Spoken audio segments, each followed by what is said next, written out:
where the truth once stood. A kingdom of confusion carved out of falsehood. But he walks through the ruins like a prophet reborn. A voice once in fire, a mind on this dawn. The chaos watches with an all-seeing glare. Guardian of reason in a world unaware. When the overlord stalls at the edge of the frame, the faithful rise up, they already know his name. I'm here to resurrect the second coming of common sense. I come to wake the sleeping, the church will bring the fair. No world's no illusions, no hollow in compare. He's here to resurrect the second coming of common sense.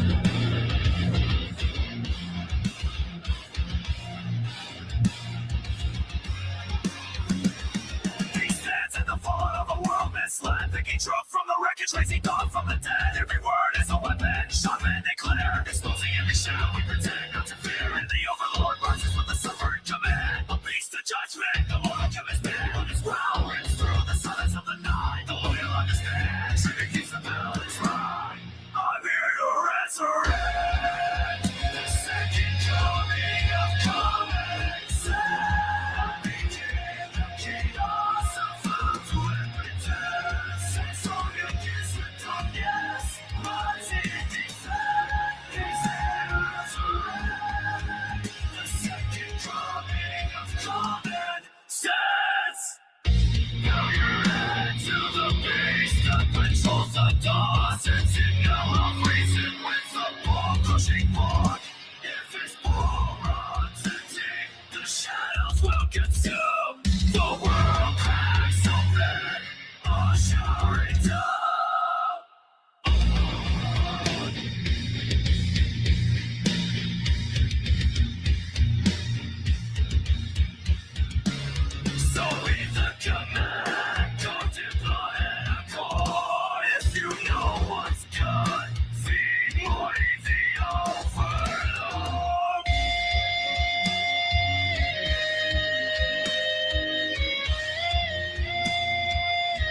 All right, welcome. Oh, God damn it. All right, welcome back to the party, everybody. This is Morty, and I am your host, Lunch, aka the Indian Jesus, here to resurrect the second coming of common sense. Everybody hit that like and subscribe. You know I would do it for you, and let's party. Welcome back. What we got in the building? Shout out to Lost Voice in the Machine. Welcome. So as all socialists who want America to be socialist, go look at Maoist China and then ask yourself, is this what America should be? If yes, you're not American. If no, you're a hypocrite. Well, that is a good note to start on, and we will definitely be talking a lot about socialism. The guy we were just looking at him the other day, Brad Polumbo, had Cenk Uygur of the Young Turks, and what's his name? Sean Fitzgerald, aka Actual Justice Warrior, for a little back and forth about all these DSA candidates that have been winning. So we're going to get into all of that. But first, it is Friday, and that means it's time for Let's Links. All right, let's see where we're starting out here. Oh, no, video unavailable. Come on, I just watched this. No. Let me try one more time. Yeah, bro, come on. What a way to start the day. What a way to start the day. It was basically just let's just try this. Let's just go. We'll do it live. Excuse me, sir. Wait, no, not this one. I saw this one. Hold on. Stolen valor at its finest. He doesn't have his cat card. Come on. What is going on? Why are they not giving me the full screen? You call him Stolen valor at its finest. There we go. All right. He doesn't have his cat card. I have never been in the military. I have never thought about being in the military, but I obviously have a lot of respect for people who do that. And I mean, it's not automatic that if you have a uniform on or if you were in the military, that you're automatically a good person. But I have a lot of respect for that. And even without really having a direct connection, stolen valor pisses me the fuck off. It pisses me the fuck off. Shout out to Wicked Dream. Welcome to the party. Oh, you getting up? We getting down. Of course, if you're not familiar, stolen valor is acting like you were in the military when you were not. You calling your staff sergeant? This guy's not a soldier. He's here for military discounts. Take that flag off, bro. Military discount. This is literally nowhere. You know what? Look. I don't know how you can get this out stolen out. I really don't. If this don't prove it, man, I don't know. I'm literally just lost, bro. Enjoy the rest of your trip, man. This biker was almost arrested for practicing come on. motorcycle stunts in an empty school. So we got that, but this was let's try one more. Watch as this man gets called out for stolen valor by an active service member. Hey, thanks for Watch as this man gets called out for stolen valor by an active service member. your service. Because I usually like when they're like, okay, what about this? What about that? How come you don't know? If you were really this, then you'd know that and all that stuff. Oh, yeah. Thank you. Have you been to the USO here? I have. Trying to stay There we go. These Get great 'em. videos on the internet called Stolen Valor. You should Google them because there are these people and they have the most audacity, pretending to be soldiers, looking people in the face, telling them they served. It's just unreal because real veterans can see when people are lying. So who are you with? Who's that combat patch from? That's not a combat patch, actually. That's a unit affiliation patch, yeah. So your combat patch is going to be the one on your right shoulder. So where'd you go to college at? Miami. So you know what OCS is? Yeah. So how did you commission then? What was your commissioning source? We're in the rank of a commissioned officer in the United States Army. I'm not going to tear you apart here in front of all these people. You shouldn't. Are you? And crazy stuff. Give me 1 second. My thing is freezing. I think I need to bounce out and come right back in. Give me 3 seconds.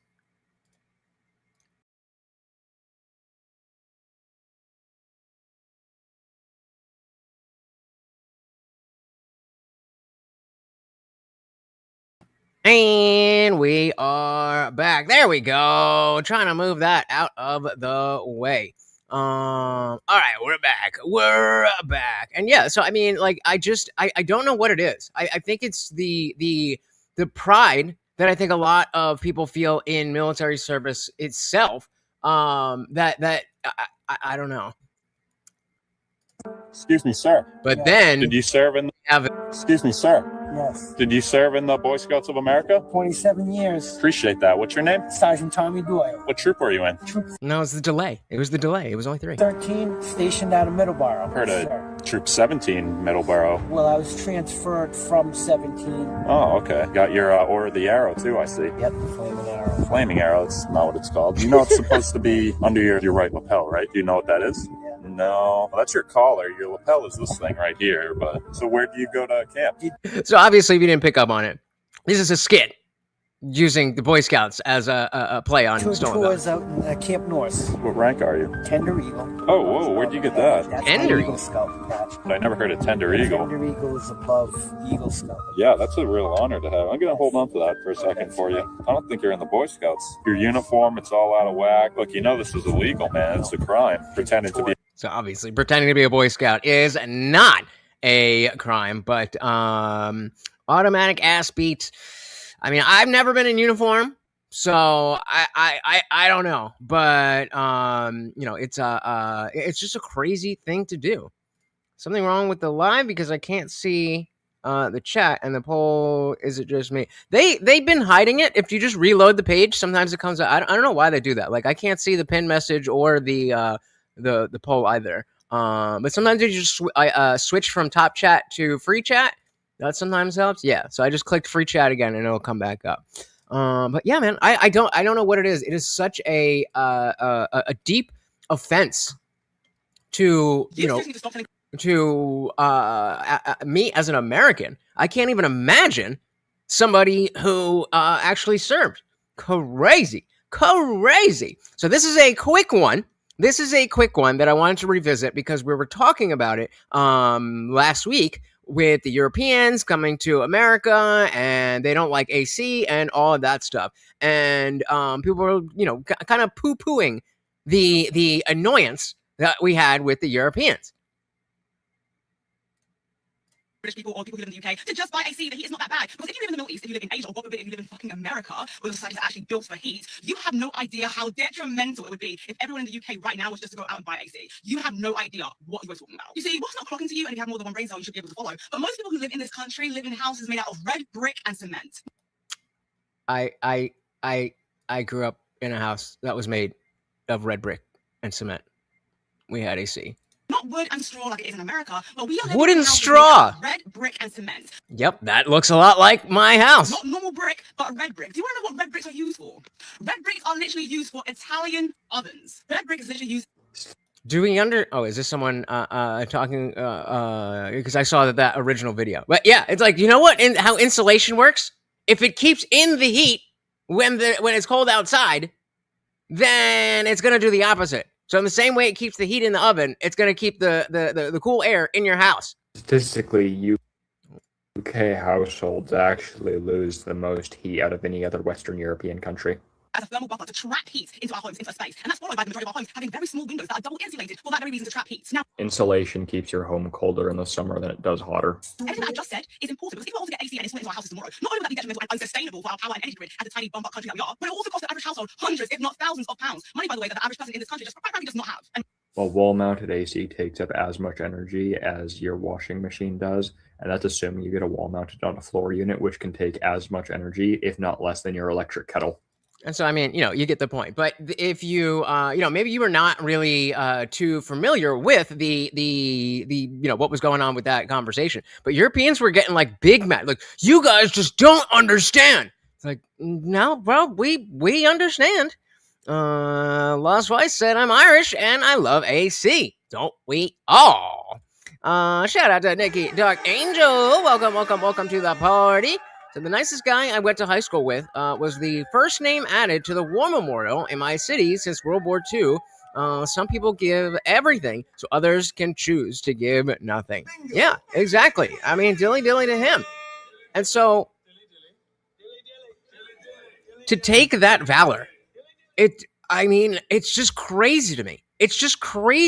Because you obviously know what you're doing. You obviously know that, I'm going to get accolades because this is something really good that people do. But I didn't do it, but I can just take a shortcut. It pisses me off. Yeah, right. That's exactly what the bricks are used for. Insulation. Swiss. Well, yeah, I mean, either way, AC. All right. We got a full screen one here. Hassan claims he was banned far more often than right-wingers and other streamers on Twitch in general. Oh, yeah, pal? Oh, yeah? Well, let's see. The Democrat... God damn it. Fairly valid prosecution, in my opinion. But, nowadays, I'm more prosecuted than he is. Fuck you mean? Are you, though? Bitch, you never got banned from an entire country? What are we talking about? Well, I mean, I never publicly gave support for terrorists, so that probably has something to do with it. It's so funny. This is always the cope.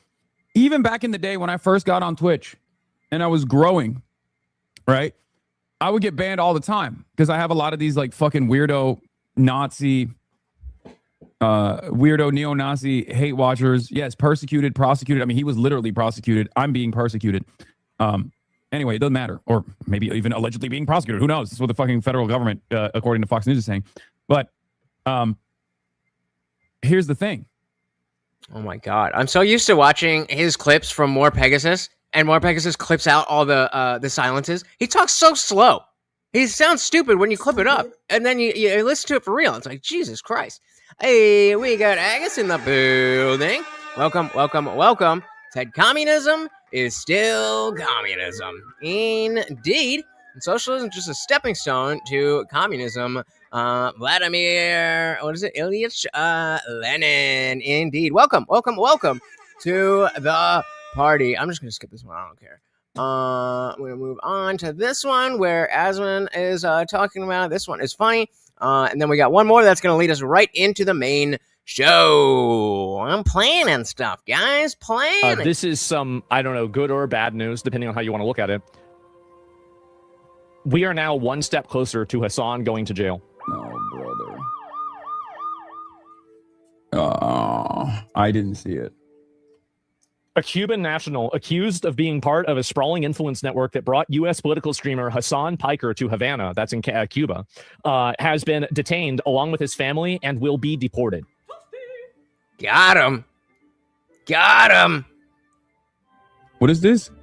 ICAP? What this org is? Oh no! A post by the For secretary. decades, the Cuban Institute of Friendship with the People, or ICAP, has been a vehicle for radical left-wing extremists. Secretary Marco Rubio himself. Subversive foreign influence in the United States and across our hemisphere. ICAP is the Cuban regime's premier influence and intelligence front group. True. Exploiting its vast network to spy on Americans, promote anti-Western propaganda, coordinate foreign influence operations, and organize revolutionary leftist movements around the world. Earlier this month, I designated ICAP as other Cuban organizations responsible for engaging in subversive anti-American activities pursuant to sanctions authorities created by President Trump's Cuba executive order. It's about goddamn time. It's about time that someone in the government actually looks at Hassan and what he's doing, what he's saying, where he's going, and paying attention. Because it's fucking shady. Holy shit. I don't understand why they're covering this as like the organization that sent Hassan Piker to Cuba. Confirmed that Benjamin received the OFAC request.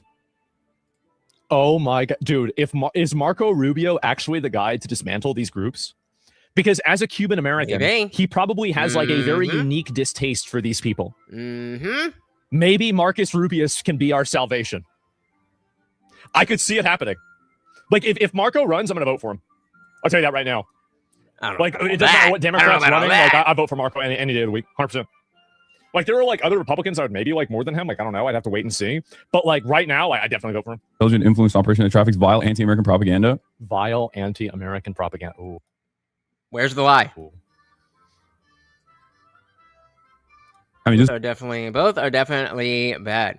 I said the only thing that people have a hard time grasping the concept of differences is that Nazis had an entirely different type of socialism called Nazism, and fascism was Italy, not Nazism. Yeah, they all just mush it together, and it just means thing that I don't like. Fascism means thing that I don't like. Nazi or Nazism means thing that I don't like. Semantic obfuscation. Shout out to Glow and Dark. Welcome, welcome, welcome to the party. Seeing that Marco Rubio is setting his sights on dear old Hassan. Late? I'm not late. Was I late? I wasn't late. I mean, I was kind of running late, but no, I was early. Fuck you. Welcome, welcome, welcome to the party. Yeah, exactly. Bad thing, bad. Bad thing, bad.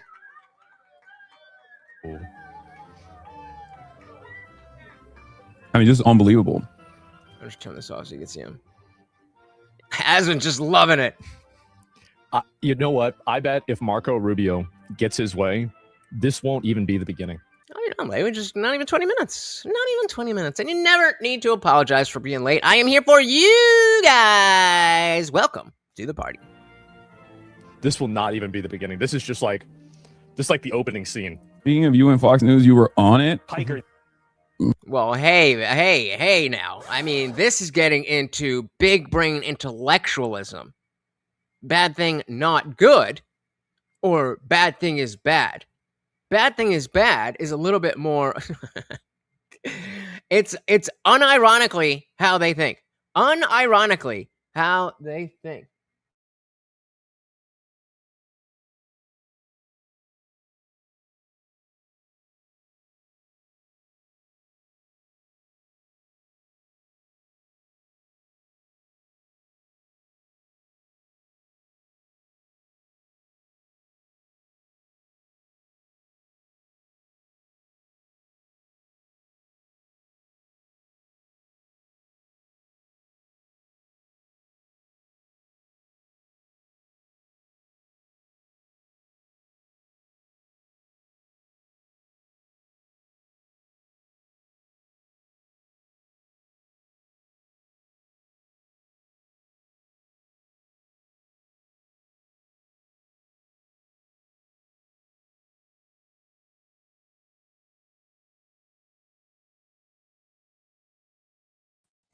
Well, it's really, really hot here, and the entire power just flaked out. So we're just waiting for some internet here. God damn. It was crazy because like everything went dark for a second, but like not at the same time. Usually when there's a power outage, then like everything will go out and then it'll come back on. So like the kitchen lights went out, and then these lights went out. Are those on? Those are all on. And then like my monitor was coming off and on. And that was scary. That was scary. So we're just waiting on the router. Give it a minute there. What are you guys saying? Where are we? Oh, Jesus. All right, let me see here. Nikki said Cuba was infinitely better for Castro. It isn't poor because of America or embargoes. That's just commie cope. And I think we're back. I don't know, man. I think she'd be lying. All right, I'm gonna back out of here again so I don't blow out your ears, but I am ready to go. So 3 seconds.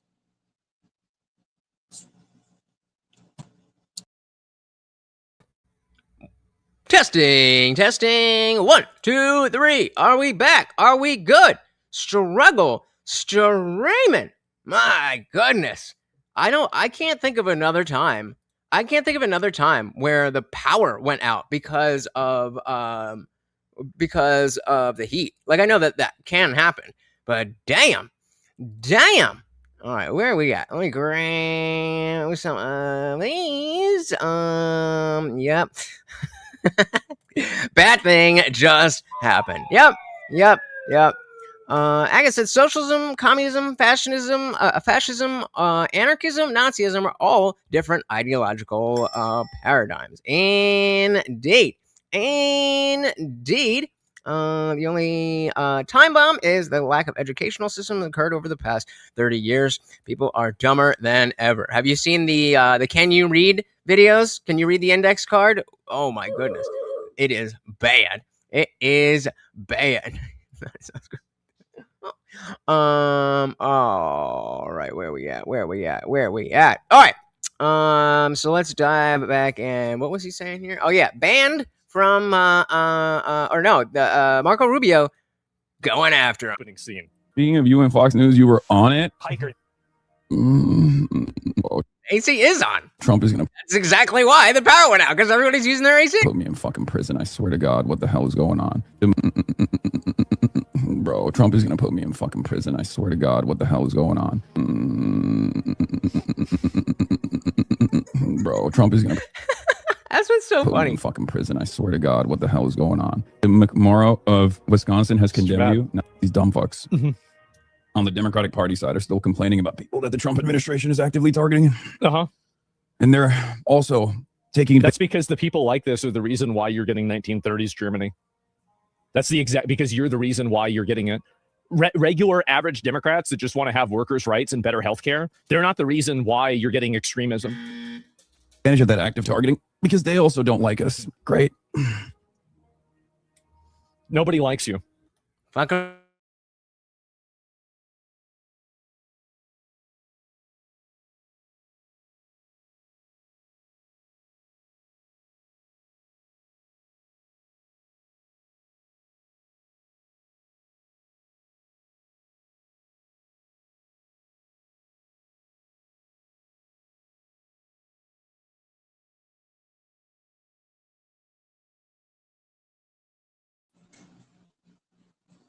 This is not good. The whole... Yep, all the power just went out again. Jesus Christ.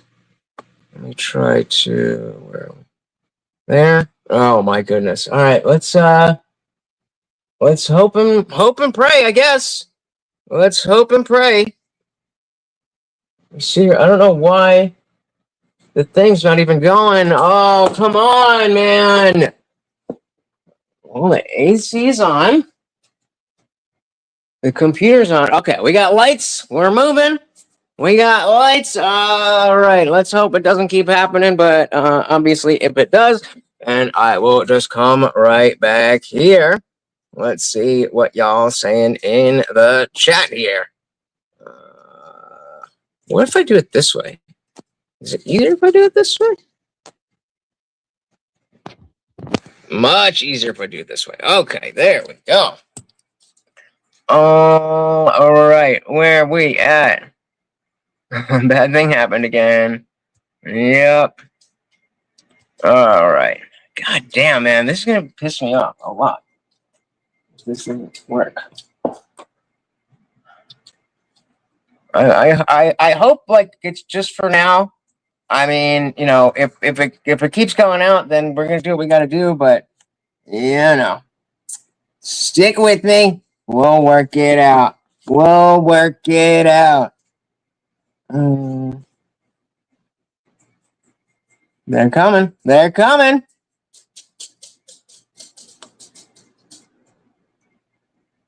It's a figure of speech. It's a figure of speech. All right. Computer's on. Modem is on. Hopefully, the Wi-Fi comes back.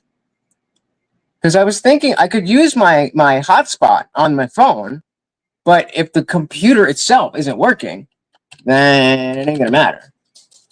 So worst case scenario, we'll just do this. We'll hang out. We'll do whatever. Oh, please don't tell me I have to reset everything up. No. Usually when I open it up, all my tabs are.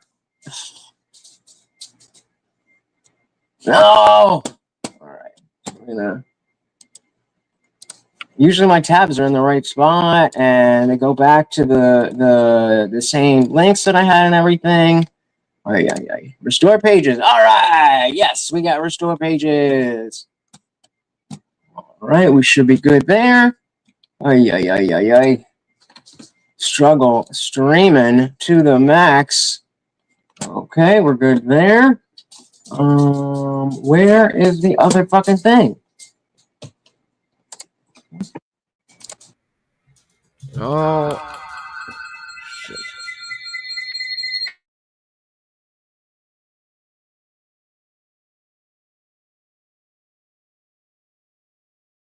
That was what I was trying to avoid last time. Ay, man. They are coming after us. Ay. All right, give me one more second here.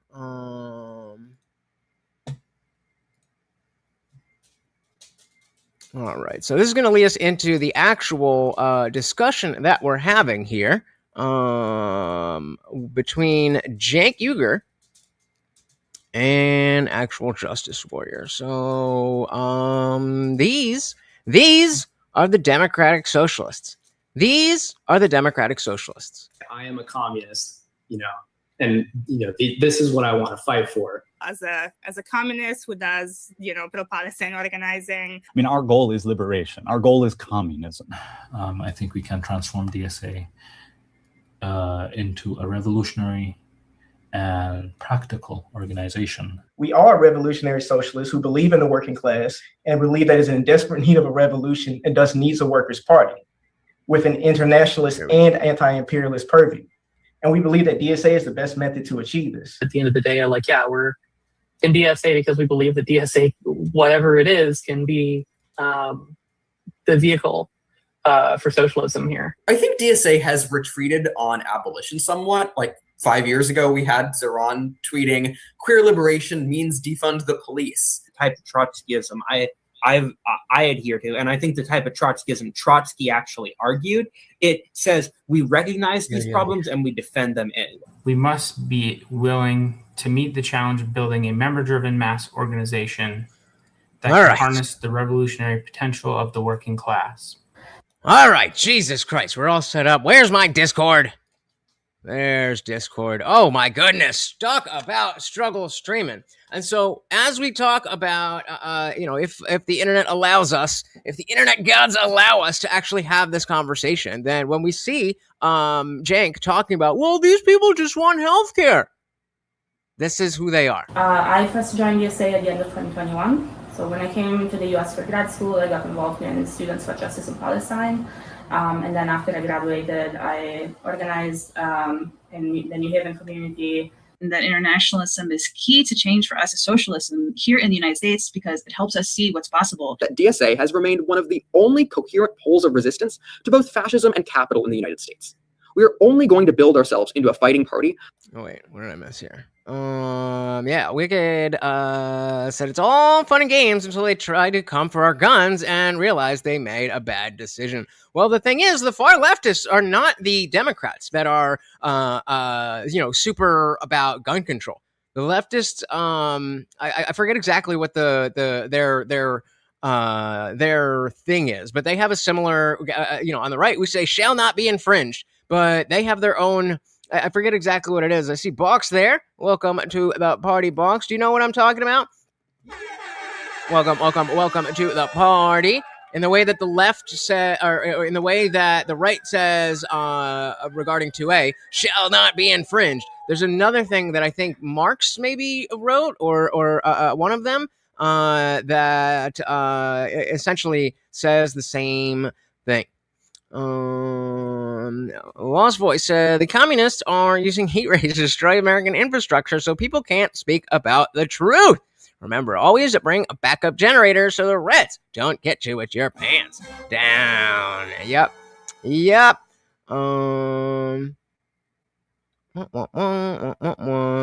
I mean, I had to. It was there. It was there for the taking.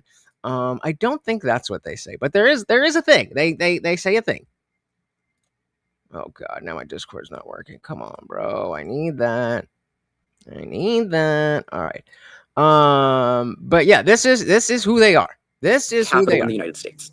We are only going to build ourselves into a fighting party by ensuring that our electoral work and our independent working class organizing are working in concert and are strengthening each other. We are fighting to dismantle these policing structures, but ultimately we have to be ready to take control of our neighborhoods, to fight for our neighbors. If you're a cop or Zionist, stay the fuck out of DSA because those are the two criteria that we actually don't allow. So when we say we want a So we can include everybody unless you don't completely agree with us.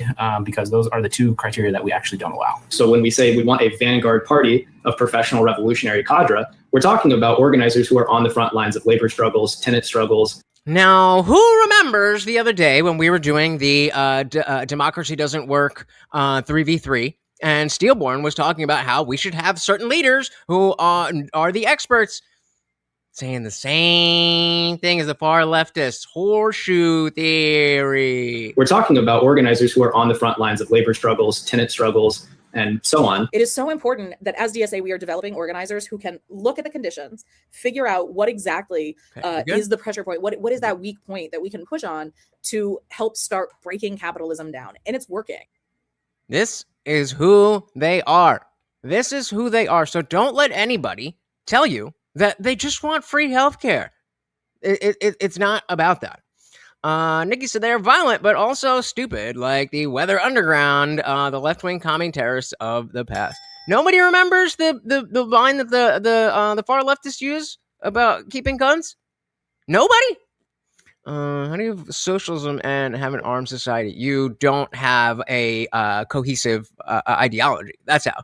It's just whatever works in the moment. That's the entire basis. That's the entire basis of the left wing. Just whatever I need right now is my position. If that changes in 5 seconds, well, then it changes in 5 seconds. Glowing. Oh, it just started pouring. That's why. Glowing Dark said, people think civil war would be between right and left, but right-wing people won't even go to a protest or organize. If there's one, it will be between the federal government and the radical leftists. Agreed. Well, maybe first, but that's the thing that they need to worry about. But agreed. Like you said, people aren't even trying to go out to a protest. But if it keeps going, then we will cross that. That lane. Shout out to Liberty Plus TV. Welcome to the party. So government employees could be armed in a socialist country. Use social credit score to determine if you're allowed, and mostly everybody will be a government employee. True. All right. Liberty, you gotta remember the far left analog when they were talking about guns, and they say, "We say shall not be infringed," quoting the Constitution. What's the leftist one? Now we gotta figure that out. That's gonna bother me. Oh, hold on. Ay. Okay. What? Can you guys see this? What is the far left wing?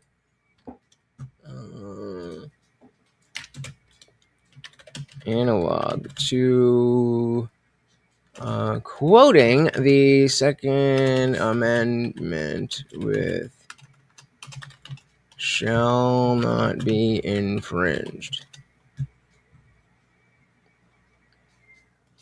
No.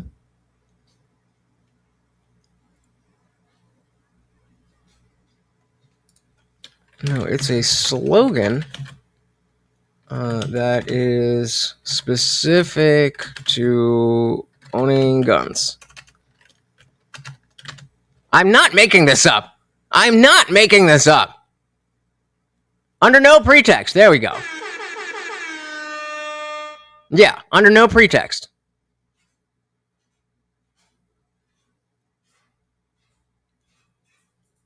I think that's what it is. But point being, the far leftists are not the willy-nilly, oh, guns are bad people. That's not them. That might be the Cenk Uygurs of the world. But affected, like those people. That is not the far left. All right, so for our main event, we've got Cenk Uygur and actual justice warrior. Moderated. Sorry, I'm just a little out of it because everything's falling apart around me. Brad Polumbo, doing pretty good. People call him AIDS Face. I forget who. I think Nick Fuentes calls him AIDS Face, and I think that's funny, but it's a little bit mean. Oh yeah, it's going crazy. Not me. Yeah. No, that's the black one. Yeah, really. I'm actually surprised that none of us know it. Because it was pretty popular, like during Occupy Wall Street and all that stuff. Buck said, because it cannot infringe, we will finally see socialists with guns in the citizens' hands. Kind of cool if you ask me. Maybe real communism this time. Nope. Under no pretext. So they're saying there's no reason that you can come and take my guns. There's no pretext that allows you to do that. It's just a... Hey, we got Brandon Murphy in the building. Welcome to the party. Today, Democrats are destroying themselves when they embrace socialism and communism. And this is exactly what Sean is going to do, is going to explain whether or not Cenk is being subversive or if he just doesn't get it. Then I'm really glad that this conversation happened. Yep, Cenk Uygur in the building. All right. For real. I'm off my game a little bit. And don't forget, guys, just a $5 dono, or collectively $5 in the first hour. Got 20 minutes or so. Just $5 buckaroonies to keep the stream ad free. All right, let's fucking party. Would I vote for someone as extreme as an incumbent? I mean, you could filibuster, but it's just a denial of reality. Where are you at on abolish ICE, Cenk? So, a new generation of Democratic lawmakers is here, and as flawed as the establishment class... Why is all of the text... Whatever, I don't care. Everything is italic. Like, everything. Even the titles here. What is going on? I'm going to reload. Maybe that's just a weird thing. loyal to the Democratic Party. So this is here. And as Yeah. flawed as the establishment weird. class is, that's still not necessarily a good thing. 3 congressional candidates aligned with the far-left Democratic Socialists of America, just 1 Democratic primary.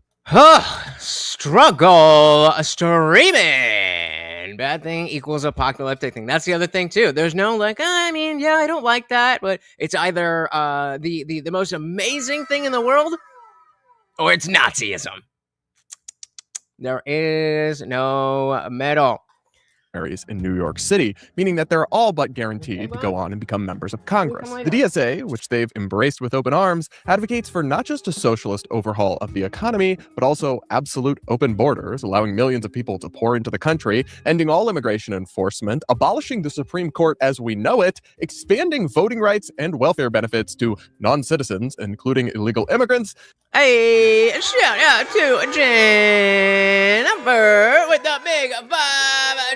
Of course, every donation comes with a treat for Morty. Thank you so very, very much. In addition to adding to the weekly movie night goal, the single stream goal, and the ad-free, you have hit all 3. Shout out to the sponsor of our stream. Thank you so very, very much. Everybody say thank you to Jennifer for keeping this entire thing ad-free. Let's go. Thank you, thank you, thank you so very, very much. Nationalizing entire industries and so much more. And these 3 particular candidates have their own radical records in turn. Brad Lander, for example, wants to abolish, not reform, ICE, Immigration and Customs Enforcement, and he previously supported the defund the police movement while also wanting to extend taxpayer-funded healthcare to illegal immigrants. The only abolishing of ICE that I want to see is the ice from my freezer getting abolished because it's so goddamn hot out. Better? Worse? I don't know. Let me get this real quick because I see we doing work up here. I'll change that in a second. We got Box with the big 5. Thank you, thank you, thank you so very, very much. Of course, that makes you the new co-sponsor of the stream. Thank you, thank you, thank you. Said Box said, I feel like I have to just say up front again, I might be a lefty, but I am not a commie. They are 2 different things going on here. Correct. But what from what I've seen, and I think you watched this already, from what I see, there are people like you who are legitimately just lefties, not commies. But you're getting sucked into the world. You're getting sucked into the grouping of these DSA candidates and these socialists, and it's not good. So let's see it happen. Thank you again.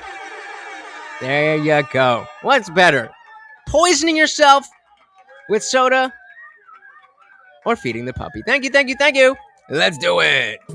While also wanting to extend taxpayer-funded healthcare to illegal immigrants. Meanwhile, Claire Valdez has called the United States itself essentially a genocidal project. Similarly, it wants to abolish ICE and has casually floated nationalizing entire industries. And last, but really not least, future Congresswoman Daria-Liza Avila Chevalier, who really takes the cake. The super American name. Shout out again to the sponsors. That's 112 out of 250 for the Sunday movie night. 2 out of 15 donos for the night, and 10 out of 75 to get Morty a special treat and have me do Puny Man push-ups. You guys are amazing, and I'll let you know that I'm definitely going to be live. I'm definitely gonna be live tomorrow at some point, so you do get an extra chance, but you still gotta get that movie night before then, because then we gotta worry about the double feature. We gotta have everything sent. We gotta have everything figured out so that we can vote. Shout out to Equality and Deference, because vagina over on Rumble. Welcome, said, liked, and shared. Hey, thank you so very much. You guys know that stuff is so helpful. It's quick and easy, and it doesn't take a lot from you, and it helps out a lot. And of course, it doesn't even matter if you think anybody is going to click on the link. Just by you telling the platform you want more people to see it, they will show it to more people. Thank you. Quality said, socialism sucks, furry asshole, and fails everywhere and has ever been tried. Bingo. Yup. Yup. Hey, we got the $2 make you holla from Glow and Dark over on the Venmo. Don't let YouTube steal our money. Thank you for the hairs of the doll. My goodness. All right, who else we got? We also got Costco Law School. Welcome. The lefty is just a commie 2 years from now. Well, if you listen to Cenk, Box, then I agree. But I think that Sean does a good job of shouting down the bullshit. All right. No further ado, let's get into it. He has openly praised communism, the Soviet Union, and even North Korean dictator Kim Jong-un. She's called repeatedly for abolishing all prisons and police, seizing all property from landlords, and seizing the means of production. On the campaign trail, she was asked 4 times if a murderer should be imprisoned. Who wants to guess what she said? And refused to say yes, still clinging to the idea of herself as a prison abolitionist. You really can't make some of it up. As Bill Maher put it, which I found kind of funny. All right. We're going to skip this, get into it, but thank you so very, very much. And of course, if you didn't see, we do have a running poll that socialists are better than the current establishment candidates and politicians, with 92% of you disagreeing. Well, let's see if Cenk agrees with you. Into it. All right, guys, joining me. I said, who's discount clavicular here? You've seen Brad before. You've definitely heard me say AIDS face before. This is not the first time we've covered Brad Polumbo. Now we've got the conservative YouTuber Sean Fitzgerald and founder of the Young Turks and progressive commentator Cenk Uygur. Guys, thanks so much for being here. Thank you for having me. So, Cenk, I'll come to you first. I think you have a probably very different views than me on this issue and many issues, and that's why I wanted you here. That's what we're all about, is that exchange. So when you look at these 3 rising star candidates and the kind of momentum that they represent, this energetic, youthful, democratic, socialist aligned, progressive challenge to kind of the democratic establishment, what is it you see there that you find positive? Yeah, so I think, Brad, in that intro, you're kind of missing why they won, right? That's the important part. Did they win because they're for prison abolition? No, that's a deeply unpopular position.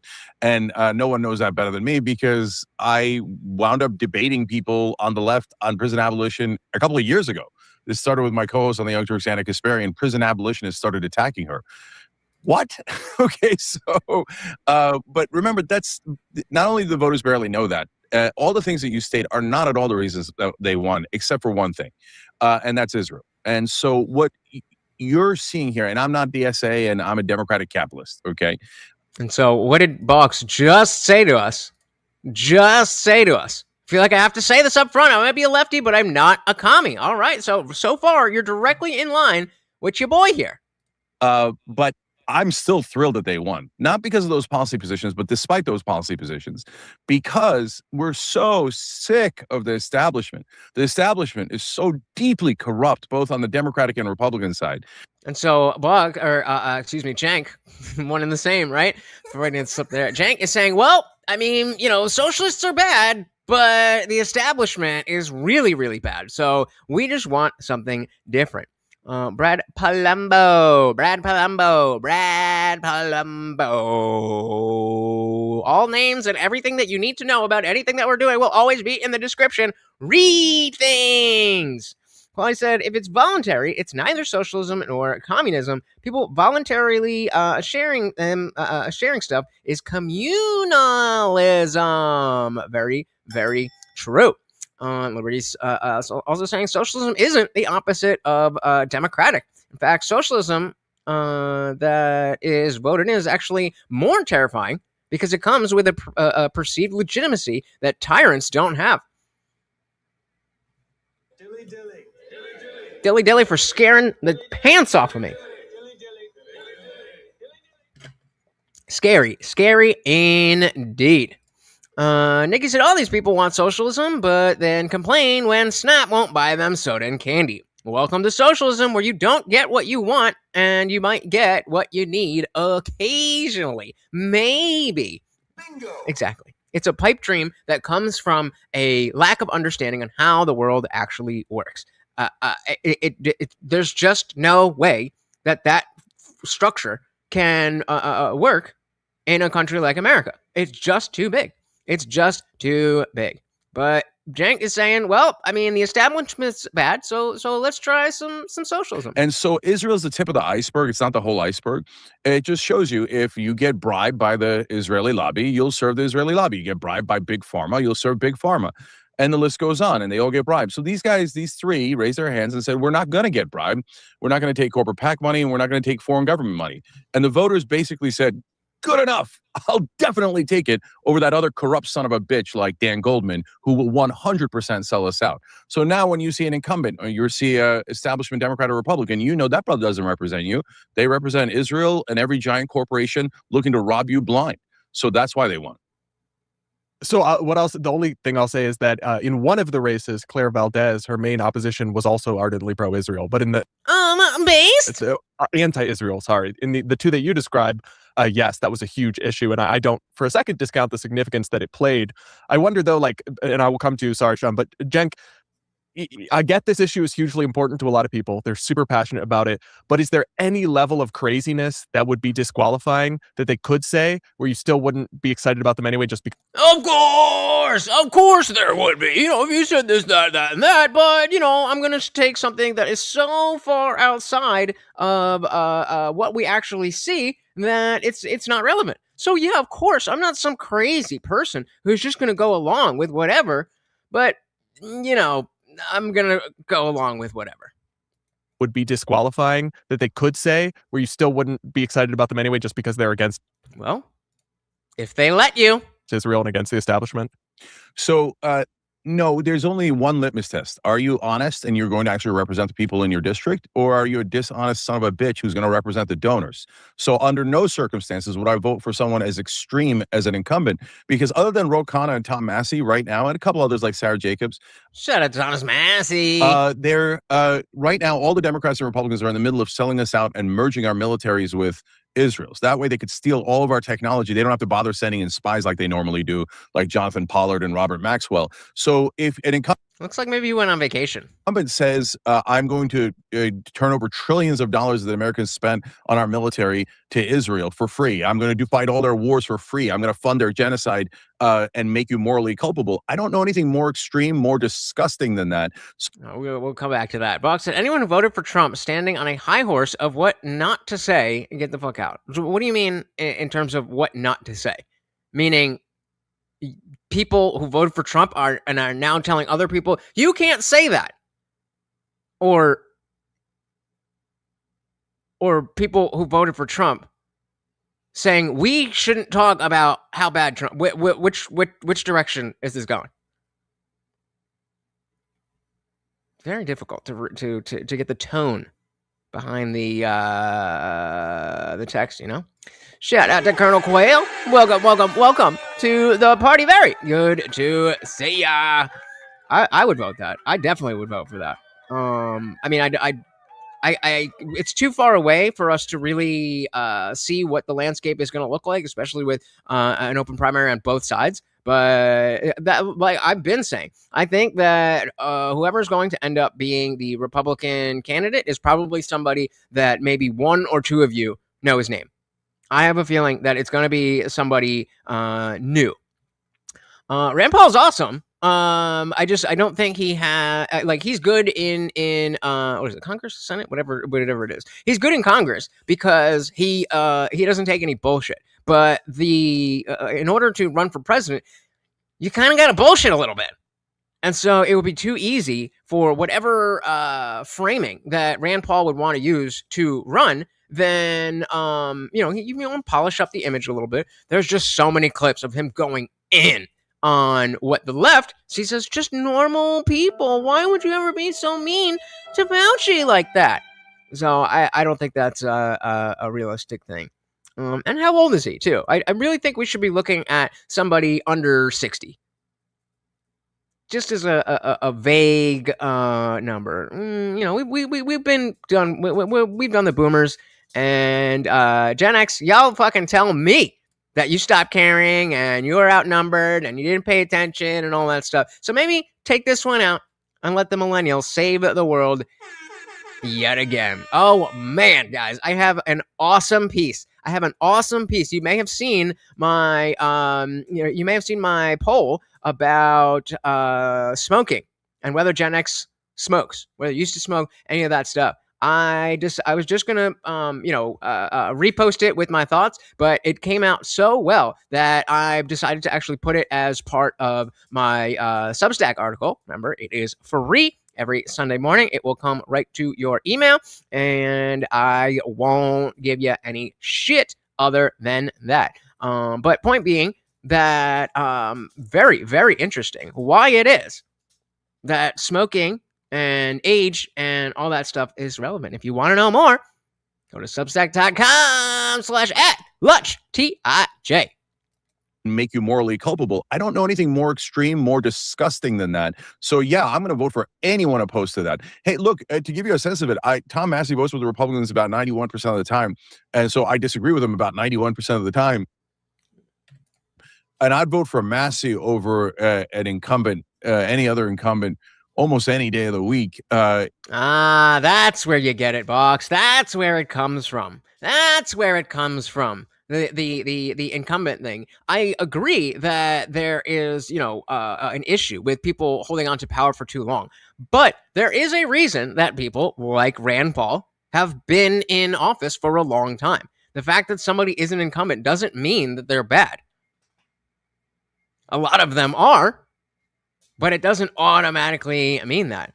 Hey, we got the Spider Queen. Welcome to the party. I'm going to assume this is Arrow / Jennifer / whoever else, but welcome to the party. I stress you out. Buck said it seems a little hypocritical of the passes that are given for behaviors and speech between people. Trump has said some of the craziest shit. I'm voting for them, not marrying them.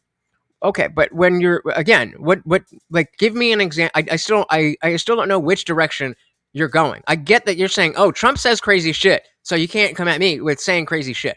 That I understand. But what are the what is this referring to? Who's on a high horse of what? Saying not to say what? Give me a specific example, because I agree with the principle, but I have no idea what you're talking about.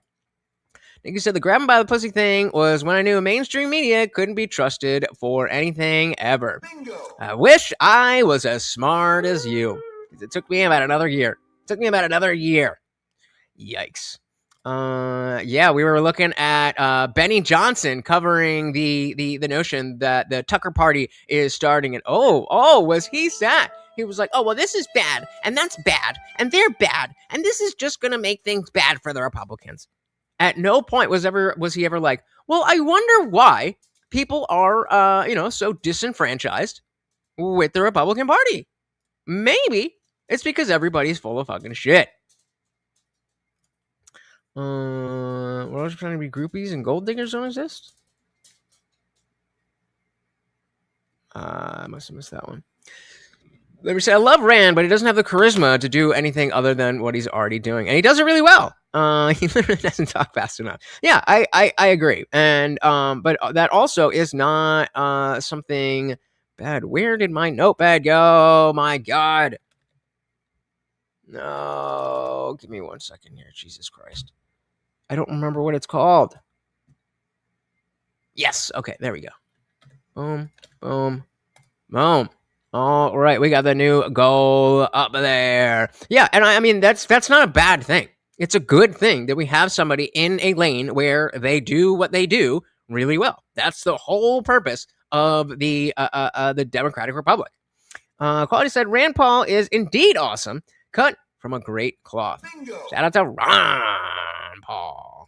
I'm almost 40, and there's no way I'd have the energy to campaign. I don't know how these geriatrics do it. Well, it's because they're lizard people, and they only care about acceptance and power. 2 packs a day? Well, that's why millennials look better than you do.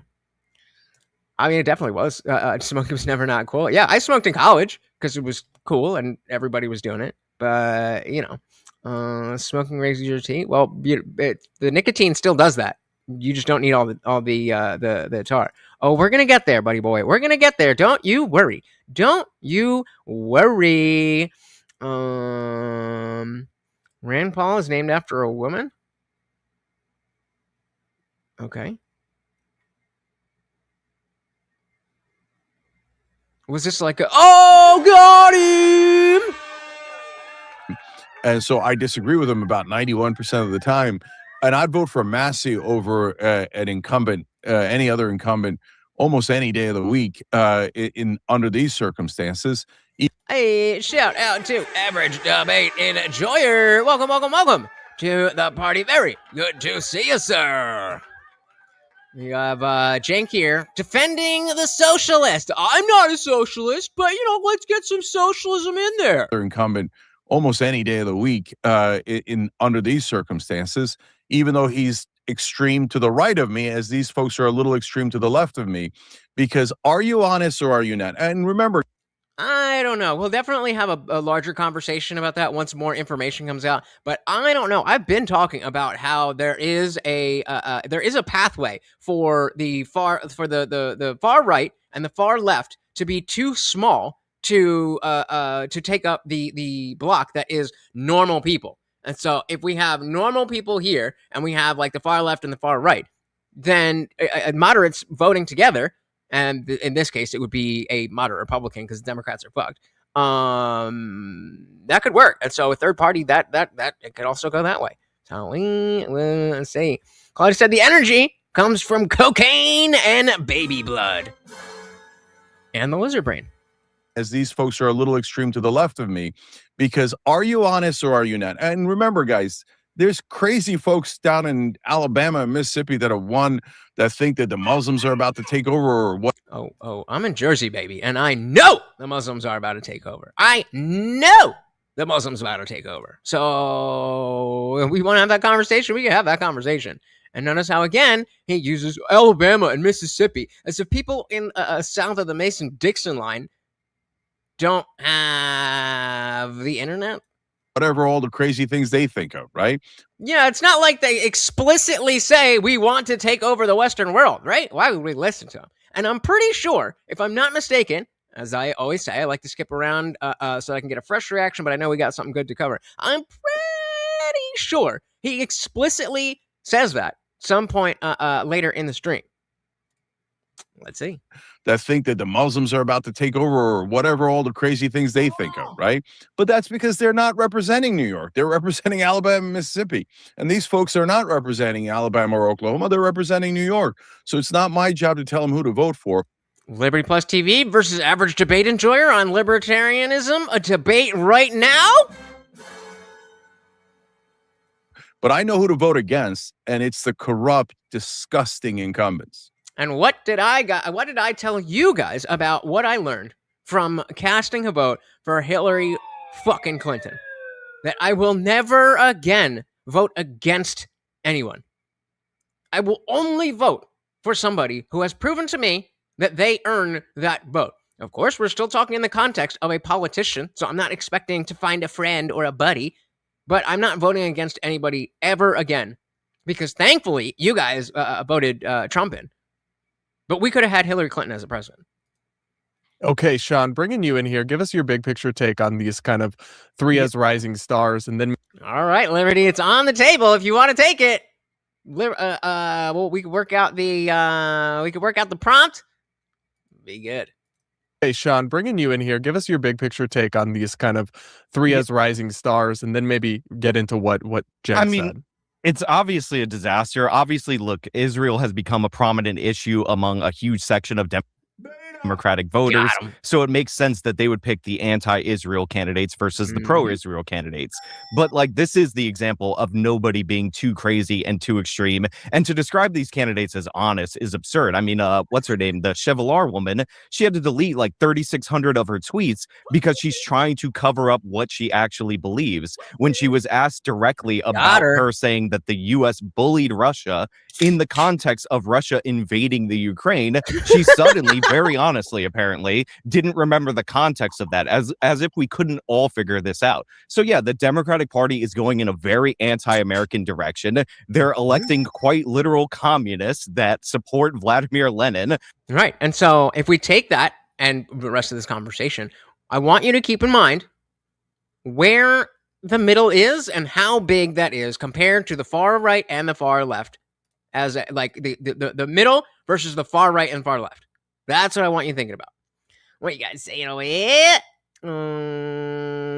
People are pissed at Israel. True, but I mean, a lot of, like, Hassan, for example, Cenk's nephew, brought on the ramen lady, and they were talking about Israel the whole time. Like, yeah, she's running for mayor. What does it matter what she thinks about Israel?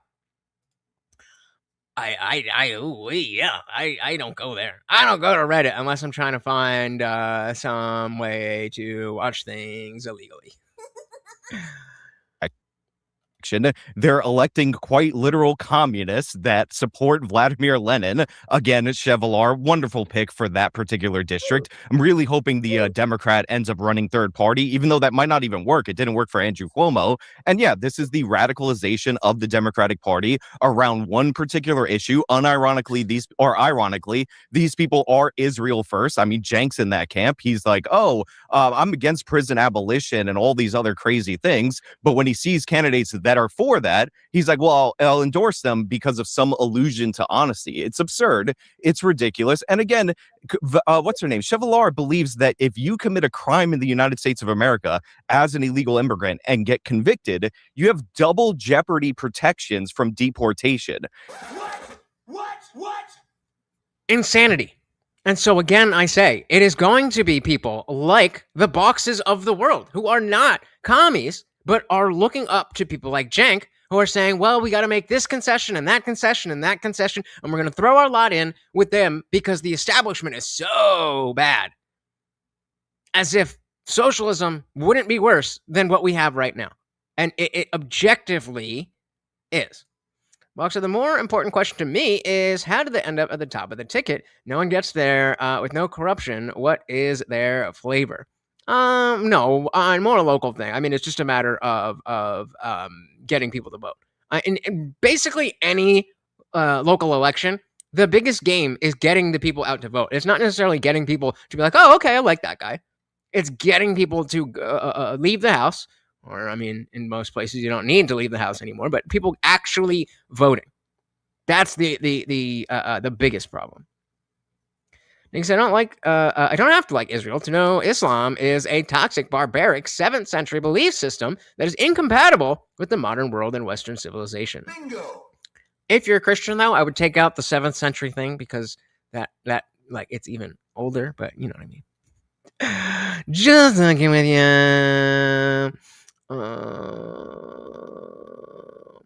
Is that John? This is Actual Justice Warrior.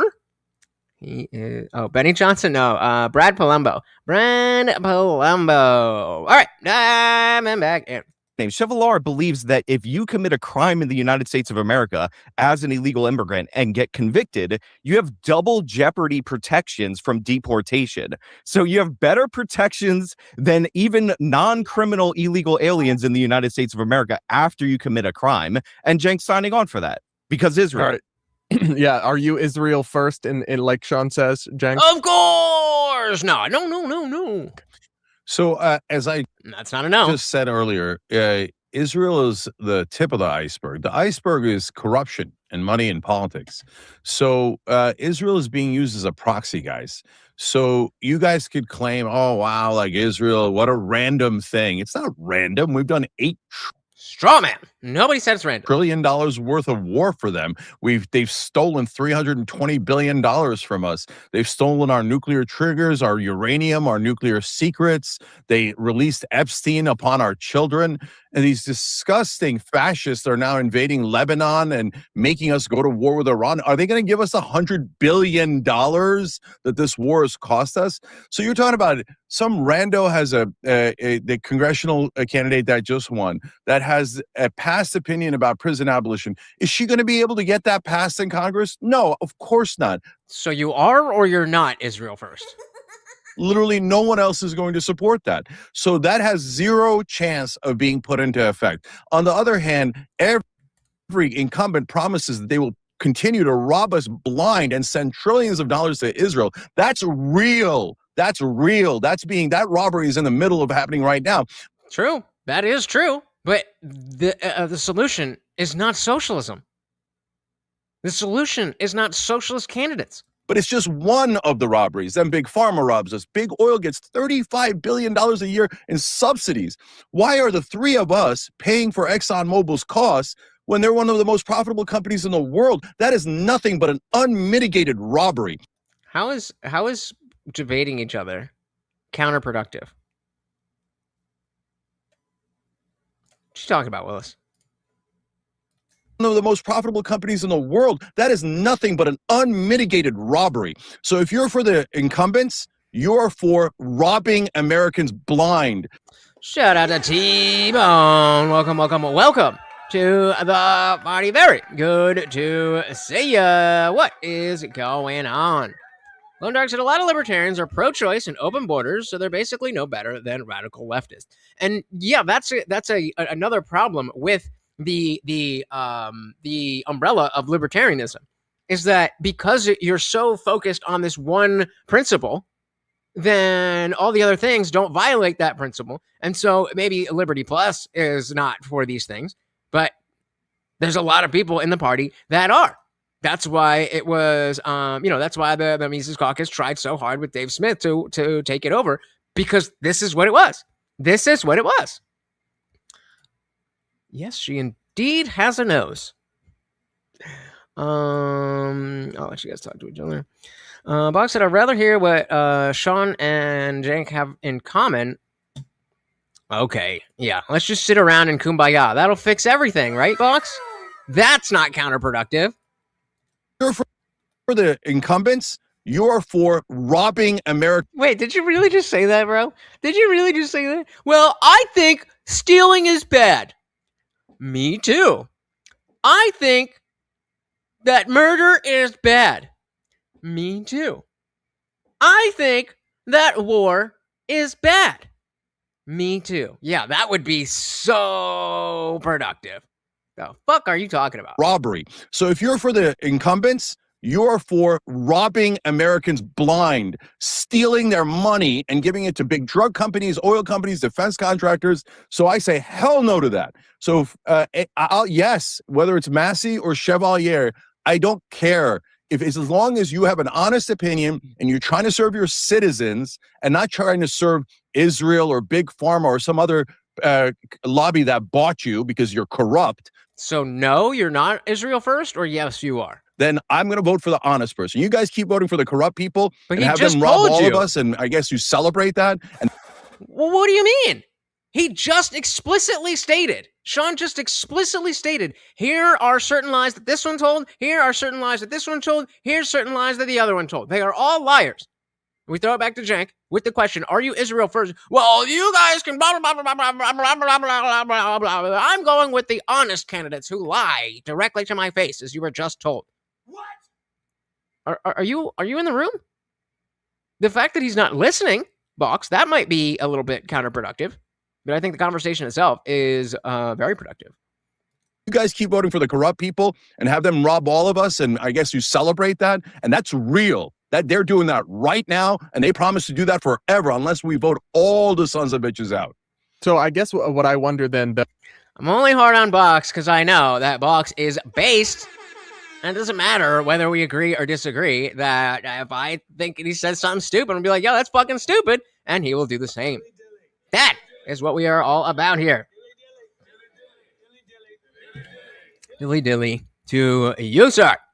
What do we got? Nikki said, you think your taxes suck? You should look up Gad Sad explaining Canadian taxes. It's an eye-opener. I mean, I don't know the specifics, but it's bad. It's bad. ADE, he said, the U.S. is better off with our based ally, Israel. Okay. Why? Why? Genuine question. Why? A little more desperate? A little more desperate than what? A little more desperate than you? Or a little bit more desperate than he usually is? Complete the thought. Complete the thought. I'm not in your head. Ever, unless we vote all the sons of bitches out. So I guess what I wonder then, though, is it a positive to be affiliated with people? I mean, the DSA, I went over it, and I know that you don't support a lot of this stuff, Cenk, but when you have kind of an anti-Israel perspective associated with otherwise extremely fringe and crazy figures, is that really like a net positive for the cause if it gets lumped in with these people that believe all these outlandish and crazy things? And I would imagine, like, if you're somebody who's trying to do PR for Israel, you would love to have these figures to make the face of your movement and cast anybody who doesn't want to. And to make it clear where I'm coming from on this, listen, well, before he gets there, I don't remember who exactly it is. I think it's Nick Fuentes, but he calls him AIDS face. And I didn't really notice that much until I heard that. But if you watch his reaction videos, he uses the same size, the same size block that he's in. He'll put that over to the side and then have the, so he'll be over there and then I'll have the video there. It's his full thing. And he's just staring at the camera. It's like, I am so happy to have this while you guys are watching the video. Because, like, if we were doing this the whole time, I would feel so uncomfortable. I'd feel so much like, oh, you're like, just then, a little spit almost just came out of my mouth. I'd be like, oh, no, you guys saw that. Little things like this little part of my stash it's really the top, that I didn't get. Like, I don't know. I don't know. He just loves being right there. Just, whatever floats your boat.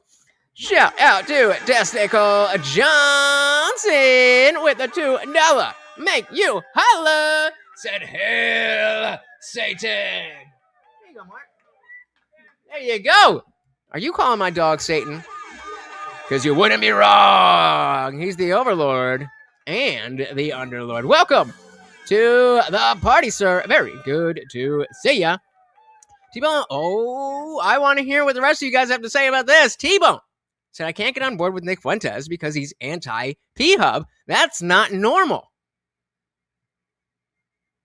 Interesting take. I also feel I am also not in favor of being anti-P-Hub, but I'm very curious what you guys think of what T-Bone has said there. Boom, boom, boom, boom, boom. And then before we dive back in, Box said, the price we pay for change is fear and anxiety. We have to get past it to drain the swamp. I trust my fellow countrymen. Change is better than where we are. Vote these bums out. And so, but again, are you claiming that any change is going to be inherently better than what we have? Or are you acknowledging or willing to acknowledge that there could be fear and anxiety for a change that is legitimately worse? I was going to say, I don't think that's going to make it. Let's see. Let's just see. I have a feeling this one's going to go to Twitch and not YouTube. Reverse.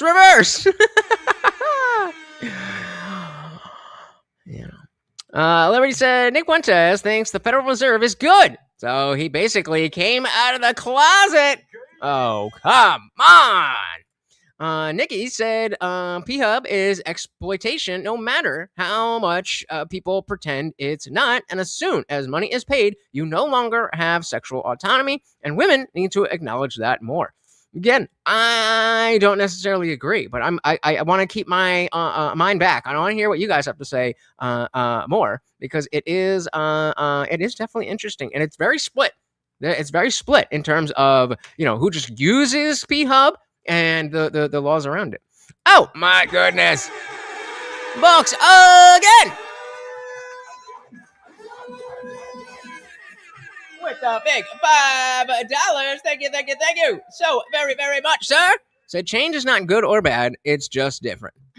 Nope. So if I change the show to just do it like this all the time, it would not be good or bad. It would not make the show better or worse. It would just be different. Come on, man. Shout out to Real Black Betty. Welcome, welcome, welcome to the party. Coming in with the $2 make you holla. Feed Mr. Puppy. I will. Thank you, thank you, thank you so very, very much. And we now got a sole sponsor of the stream. Thank you, thank you, thank you. Yeah, I'm very open about the fact that I'm a user. I don't want to have to show my ID. And if I did, then I would, find other ways to do that. But I kind of see why a lot of people are against it. Teddy said all men watch P-Hub, and any that say they don't are lying. That's science. Anybody agree or disagree? No T-bones on that. Well, thank you, buddy. Thank you, buddy. But the fact that you're saying still implies that it is, in fact, worse, just not bad enough that you would stop watching, which I appreciate. What a buddy. What a buddy. Right, let me update the banner, and let's dive back in. Buddy who doesn't want to, and to make it clear where I'm coming from on this, listen, I don't support sending more money to Israel. I don't support what Israel's done to the people of Gaza at all. But I also don't hate Israel or any support Hamas or any of that crazy stuff. But you can hate Israel without hating the people that live there. You can hate Israel without hating Jews. I think, is it not perilous, Cenk, to allow really radical figures to lead this kind of a movement, lest it just be all conflated as part of this, one of these people founded an organization that wants to, quote, eradicate Western civilization. We should probably separate ending U.S. aid to Israel from that kind of a cause, no? Yep. Yeah, so look, that's a fair. And this is the other side of shooting yourself in the foot with things like, white is right. It's not American culture. It's whiteness. You're shooting yourself in the foot. You're not going to get that middle crowd of both moderate left and right. You're just going to be shucked in with the far left or the far right. Separate ending U.S. aid to Israel from that kind of a cause, no? Yeah, so look, that's a fair question. And so, but we don't get to choose that. The voters get to choose that. So if I, get to choose who should be the face of anti-corruption and, fighting against the donor class that includes the Israeli lobby, but again, is not just about the Israeli lobby, I'd choose Ro Khanna. He's a very reasonable, moderate person and is very pro-American and doesn't believe any of the extreme things that you mentioned. But Brad, I think you're looking at it a little bit wrong perspective. And here's what I mean by that. And I get what you're saying, but if you look at it from a different perspective. All right, there we go.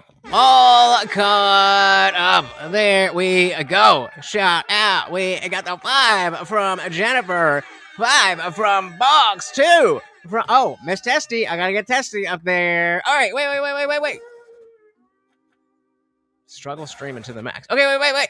Mean by that. And I get what you're saying, but if you look at it from a different perspective, these people won despite some of those radical opinions because the voters are so sick of the incumbents constantly taking our money and never, ever doing anything we want. Yeah, because the socialists aren't going to take your money. The socialists are going to give you exactly what you want. I mean, again, one last thing about Israel. Look, it's not about... And don't make it a binary thing. Like either you love Israel and want to give them trillions of dollars and do every war for them, or you hate Israel and love Hamas and Hezbollah. No. All right, now we're good. All caught up. 123 points out of 250 for the movie night. 6 out of 15 for the night and 21 out of 75. Guys, thank you. So very, very much. That one, we'll filter through them for a while. Thank you guys so very, very much. Cenk is such a loser. I agree. It is that pretending like women consenting to P-Hub are somehow being exploited is the same anti-capitalist shit leftists say about capitalism. Woke right confirmed chatter. Ooh. T-Bone, what you got, bro? You gonna let him do you like that? You gonna let him do you like that? Talking to Liberty. Wicked Dream said, would you not want to show your ID because it's shameful since you have no problem with showing your ID for other things? Yeah. Yeah. Obviously. Yeah. Of course. But I also wouldn't want to have to show my ID to take a shit either. Because that's also shameful, but I don't think it's immoral. It's just private. And I know a lot of you disagree, and that's fine. But I'm not hiding behind the fact that there's a reason why I don't want to show that ID. And I guess that it's super weird that your government thinks we need age verification for the internet, but not ID to vote. Bingo. Save America. Save America. All right, let's put that to a poll. A binary thing, like either you love Israel and want to give them trillions of dollars and do every war for them, or you hate Israel and love Hamas and Hezbollah. No, that's crazy. Look, Israel can do whatever they like as long as they piss off. You owe us. We don't owe you shit, dude. Okay, we don't owe you a single thing. And by the way, you owe us. Where's our $100 billion for this dumbass war you dragged us into? Where's your ground troops? Why are we talking about our ground troops? So we owe Israel absolutely nothing. They owe us trillions of dollars. So anyone in favor of that robbery should be voted out, and I don't care who the hell's against them. And you shouldn't either. It's not like you're going to do any of these ideas, but the incumbents actually do rob you. That robbery is absolutely real, and everything else is like throwing out flares to try to distract you, a bag of squirrels to distract you. I'm trying to think of the right way to frame this. So thoughts on P-Hub content. So we have no issues with no ID. That's the way it is. It's okay if you have to show ID. It's not okay. I don't know. This is a throwaway one. There's too much to fit in there. We are a free people. ID sucks. Well, there's definitely benefits to it, and if we're gonna use it for alcohol, we should definitely use it for voting. ID is not security; it is scrutiny. Yeah, not too far off. T1 said, I missed the last few minutes. I was loading groceries. Shit. Well, you were talking about the P-Hub stuff.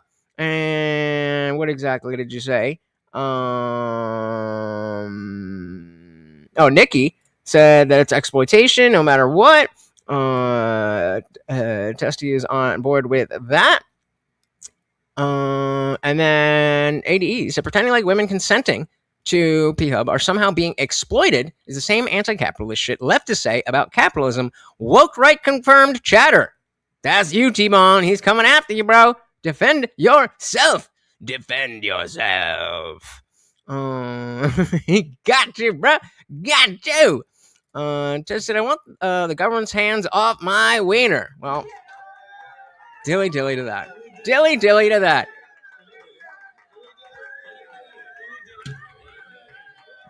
Obviously the argument is that you don't have to go on those sites. You gotta have a valid ID to vote, but not a valid ID to yoink it. Who rob you?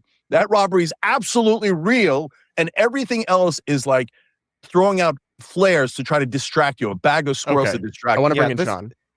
Maybe this analogy is This is to you, T-Bone. A little too apt because, we have Graham Plattner running in Maine. But if Republicans nominated a neo-Nazi candidate, but he was against corruption, and there was no real chance that that candidate was going to accomplish any of the neo-Nazi goals that they had, then you would say that you shouldn't vote for that person. This idea that we're supposed to ignore that this woman founded an organization, as Brad put up, about that one of its goals is to eradicate Western civilization. And we're supposed to be like, well, she's against corruption. Like, that's insane. Again, it's analogous to, oh, this building has a bad foundation, and you could maybe find somebody who wants to fix it, or you could nominate somebody who wants to burn the building down. I think burning it down is not exactly a good not exactly a good solution. And Hell yes. Shout out to AJW there. This is going back to what Box was saying about change is not good or bad, it's just different.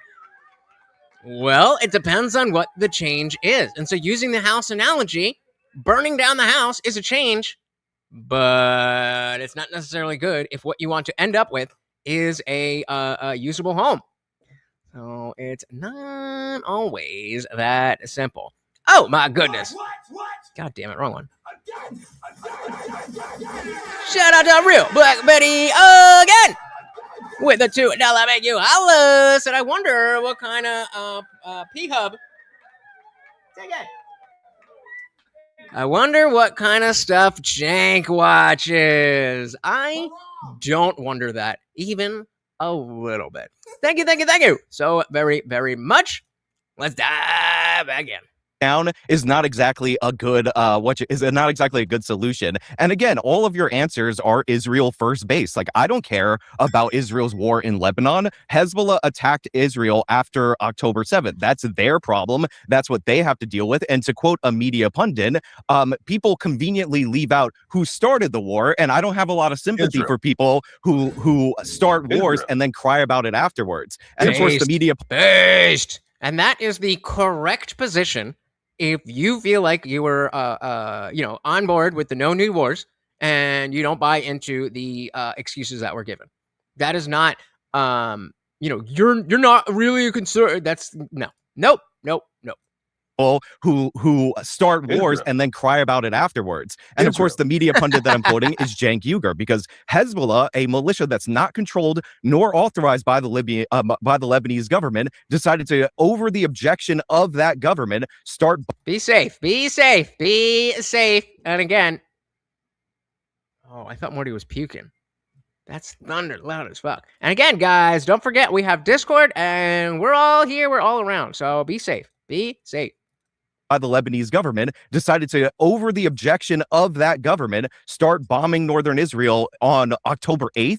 Like, before your pretend-decide narrative actually ended up taking hold. So they started that war. They're in violation of UN Resolution 1701, which they agreed to, by the way, Unanimous Security Council resolution, which is supposed to keep them above the Litani River. So that's their business. I don't give a damn about that. I don't want to send any troops to go fight that. Me neither. America first. And I should not be electing members of Congress based on whether or not they deny that Hezbollah absolutely started bombing Israel after October 7th. Okay, I want to give Cenk a chance to respond because you quoted him back to him.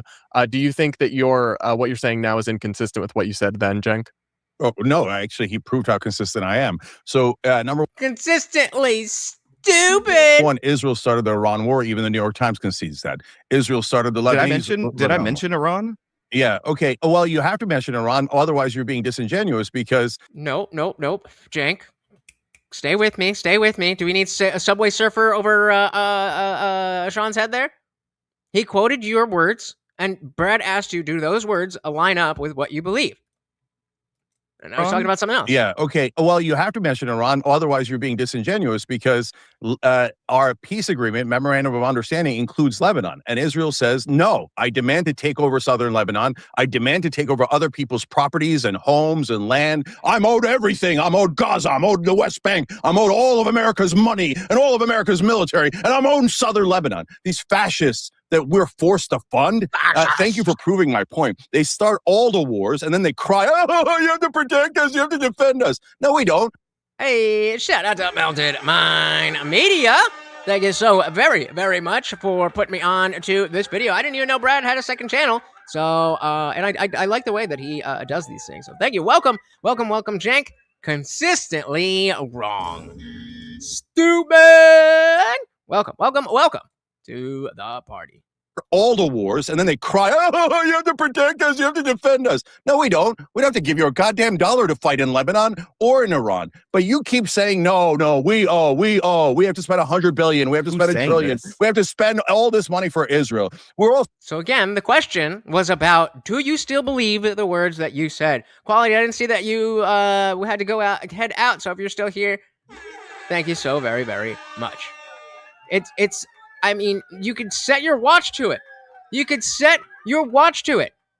Leftists will not or cannot answer direct questions. It's just not in their framework. They cannot do it. We have to spend 100 billion. We have to spend $1 trillion. We have to spend all this money for Israel. We're all sick of it. Do you know that a lot of the right wing is in favor of those candidates winning? Not because they like their opinions, and we don't get to pick them, guys. We didn't get to say, okay, these are the 3 people we most want to represent us. Okay, the voters in that district pick them. But if you're asking me, would I have picked those 3? Well, I probably would have picked Brad Lander, but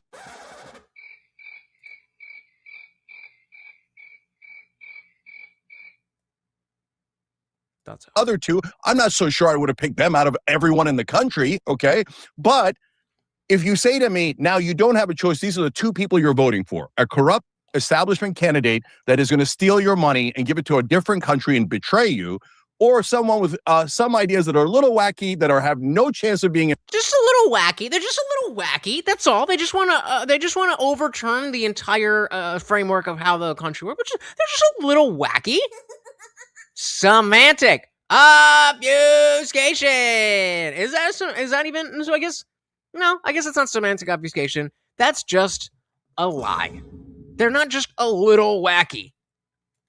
You or someone with some ideas that are a little wacky, that have no chance of being enforced, no chance of being in legislation whatsoever, but all their ideas that you do like, anti-corruption, representing the voters, actually do have a chance of coming to reality. Just a little wacky. I'm going to vote for the honest, non-corrupt person.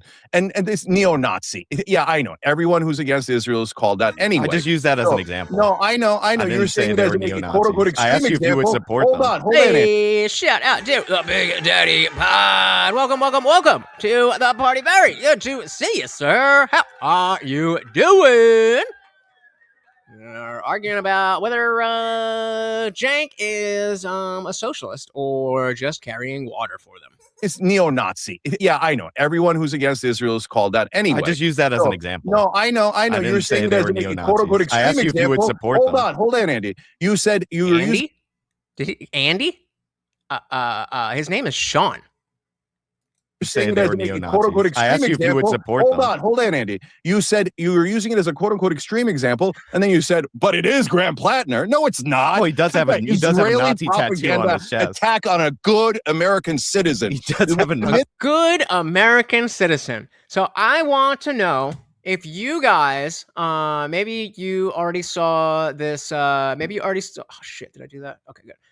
Maybe you already saw this post that I made a little while ago when that was, in the... I've done my best. I've done... Maybe you've seen this before, but we'll check it out one more time. I've done my best. I've done my best not to get political with you guys because I know that's not what this page is supposed to be. I'm talking to my TikTok viewers. But I'm still on my strike from YouTube, despite the fact that I just ended a stream on Rumble, and we gotta talk. I can totally understand if you are somebody who thinks that Graham Plattner is somebody to support. In general, on day-to-day experiences, seem like a normal guy as opposed to just another suit and tie. His policies seem to be in line with a lot of what left-wing people want, so on and so on and so on. But if you have been part of the crowd that has using the Nazi label as a disqualifier. So notice the qualifier. What I'm saying is not anybody on the left, not anybody who likes this, anybody who doesn't like Trump. That's not what I said. I said if you were disqualifying people based on the fact that you are saying they are a Nazi, that is who I'm talking to. And so on. But if you have been part of the crowd that has using the Nazi label as a disqualifier, and also you like Graham Plattner, you need to not talk ever again about anything ever. Now, this is not about my... Based. We'll get back in there, but shout out to... Hey, well, no, it's welcome to the party. Very good to see ya. Big Daddy Pod said, you said the millennials were going to save everything again. When did y'all do it before? I've been listening while working on Acreage. I'm up to speed. So we fixed the whatchamacallit, the social media landscape, or we created the social media landscape, and then the Zoomers destroyed it. So I don't know. I'm just talking about my ass there. I know. Did I say everything again? Did I actually say that? I don't know, but I'm just saying the millennials will save it. We'll save it. Don't worry. You might have caught me talking a little shit there. Good call. Good call. You got me. Just being a little wacky. All right, let's back up. And also, oh yeah. That's the so on and so on and so on. But if you have been part of the crowd that has using the Nazi label, gotta talk like that for TikTok, as a disqualifier, and also you like Graham Plattner, you need to not talk ever again about anything ever. Now, this is not about my feelings of, oh, he's a Nazi. That's not what I'm saying. I'm calling out your hypocrisy. That this other Nazi we can't listen to, we can't vote for, we can't anything. But this Nazi who actually has the tattoo. Oh, he's cool. Maybe you don't know anything about tattoos. Maybe you haven't been, under the needle. I'm covered. There is absolutely no way that Graham Plattner got that tattoo without somebody being like, hey, I don't want you coming back to sue me as the artist, so I need to let you know this is what that tattoo is. And also, there was probably a bunch of other Nazi propaganda symbols and all that stuff in the shop, because most shops just will not tattoo that stuff. It's not just my arms, it's all up and down, and the other leg is just like, so trust me. Fuchoy, if you're here, that's why, for the picture, it just wouldn't work. There's just too much time. It's all up and down, and the other leg is just like, so trust me when I tell you, there is absolutely zero chance that this man did not explicitly and purposely get that tattoo with full knowledge of what it was. Tattoo artist, back me up. Honestly tell me that you would put that on somebody and not be like, hey, do you know what this means? Reputation is all tattoo artists have. That's all that, if anybody was to find out that this particular artist tattooed a Nazi symbol on somebody who was in politics and didn't inform them, that would be the end of their career, unless they were already in a Nazi shop. And so that's what some people were saying. Well, oh, maybe he didn't know that that's what it was. The only way you could get that and not know what it was means that you're in a place where it's got a whole bunch of Nazi stuff, including swastikas and all of that. The type of shop that will do that is that type of shop. You're not just going into a random place. And I heard somebody say that he got it in like Chechnya or something. I think that makes it even worse. Because then you're going somewhere and you're irresponsibly, putting shit on your body and not even looking at what it is. But I don't believe that. I don't believe that there's any way that would happen, as I just said. So yeah, it's not that he's a Nazi, but it's so many people on the web have been saying, oh, we can't follow Pete Hegseth, we can't follow Trump because they're Nazis. But they don't actually mean that they've got a swastika tattoo or anything like that. They just mean bad. Remember, fascist, Nazi, racist, they all just mean bad. And now, this guy comes through. No big deal. There is no consistency. There's no consistency. Big Daddy Pods, and I'm not one of these anti-millennial old guys, but come on, you are an exception. Your generation helped elect Obama and so forth. Nope, I'm not taking that. Obama was, 2008, right? So we were just getting out of high school. I was November. Yeah, so I'm older for my for my class. I'm one of the older, not the oldest, but I'm one of the older people. And I didn't turn 18 until after Obama was elected. Actually, wait, no, that's not true. Was it It was 2008, right? Am I stupid? That's right, because it was yeah. Because I was I just graduated. I was in college, so maybe I had just turned 18. But yeah, I was at that age. And so if you're depending on the freshly, barely legal 18-year-olds to save your country, that ain't on me. That ain't on me. Yeah, now, but back then we weren't. So again, it's only just now. I'm 36, so I'm not even 40 yet. And so all I'm saying is that there's been a long time where the boomers have been in control. Then we did that stream where we actually talked about it. The biggest stream I've ever done, over 100,000 views, talking about where it was 3 different TikTok videos. First, we had some Zoomer being like, Gen X is the worst generation ever. Oh my God. And we were all laughing and da-da-da-da. Then was a Gen X guy who was like, yeah, I mean, we just didn't care. We didn't do anything. People are right. Gen X is kind of sucks. And then there was an elder, a millennial dude who was, oh, fuck Gen X, you left us to do this and that and that and that, which I think was misguided. But, you know, in the moment, it really created it struck a nerve with a lot of people. You can go to that video and there are paragraphs upon paragraphs of Gen Xers giving what I'll call excuses as to why there wasn't a lot of shifting and why the boomers still have so much power. Now, things like the fact that the baby boomer generation is much bigger than the Gen X generation, that's a valid point. But if you're going to sit here and tell me that for 18-year-olds, it's 18-year-olds' fault that Obama went in, well, that means that you, as the older generation, didn't do your job. I am not depending on any freshly 18-year-old to make the right choice for president. And this is in this landscape where everything is politics. Back then, in 2008, like there was the political kid. My class was almost 500 students. There was a couple, but there was they were the political kids. None of them had any friends. Mostly Republican, to be fair. But none of them had any friends, and that's all they did. Everybody else just didn't give a shit. For better or worse. But so now, expecting the freshly turned 18-year-olds to save everything is silly. Back then, when there was no TikTok, Facebook was only the people that you knew. Come on, man. Own yo shit, bro. Own yo shit. You just seen it.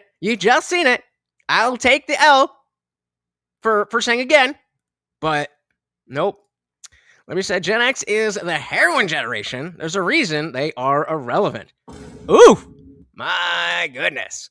Clone Dog said Obama is an adult and he can take responsibility for his own actions. Very, very true.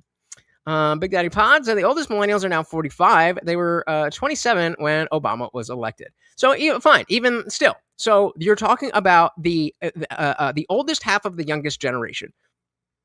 Are you now depending on 27-year-old Zoomers to make sure your candidate gets in? Which would be a lesser offense now, because we do expect Gen Z to be up on what's going on with politics because it's all over TikTok, YouTube, Facebook, all that shit. They're not on Facebook, well, you know what I mean. So that makes it even worse. Right? So you know what I mean? There wasn't like the political crowd. There was the student, even the student government kids. They didn't care about real politics. They cared enough about the school and, you know, the events and all that shit. But they didn't care about American politics. Big Daddy Pond said, sounds to me like you need to meet some smarter Gen X. Well, I mean, again, there was over 3,000 comments on, let's find that. There's over 3,000 comments on that stream.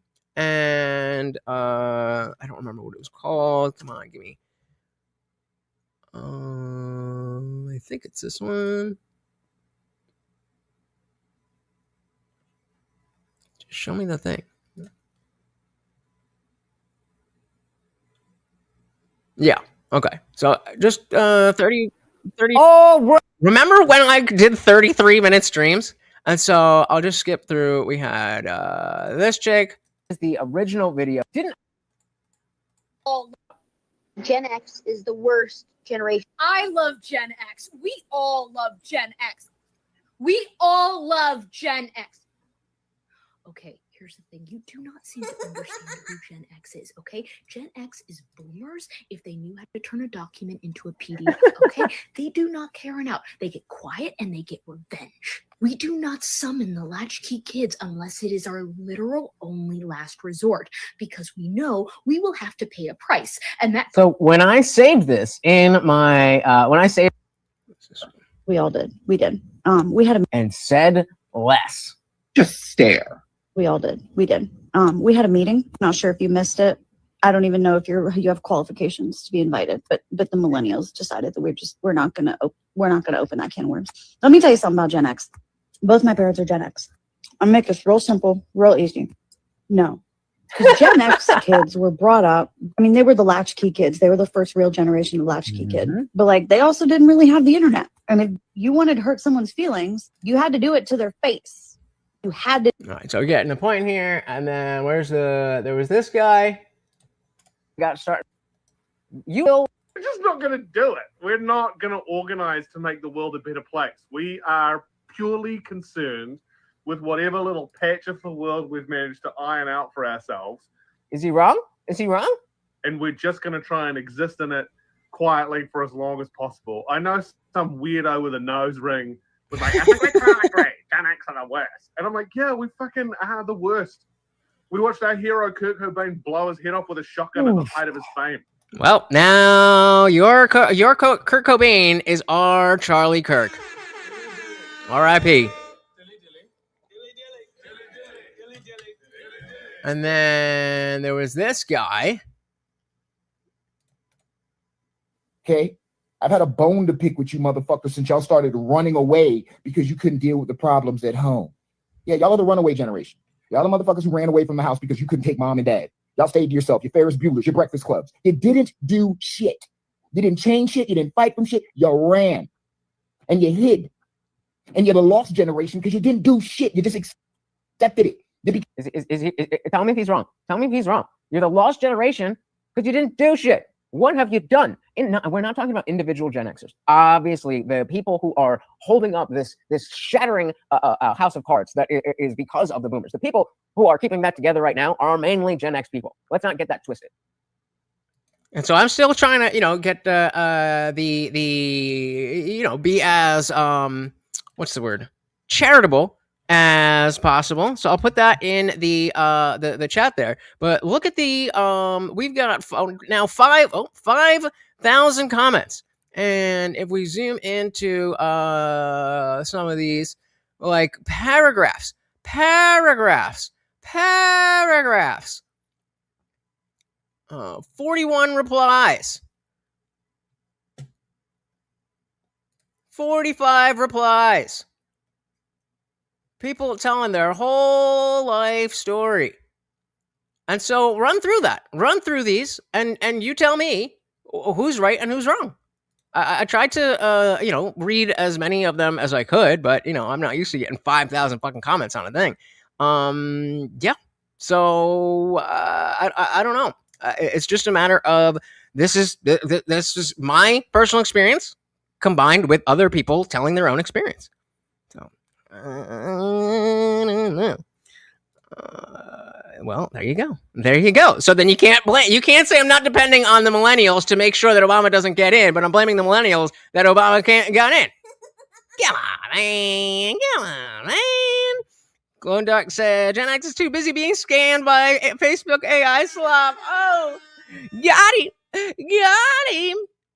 Nikki said, Gen X isn't mad their kids don't like them. Like, your children aren't your friends. Fair, true. The youngest Gen X is 46, 47. All right, fair enough. And so, yeah, okay, if he's wrong, then like, fair. But I'm just getting 5,000 comments like that. And that's all I see. No. What I'm saying is that, do you think that 5,000 people is not a sample size? If you saw a study with 5,000 people, you'd be like, oh, that's not enough. I'm not making an appeal to anything except what is said there. Everything there. If it's not in the video and it's not in the comments, then I'm not saying it. But if it's in the video and it's in the comments, that's what I'm saying. Anyway, let's dive back in, talking about our buddy, Graham Plattner. Great example. And then you said, but it is Graham Plattner. No, it's not. Oh, he does have a Nazi tattoo on his chest. Attack on a good American citizen. He does have a Nazi tattoo on his chest. You have an average American, Israel comes in with their disgusting media control and their government and their politicians. Notice Democrats are attacking Graham Plattner. Yeah, I wonder why. Because they don't like Nazis. based on your rhetoric, Nazi, Nazi, Nazi, Nazi, fascist, fascist, Nazi. And then he's got a Nazi symbol. Like what you, even Democrats. Why? Because they're corporate Democrats who also serve oil and pharma and yeah, it has nothing to do with the past 15 years of saying Nazi bad, Nazi bad, Nazi bad, Nazi bad, and then this guy has a Nazi tattoo and was Nazi bad, right? I'm like, well, no, of course not. No principles, just positions.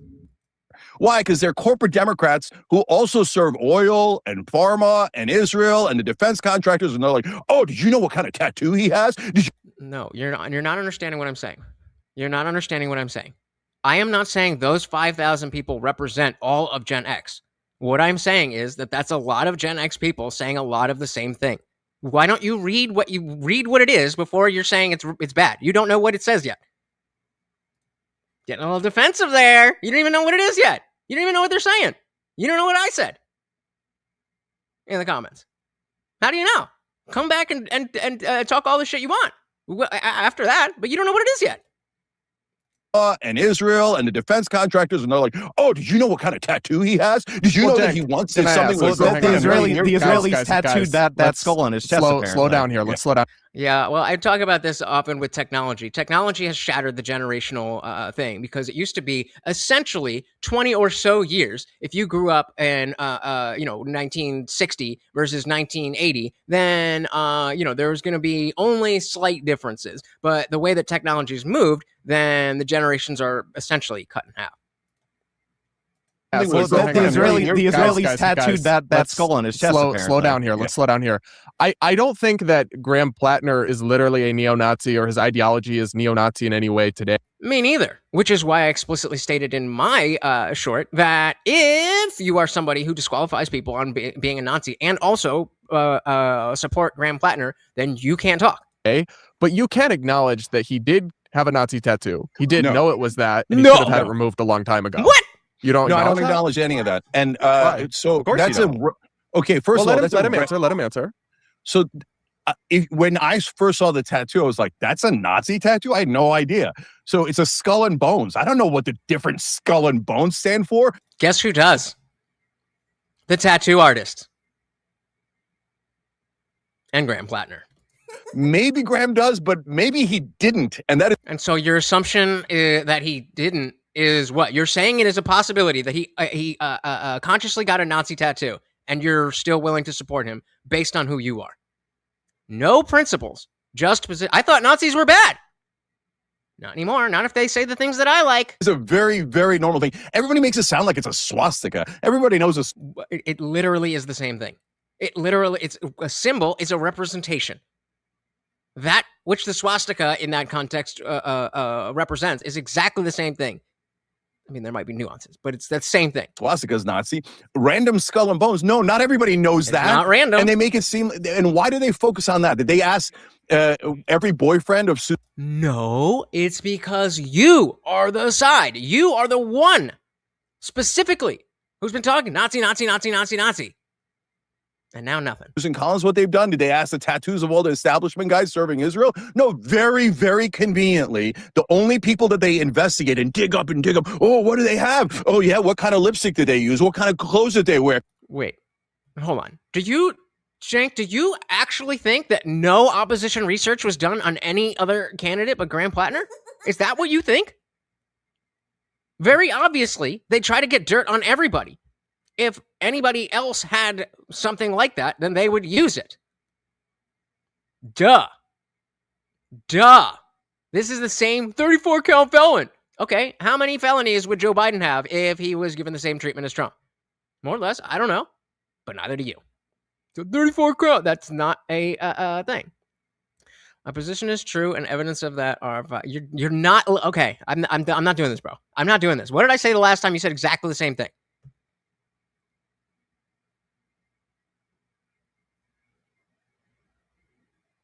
That.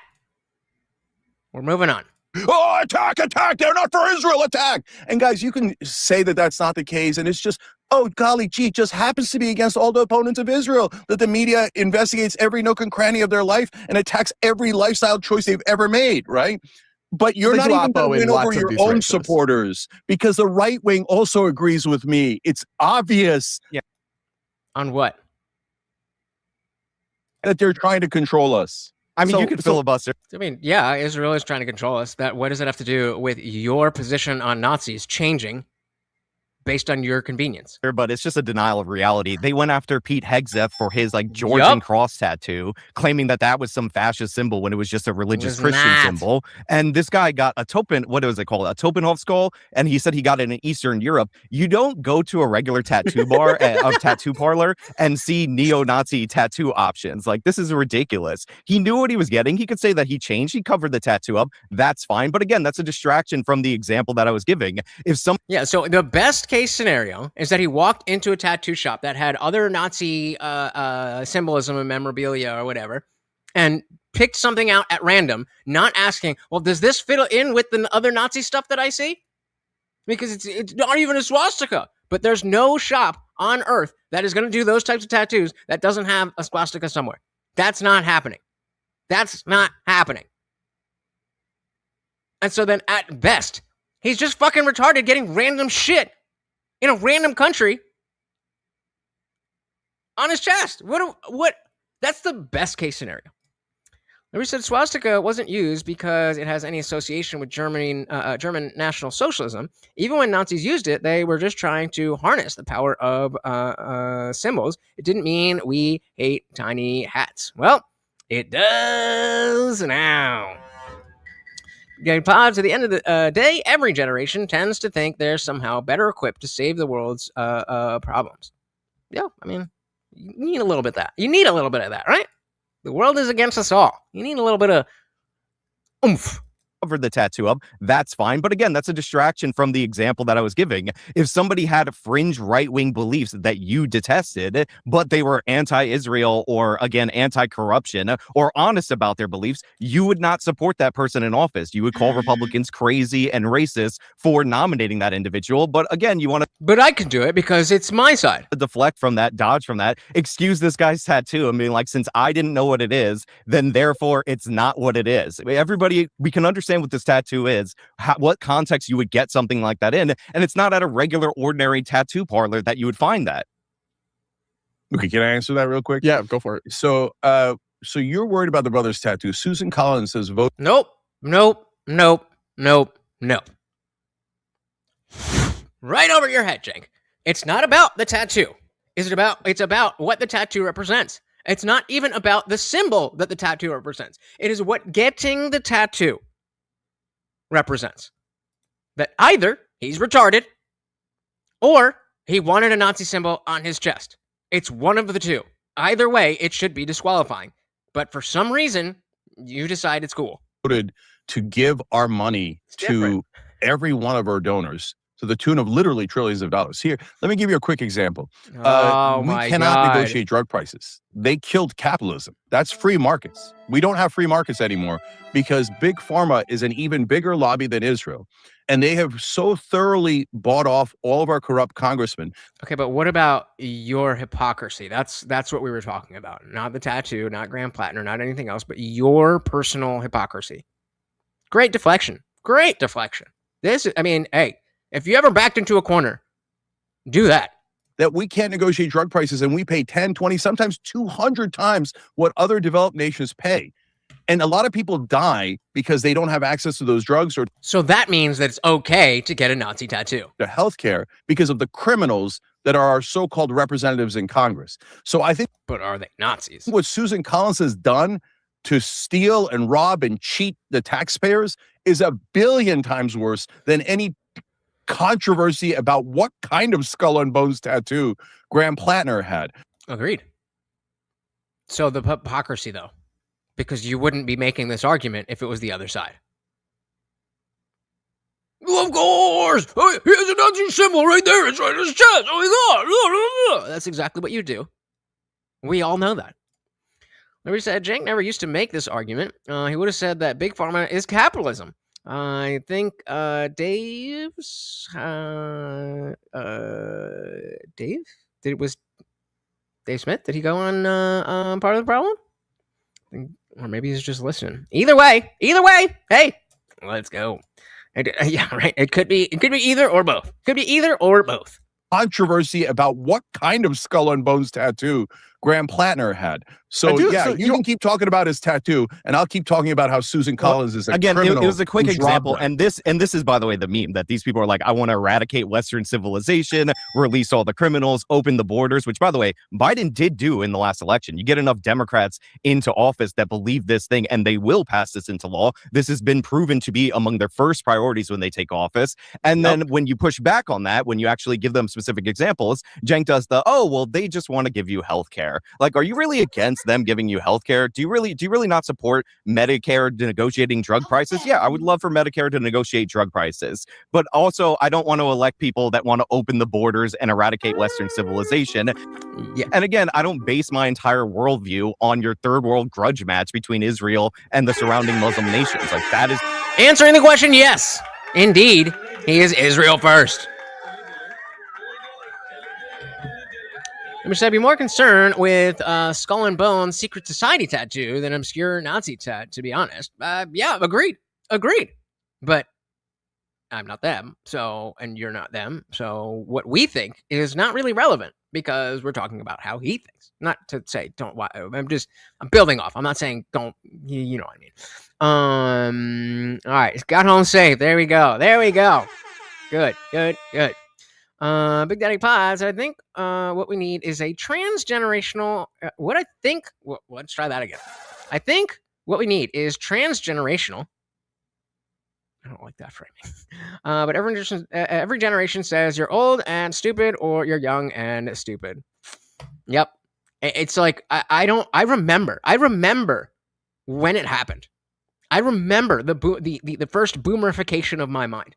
I was still working at a restaurant.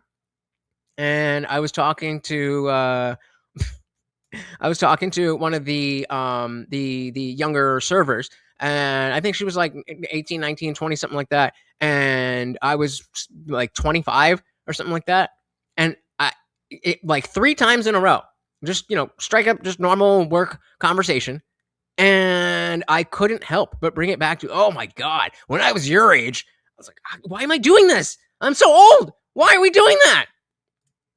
Big Daddy Pod said, it's the mantra of Gen X screwed up everything. That's nonsense. It was screwed up when we got it.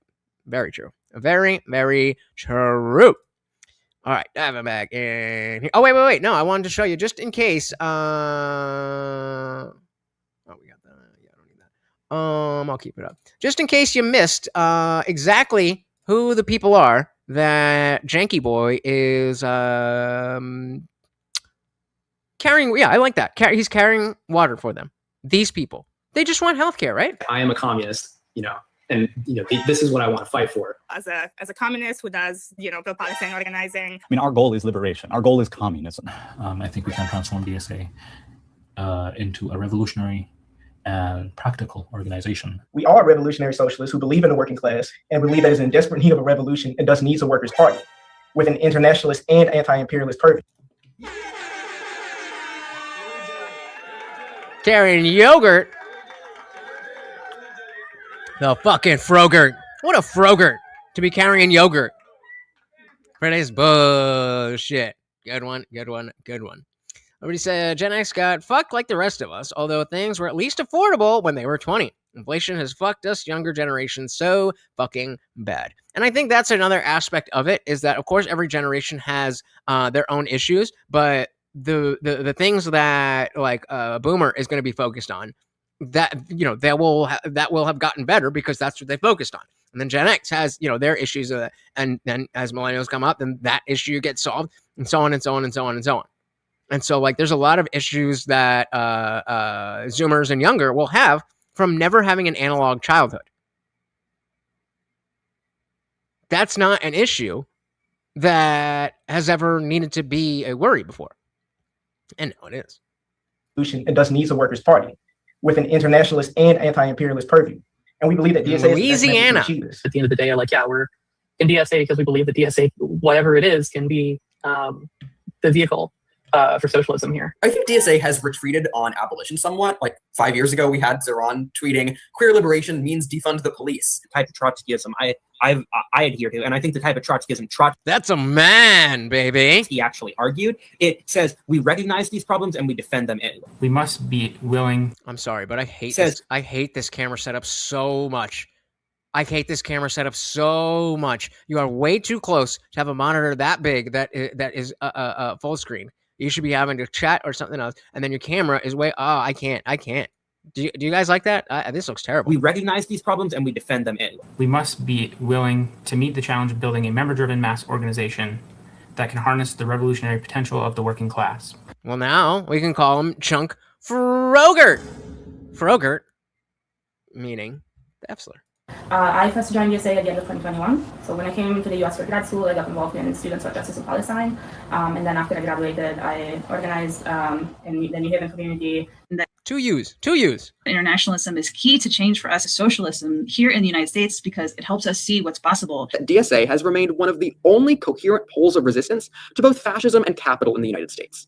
We are only going to build ourselves into a fighting party by ensuring that our electoral work and our independent working class organizing are working in concert and are strengthening each other. We are fighting to dismantle these policing structures, but ultimately, I mean, literally, they're literally showing that they want to burn it down. we have to be ready to take control of our neighborhoods, to fight for our neighbors. If you're a cop or Zionist, stay the fuck out of DSA because those are the two criteria that we actually don't allow. So when we say we want a vanguard party of professional revolutionary cadre, we're talking about organizers who are on the front lines of labor struggles, tenant struggles, and so on. It is so important that as DSA, we are developing organizers who can look at the conditions, figure out what exactly is the pressure point, what is that weak point that we can push on to help start breaking capitalism down. And it's working.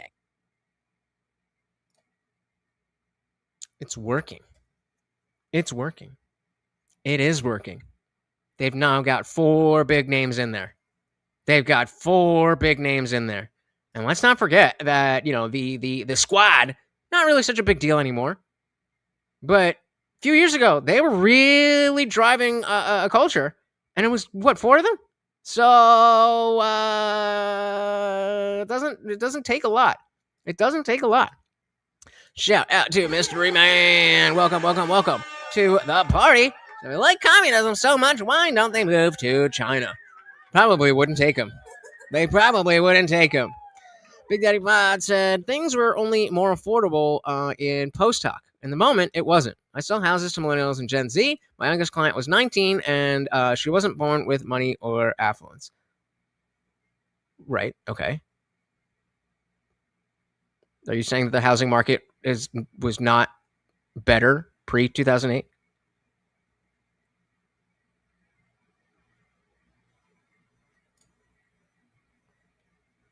Yeah, very obviously, things are way more expensive. And so, the young kids might think, oh, you Gen Xers, you could support a family of 5 on one income, and your mom could stay home and all. I understand that wasn't you. Maybe the boomers. But to say that it's not that, so what exactly? So define post hoc. What you mean in this context? Because it was not only less dollars adjusted; it was less money. It was less labor hours. So maybe I'm misunderstanding what you're saying, but yeah. You can see I'm a Gen X. I had 4 roommates in a 2-bedroom apartment, and minimum wage was $4.50. So how much was rent?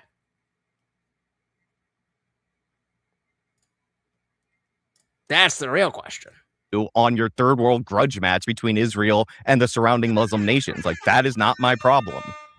Okay, I do want to. I do want to say I couldn't agree more. It's definitely not our problem, but we're not. Then stop voting for the people who want to exacerbate it, bro. Funding the Muslim nations. We're being forced. We fund everybody, but we're being forced to fund Israel. So, you make it sound like I want to be involved in this. No, I want to get the hell out of the Middle East. I want our military to leave immediately. So you vote for all the people who their only point of value to their voters is that they're on the right side in that conflict? Make that make sense, bro.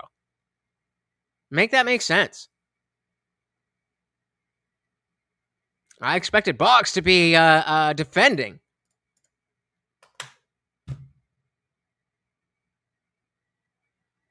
$800 for a 2-bedroom apartment.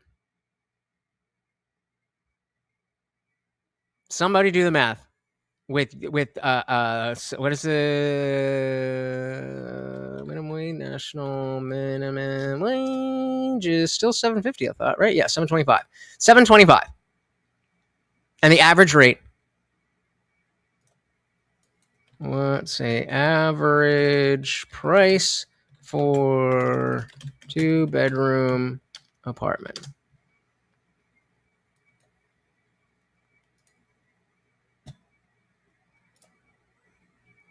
Almost $2,000. So over double.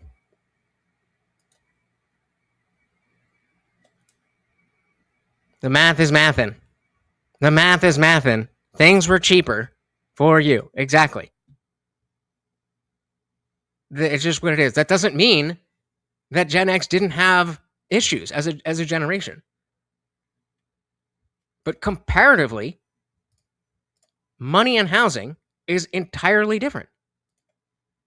No, I want to get the hell out of the Middle East. I want our military to leave immediately, okay? And not to send another dollar to the Middle East. Saying that young people look back, they can say that life was more affordable based on their 2026 perspective, but for those living at the time, it was not. We just did the math. It was. But so it's not me. It's everyone in Washington. You seem to love so much, including Susan Collins and all the corporate Democrats that these. That's me. I love Susan Collins. Yeah, that's my girl. Super hot too. I mean, you're telling me all these incumbents are lovely, and they're the ones who are forcing us to be in the Middle East. Hang on, Cenk. Saying that these like challenger candidates are crazy or deeply flawed. Yeah, I mean, isn't like half of all of the money that we have printed in the last 50, in under Biden and Trump? How can you act like that doesn't affect things? I mean, even in your own life, the things that you did in 1986, are those things adjusted for inflation more or less labor hours than 30 years ago? Or that'd be 40 years ago. So 96. Endorsement of the challenger candidates are crazy or deeply flawed isn't an endorsement of the incumbent. Like that's the kind of binary two-party, lesser of two evils thinking that could be used to justify anything. Okay, wait, aren't you guys doing the same thing? You're saying since this rando thinks that she's going to end Western civilization. Well, she won and you're supporting her. Well, I'm sure she'll get enough votes for that. Okay, that since this is happening, well, that's it. You have to vote for Republicans. That's a binary choice. But by the way, to be fair to you guys, elections are a binary choice. So if you said to me, pick anyone in New York, I might not have picked those two. But if you you can always write somebody in. You say pick them or a corrupt incumbent, I'm going to pick them. All right. Well, I want to drill into some of the specifics here that I think, because Cenk, it's not just about these three, and I'm sure you would acknowledge this. There's rising support for democratic socialism. And again, we go back to the liberal playbook. First, it's not even, that's not happening. Nobody's a socialist. Nobody's a communist. We're now on step 2. Okay, yes. All right. They're a little wacky. But, I mean, whatever. Fast forward. Then they take over. Of course socialism is here. Are you a bad person for not liking it? What kind of bigot are you? Over and over and over and over and over and over. Affirmative action, trans stuff, gay stuff, just DEI in general. Pick anything. Feminism for sure.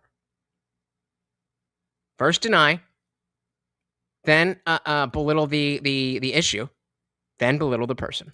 Whatever that means. This strand of like left-wing populist thought, the DSA itself is surging. And one of the issues where I think the DSA-aligned position has become pretty mainstream is abolish ICE. And I've been very critical of Trump's immigration crackdown, of ICE overreach, of them violating civil liberties in different ways. But at the end of the day, I think I and most Americans do think you need to have immigration enforcement deporting dangerous people who are in the country illegally. Where are you at on abolish ICE, Cenk?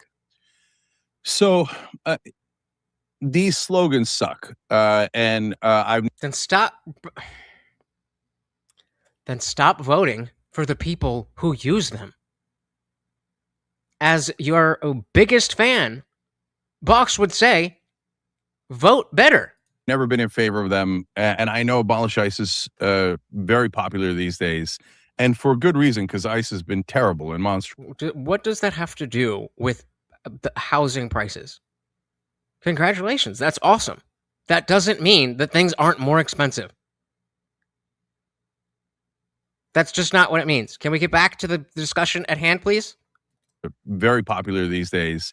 And for good reason, because ICE has been terrible and monstrous. And we saw it with our own eyes, and they killed American citizens. So I'm dead set against what ICE has done in this regard. But when you say abolish ICE, it makes it seem like you're not going to do any immigration enforcement. You think? You think? And that's not what they mean. So yeah, it is, bro. Yeah, it is. Maybe they're trying to convince you that only. I mean, it's not really that bad. That is what they want. So well, that's what some of them mean. It's what some of them mean. No, I know. So okay, so then you just lied. Bald-faced lie. It makes it seem like you're not going to do any immigration enforcement. And that's not what they mean. That's not what they mean. So well, that's what some of them mean. That's it's what some of them mean. No, I know. I know some of them mean that, but I just said they don't mean that. You got me fucked up. So, look, a tiny number of them, like this one of the candidates you mentioned, do mean it. But overall, if you push someone who's saying abolish ICE, they'll tell you, oh no, and this is their actual policy. I do have an issue with it principally, but I do also understand that the level of violence towards them has gone up so much, explicitly talking about Minneapolis, where the mayor had the stand down order for the local PD. I mean, it's a sticky wicket, it is. Mr. Man said, can you imagine when Democrats get their hands on ICE and what they will use it for? They're gonna be so deport and happy. Deport. I can't wait. Oh, now you want it. In the same way that they have their anti-ICE protest and then they make a border that nobody can get in unless they agree. I mean, you can't make that shit up. Local defense corrector and a press as a pipe fitter. Once he topped out, we're starting a pipe welding apprenticeship. Dilly to that. And so I think that, you're appealing to something larger that I think is more of a pointed issue with millennials is parenting. Whereas Gen X had more of a uniform, like Gen X parents were more uniform, and kids are not supposed to be are supposed to be seen, not heard. They had to be reminded that you guys existed on the nightly news and that kind of stuff. And so the difference in your son being able to make it in this world, you didn't need to be reminded that he exists. Your parents literally needed to be reminded that you exist. And so your care for him, your actual parenting of him, is what allowed him to get ahead. But that is getting ahead. That's not a normal thing. That's not normal. It's better than normal. I'm not saying it's weird. I'm saying it's better than normal, but that's not average. Whereas with Gen X, if you weren't, working in a career field by the time you're 20, you're fucked up. ICE. And I don't. If it's not 20, then fucking, I'm just throwing numbers out there. They'll tell you, oh no, and this is their actual policy. No, we would reapportion some of that budget to other kinds of immigration and border enforcement. Well, then say that. Don't say you're going to abolish ICE, because it makes it sound like you're not. Why? You're still voting for them. Why would they not say it when it gets the crazies on board and it gets you on board? Why the fuck would they not say it? Give me one good reason why they would not say the things that help them get elected. Because you don't give a shit, and they, the ones who actually want that. So your only option is to not vote for that, because if you vote for that, it will get worse. It normalizes the level of whatever it is. Back in the Obama times, If you said a socialist, it was the worst fucking thing in the world. Then, over time, I'm a socialist, but blah, blah, blah, blah, blah, blah. Now we've got Mamdani in office and the other DSA candidates, and people are openly, publicly being like, yeah, we need a revolution. I mean, that's how culture works. That's how culture works. You can't buy into it and then be like, well, no, I don't like the results of my own actions. Point is that this complaint that life is so much more expensive and such seems to ignore responsibility of a young person. Okay, for sure. Going to do any enforcement. So that is not their policy. That's why I don't like. It's 10 o'clock. Do you know where your children are? You don't know what that means? Like these misleading labels. And that's why I fought against defund the police. That's why I fought against abolish ICE as slogans, because then you're unnecessarily bringing sympathy towards ICE or the police, which they didn't earn. In the case of the police abuse, etc., obviously we should reform that. But when you say when you say defund the police, it makes it sound like you're going to get rid of police, and it makes people panic. That's not a popular position. You're this close, Cenk. You're this close. Where did Box go? I need to hear, like, is Box buying this? Is Box on board with this? Like, what the fuck? This is crazy talk. This is crazy talk. Notice how AJW, he hasn't needed to say much. He's just like, oh, just let him go. He's talking himself into a corner. What are you doing, bro? So at this point, if you say abolish ICE, that might actually be over 50% in the country because we're so sick of what ICE has done. But so it went from that's not really what they mean to 50% of the country agrees with this. He's doing the fucking liberal playbook in front of our faces. In front of our fucking faces. First he denied it, then it's like, well, yeah, of course. And now it's 50%. That was like 10 seconds of airtime. That was probably legitimately more like 2 minutes. 2 minutes ago. You were saying that is not, that was not a thing. And now you're saying, well, of course it's a thing. Over 50%. Come on, bro. To be over 50% in the country because we're so sick of what ICE has done. But really what the American people are saying and what we should say better is, no, we need to reform immigration enforcement so that we have a closed border and we actually follow the laws, but we're not unnecessarily cruel and doing these mass deportations and a surveillance state and killing American citizens on the streets. Yeah, did you ever have to need the news to tell you that your sons existed? Or that your kids existed? So it's different. We're going to move on, brother. If you want to come on and have a full discussion of this, we can do that. But like I'm doing a thing. I'm down to, have side conversations and stuff, but this is becoming the whole show, and that's not. We're having a parental generational discussion and watching it doesn't match up. So like, I'm down to go down, side quests a little bit, but we're doing a show here. And feed Morty, guys. You guys came in hot. It's Friday, bro. It's Friday. If you want that movie night, this is your last chance. Mass deportations and a surveillance state and killing American citizens on the streets. Okay, Sean, bringing you in here. Yeah, I mean, when they say abolish ICE, they do mean no immigration enforcement. Immigration is the key to the Democrats' power. They want to flood the country with as many people as possible, keep them in a parallel status to the regular population. So eventually we can get some kind of amnesty program so that these people can become, hopefully, according to them, loyal Democratic voters. So yeah, they do mean it. They've said it time and time again. We've elected candidates that they won their primaries that are quite literally saying they want open borders and to legalize all of these people. And again, that you can't deport people who commit crimes in the United States because they have extra constitutional protections.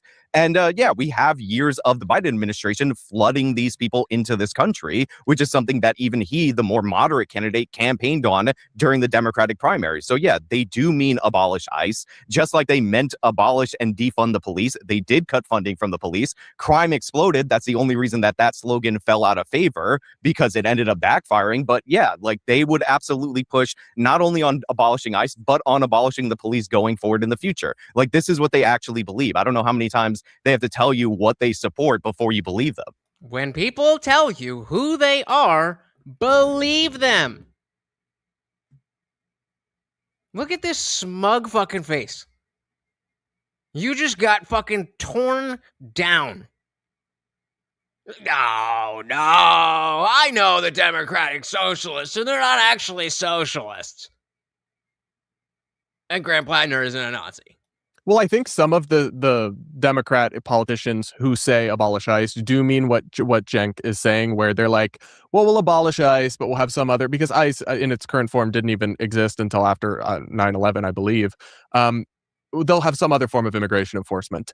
But that's like then you're essentially not really abolishing ICE. You're just rebranding it and moving it along to a different department. So then why say abolish ICE? But I will say, Cenk, some of these people genuinely do believe, like, that if you go to the Democratic Socialists of America website, open immigration, ending all military border enforcement and demilitarizing the border.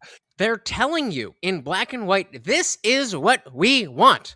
This is what we want. But Cenk and Boggs, incumbent's bad. Incumbent's bad. Change is just different. Like, no. What about literally bringing Adolf Hitler back from the dead and electing him? That would be different, right? Would you do that? Of course not. What's the difference? No apology necessary. Old and fat. I'm not that old, but kind of old and puny. So, like, because you're a smart fucker and you argue well. Didn't mean to derail. Thanks for tolerating me. I can be rude. I'm gonna eat my collard greens. No rudeness. I'm just just letting you know. But I do appreciate all of the discussion. As we do things a little bit differently here, where most places you go and you're chatting and you might say something and you just get ignored unless you pay people, and that's not really what I'm interested in. I'm interested in having these conversations, but there's only so far we can really go from what we're talking about, because then it becomes clickbait. If I have this thumbnail up, right? If I got this thumbnail up and it was like, oh, all right, let's go, Cenk talking about socialism, and I'm where I talking about parents and this and that, and you know what I mean? So no apology necessary. I'm just letting you know. Nikki said, once you understand that Cenk is lying to achieve his goals, just like Nephew-san, he makes a lot more sense. Ooh, I don't know. Do we have that poll up? We don't have a poll up. Okay. So, which one is Cenk? Which one is Cenk more of? In this convo, I got to be very deliberate because you're going, well, what about this? What about that? What about this? Which one is Cenk more of in this combo? Is he lying or believing the DSA the DSA rhetoric? So when I say believing the DSA rhetoric, I mean every time he's been presented with an idea, he softens it. So the question is, either he's lying or he genuinely believes that it's not as bad as they say. So those are the options. Which one is he more of? Is he a liar? Is he more lying, or is he more believing? I really don't know. Ending all military border enforcement and demilitarizing the border is actually what they believe. And this is a rising tide. A lot of people in the Democratic Party, your Bernies, your AOCs, have their roots in that, but are not, fully on board with that, at least what they say. I mean, so are the skinnies and the shorts, okay? As well as the skinny shorts. Is that not an insane... Not to be confused with skinny jeans. But I do have skinny jeans. Oh! Dilly dilly to me.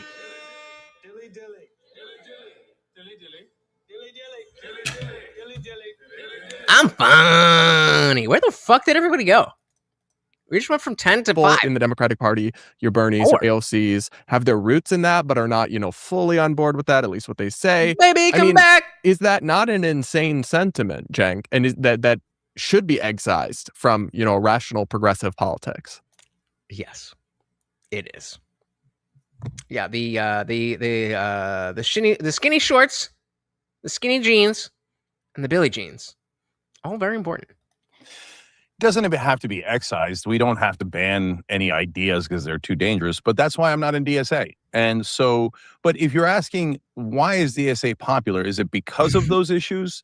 I don't think so. I think that DSA is becoming a little bit more popular now because the average person doesn't see this system working for them. So they hate the status quo so much, and understandably so, that they're looking for any alternative. And maybe they're looking for a different alternative in Oklahoma than they are in New York.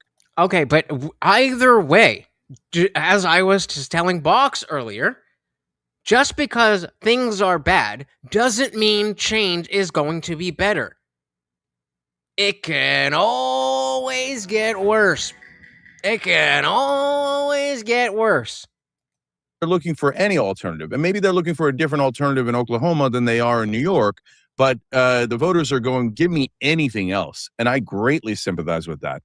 So those positions that you read off, I do you're too. right. I sympathize with that too, Cenk.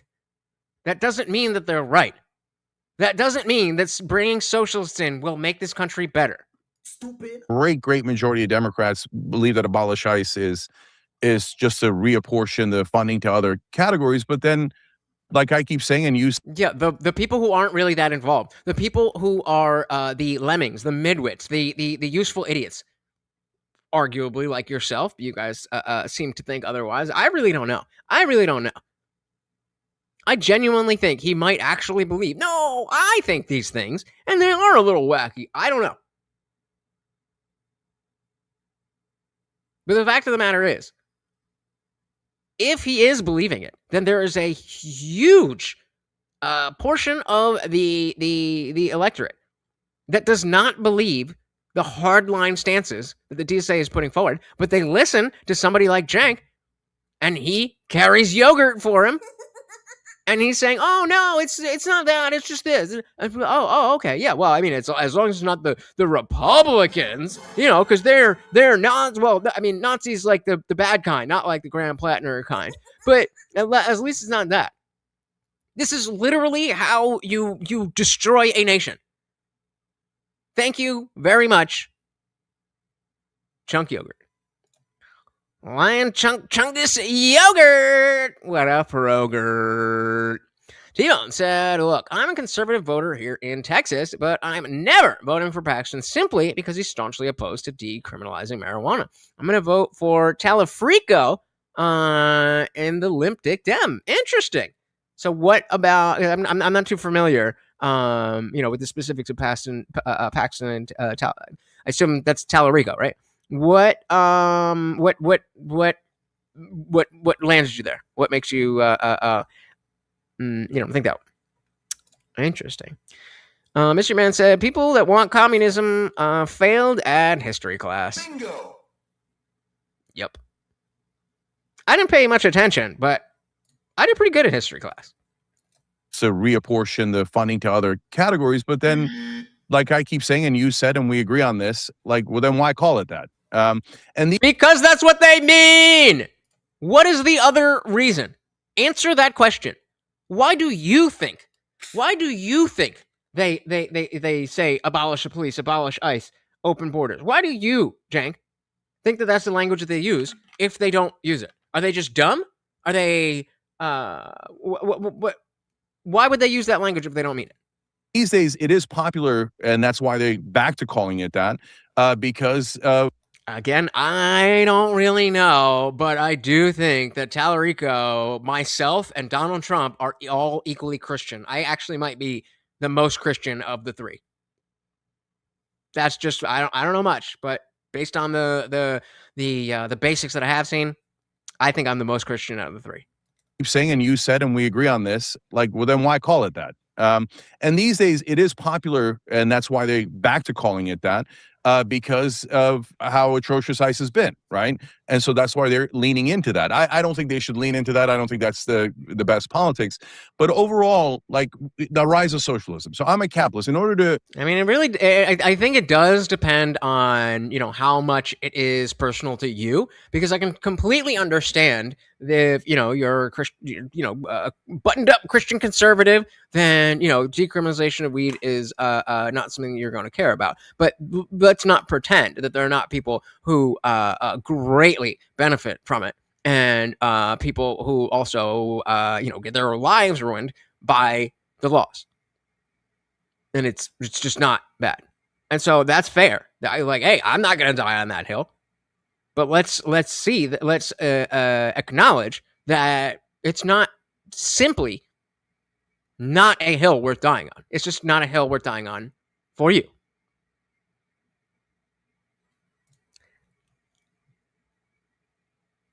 I don't know. I mean, I thought the prisons would be empty by now.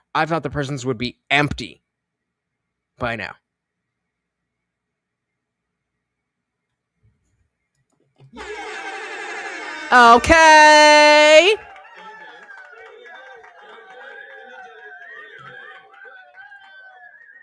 Yep. But again, we have people who they don't use it, they don't understand it, and they go with the rhetoric that it's a drug, it's bad, it's this, it leads to this, it leads to that. And I think that's gonna, in the same way that it's been repealed in people's minds over time, that's just gonna continue.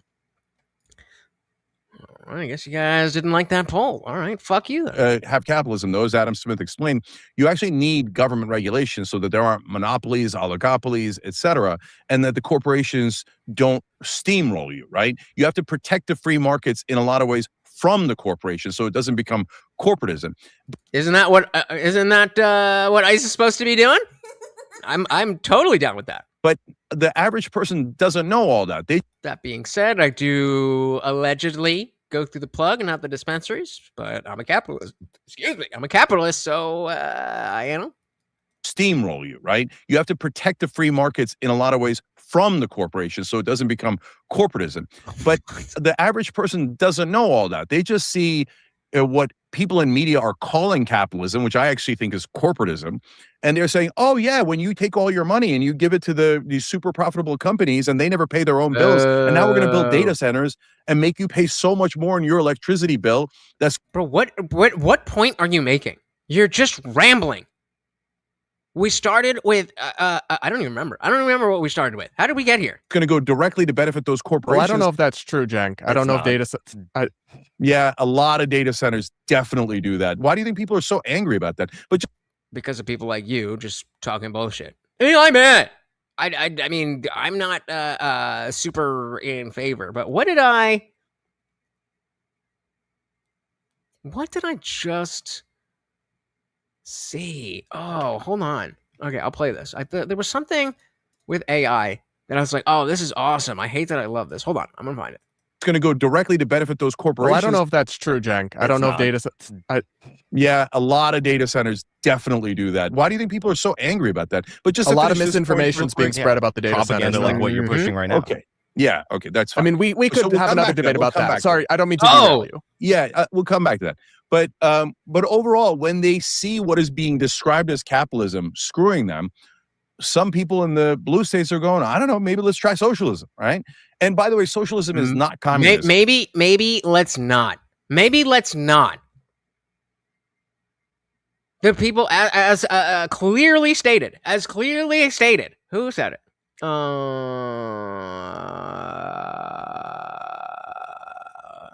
Yeah, Mr. Matt. The people who want communism failed at history class, and the same people who trust the government. And Cenk is doing both.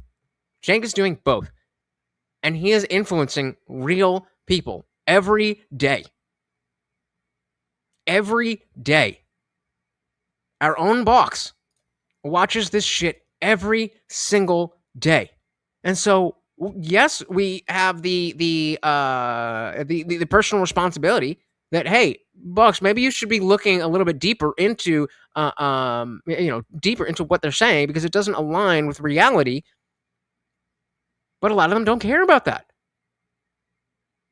Bucks has stated, if you're still here, tell me if I'm wrong, but Bucks has stated many times that his position is based on what he thinks is icky. And he doesn't find socialism icky because he hasn't lived under socialism. My sister! Yeah, I mean, I think people like that's such a cliche. When people are talking, oh, this is just like idiocracy. I feel like people overuse that. Like we should save that for when it's like right on point. I mean, it's getting more and more, but you know. What y'all sign? Canada weed is 100% legal, but that drove a massive rise in large-scale narcotics manufacturing and trafficking by organized crime groups due to the losses in the black market for weed. And I mean, that's definitely a an issue. But the question is, okay, well, what is the alternative? And that we've already run this play. We've already run prohibition. People want that shit. People are going to get that shit.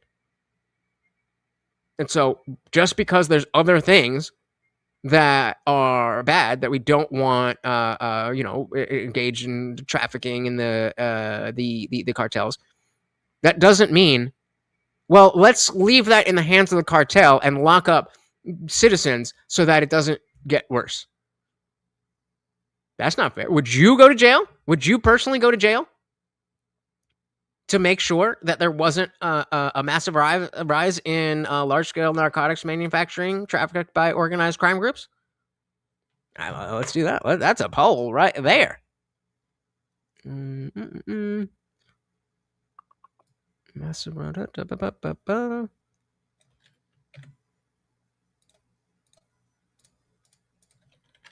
Would you go to jail to prevent... That's not going to be enough characters. 28! Oh! A rise? 19. Here, I'll play this while we do that. States are going, I don't know, maybe let's try socialism, right? And by the way, socialism is not communism. It depends on what you mean by socialism. Northern Europe is so-called socialist, and Northern Europe is in fantastic shape. So, like, the reality is we are lived in a mixed economy. A lot of things we do or that the government does is public, the military, the fire departments, the police departments, etc., and it should be public. And a lot of the stuff we do is private and should be private. So when you talk about so-called socialism, the real conversation is around, wait, is universal health care socialist? Because every other developed nation has universal health care, paid family leave. Every nation on earth other than us and a couple of island nations have paid family leave. If you're calling that socialist, then American people are going to love socialism because those things... No, that's not what we're talking about, and that's not what we mean. So, and Nikki's saying that it drove a massive rise in large-scale narcotics. And the other side to that is so that's what comes with the legalization. But if it remains illegal, then otherwise law-abiding citizens end up going to jail. So the question then is, are you willing to go to jail to prevent that? Because if you're not, then why should anybody else? If we agree that the law is the only thing wrong about marijuana, then it's fair if you don't want to use it. It's fair if you don't want people to do it. But you could say the same thing about video games or, alcohol. I'm doing right now, allegedly. Saving mine for later. And we this is not the point of using Box as an example is that I respect Box. I think Box is a smart dude. I think Box is a reasonable person. Except this shit. Something has led him astray. Yeah, exactly. Exactly. It's tough. It is tough. Big Daddy Pod said, in the first Clinton and Obama campaigns, I'm not a socialist was paramount to the right, saying I'm not to the right, saying I'm not pro-choice. Oh, you're saying now being on the right saying I'm pro-choice is just like back then being on the right and saying I'm a socialist. Yeah, makes sense. Makes sense. And how does that happen?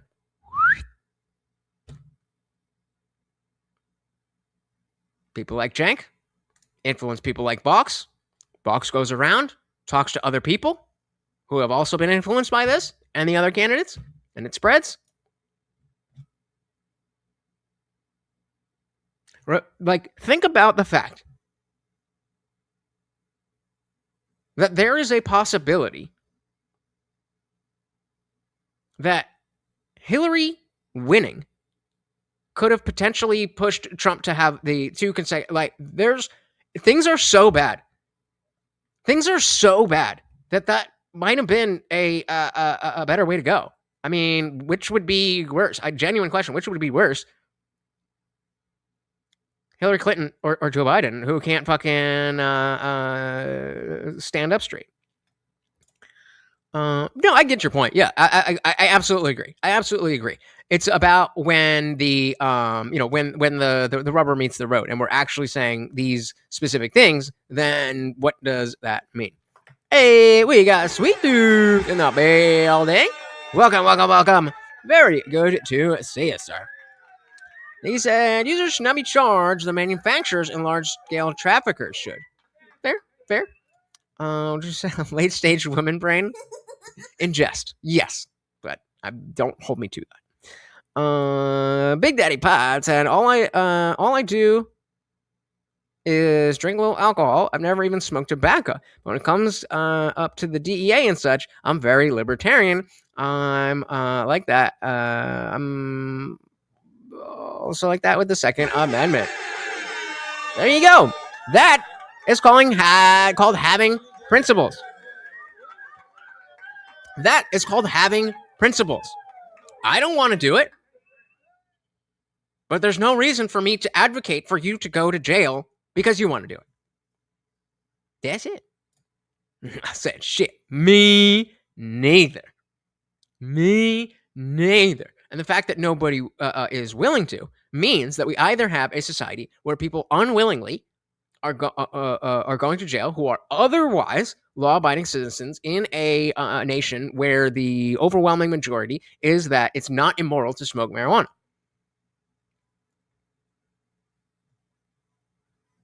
Not a good place to be. Big Daddy Pies. I say my next door neighbor could be manufacturing coke if they want. As long as it doesn't cross my fence line, that's none of my business. Well, damn. Would have been nice to live next to you when I was in that second house in college. Somebody allegedly was selling coke out of that house, but shh. Literally Hilton. Oh, Jesus. Big Daddy Plaids. The philosophy on the classroom in one generation will be the philosophy of government in the next. You are an anomaly. Usually young people stay the course once they're programmed. I don't know. I hope that's not true. I mean, I'm definitely a step above. Everybody knows that. But I hope that's not true. I hope that people can be have their minds open, their eyes open, and change their opinions. I really hope the tribalism is a function of the centralization rather of information. And that as we move away from mainstream media, then it's not going to be as easy to convince people all of the same thing. Because now media is so balkanized that how do you get to all of them? You had to, each of these channels, as opposed to ABC, CNN, NBC. It's tough. It's tough. All right, let's back this up a little bit and dive back in. Leave. Every nation on earth other than us and a couple of island nations have paid family leave. If you're calling that socialist, then American people are going to love socialism because those things poll at 70%, 84%. So let's be clear about the terms. Okay, Sean, your thoughts? I mean, they're quite clear about what they mean. Abolishing private property rights. C.O. Weaver, who was appointed as the tenant advocate for Mamdani. But if I saw him shaking his head, I'd be like, okay, well, am I wrong about that? What? Educate me. Impoverish the white middle class. I mean, these people are clear about what they mean time and time again. And by the way, it is not the regular struggling people that are electing these candidates. Look at the demos in the Democratic primary. They're largely being uplifted up by wealthy white progressives in the primary. In the general general elections, they end up crushing with minority voters because they tend to be more loyal to the Democratic Party. So this is like, luxury belief base voting for the luxury belief candidates. Like this is what they support. It's represented by the polling. And that is why in New York in particular, we're uniquely vulnerable to these kind of candidates winning in these primary elections. So yeah, these aren't the people that are disaffected. Like those people have already left New York City. Like we've seen a decline under very left-wing policies in the city of New York of families with children under 5. We've lost about 18% of them since 2019. So the families, they're not here. And if you looked at the data of people who actually have children, they're voting in the other direction. So this is the elite. These are the concerns of the elite who don't have to live with the consequences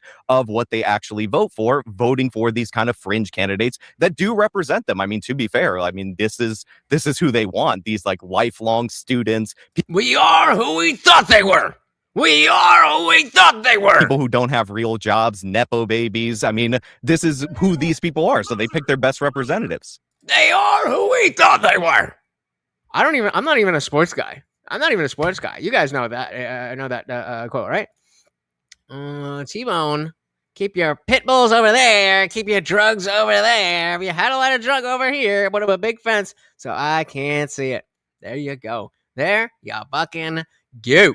Nepo babies. I mean, this is who these people are. So they pick their best representatives.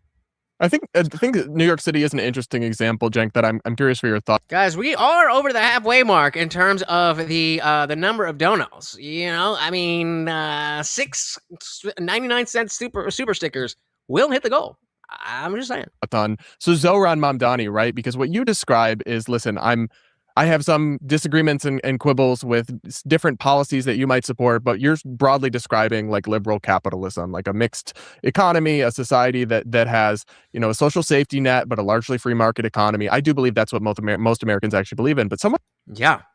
Not the DSA. Like Zohran Mamdani, his entire adult life, his entire political career was like tweeting Karl Marx quotes and talking about seizing the means and all these things. And then maybe when he actually ran for mayor, put on a little bit more of a veneer of more like what you're saying, that he just wants reform and just wants more social services. But I think at heart, and some of his appointments and other things have shown that radical tendency.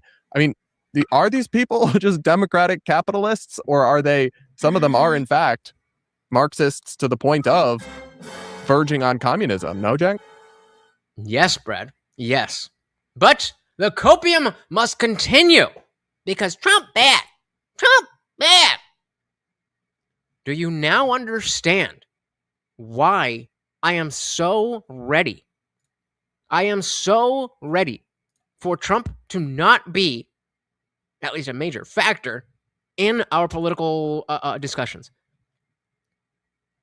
It doesn't even have... I was saying this from even before the election when I was the most gung-ho. It doesn't work. It doesn't work. There are too much of children to be able to deal with somebody like Trump. They are children. And so we need to move past that and find a way to take the original MAGA America First ideals and put them in a way that aren't so scary to the liberals. If I wrote an autobiography, what would it be called?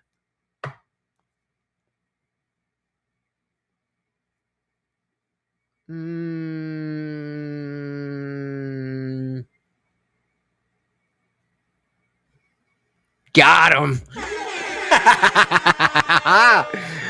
Got him. T-O-T-T-E-M. Got him.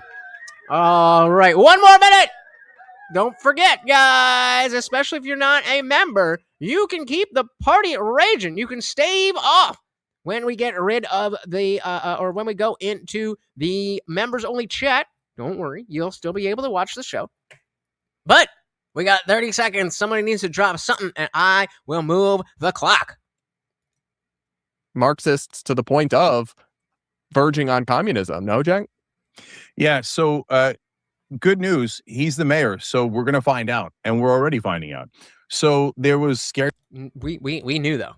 You're finding out. We knew because we paid attention in history.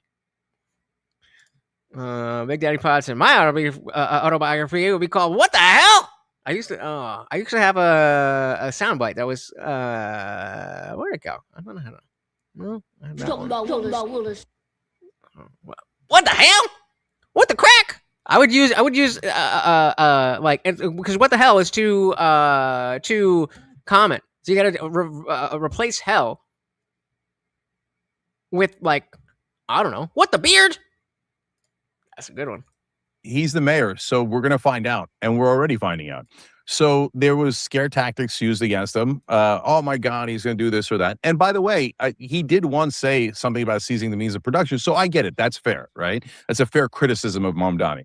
Yeah, why do you think he said that?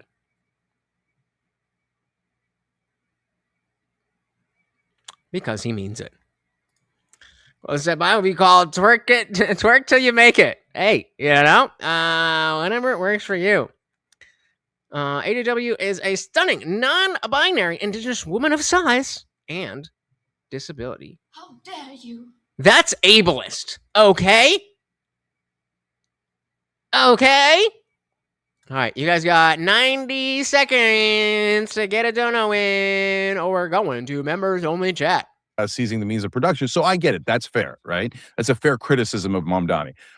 Now, there you and go. I said throughout the campaign, that'll catch eyes. Listen, his policies are a little to the left of me. I don't believe in rent control. I don't think that that's helpful. I think it is ironically counterproductive, etc. But I want him to try things, and I don't need him to. Why AJW though? Yeah, I mean, Cenk's the retard. Try all my ideas. I would need him to try the ideas the voters of New York are in favor of, and then let's see how they go. But did he say, okay, well, I'm going to come into New York and I'm going to seize all the banks that are in New York and Wall Street? No, he said, I'm going to do free buses and I'm going to do city-run grocery stores, which yeah, it's almost like that's the things that you say to the dumbasses who are not really paying attention or stupid enough like you to believe that we just want free buses and healthcare. That's all. That's all. I don't know what to tell you. He's definitely special.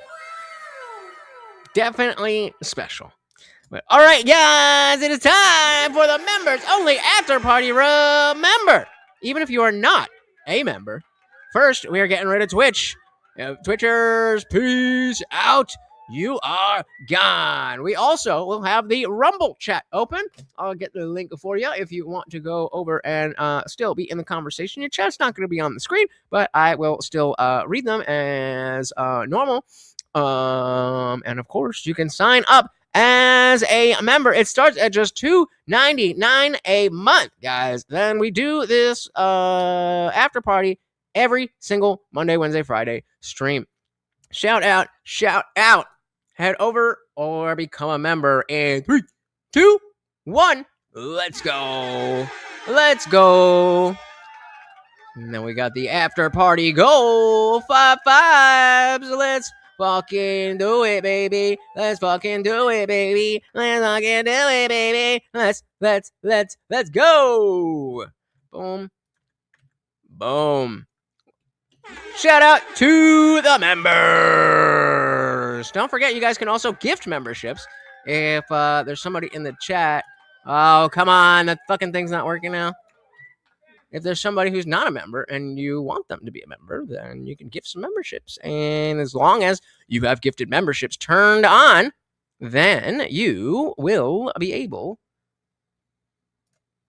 What's going on? Are we good? Members only? There we go. Okay. What else was I doing? I was just doing something else. I don't know. Oh, the Rumble. Did I put the Rumble thing? That's what I was doing. Copy. Paste. Boom. All right. Shout out to the disciples. Let's go. Remember, guys. Remember. Double points for movie night. Double points for movie night. It is Friday. You ain't going to have much chance. Let's party on. I'm going to seize all the banks that are in New York and Wall Street. No, he said, I'm going to do free buses and I'm going to do city-run grocery stores, which I think is kind of Muslim unemployment plan, because almost all the bodegas in New York are run by Muslims. but true.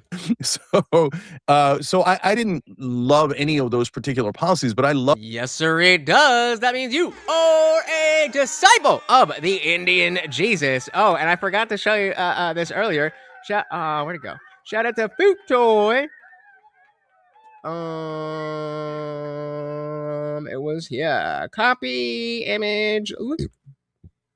I am burping up a storm today. Shout out to Futoy for this one. Where want to make sure actually let's unveil it. And we'll put it in full screen. Boom. No, we'll leave it there. Shout out to Futoy. Get rid of the banner so we can see everything that is good. Everything.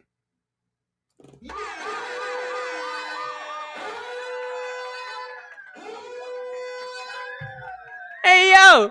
Hey yo! It actually it's making me look a little chubby. Like I don't have folds like that.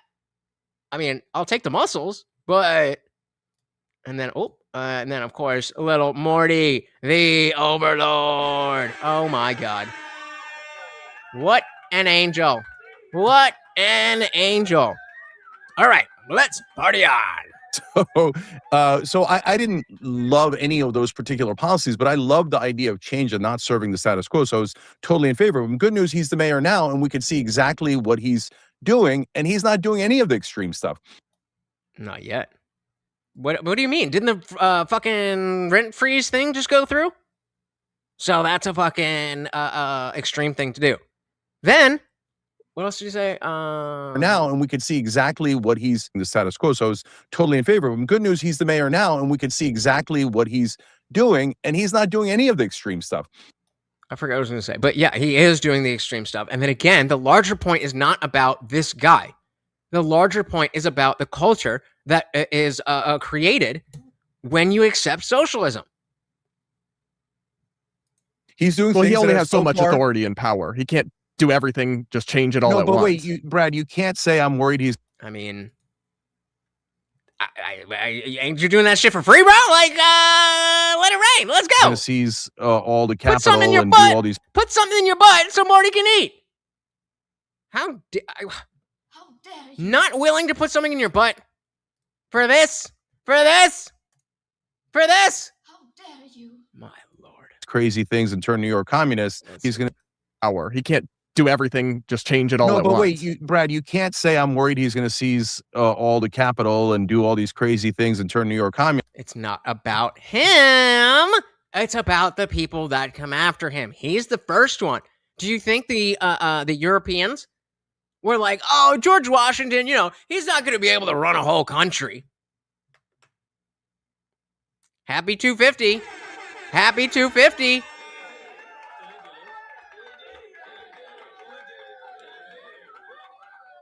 Not a drop. Not a drop. Hey, shout out to David Gill over on Rumble. Said he balanced the budget with an $8 million bailout from the rest of the state taxpayers. That's what I meant. But that's not extreme, right? That's not extreme. Crazy. What extremism?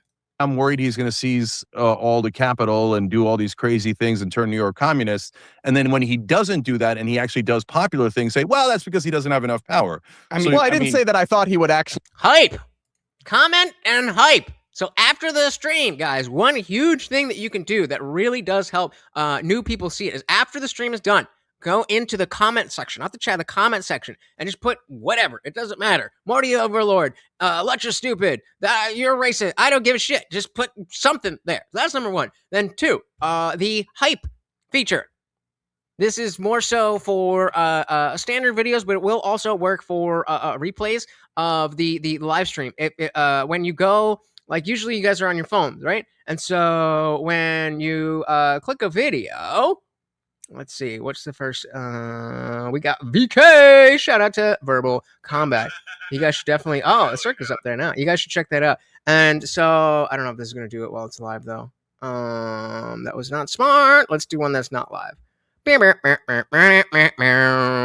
right, we got Alex Jones explains prequels. And so you can see the comment section is here. If you swipe, no, that way. Jesus Christ. I don't know how to do it. God damn it. But fuck. Let's see if we can do it here. I don't fully understand. Oh, let's see if it's on this. Can you see this? You can see. There should be a hype feature. Well, if it says hype, then hype. That's about it, man. We're just showing up, having the conversations, doing the fucking thing. That's the way we do it. If you go into other people's chats and, talk about, oh, you need to have on the Indian Jesus, you need to talk to the Indian Jesus. That does a lot of good. Never played it. Never played it. All right, let's do this. He does popular things, say, well, that's because he doesn't have enough power. I didn't say that I thought he would actually seize the means. I'm saying that's who he is at heart and what he believes in. That's what he wants, and that is the road that he is paving. Just like George Washington paved the road for the non-monarch leader. But so what matters is what he does as mayor. And so far, the things he's done as mayor are intensely popular and not one bit radical. So you know what else would be really not one bit radical? Not one bit? Not one? Okay, bro.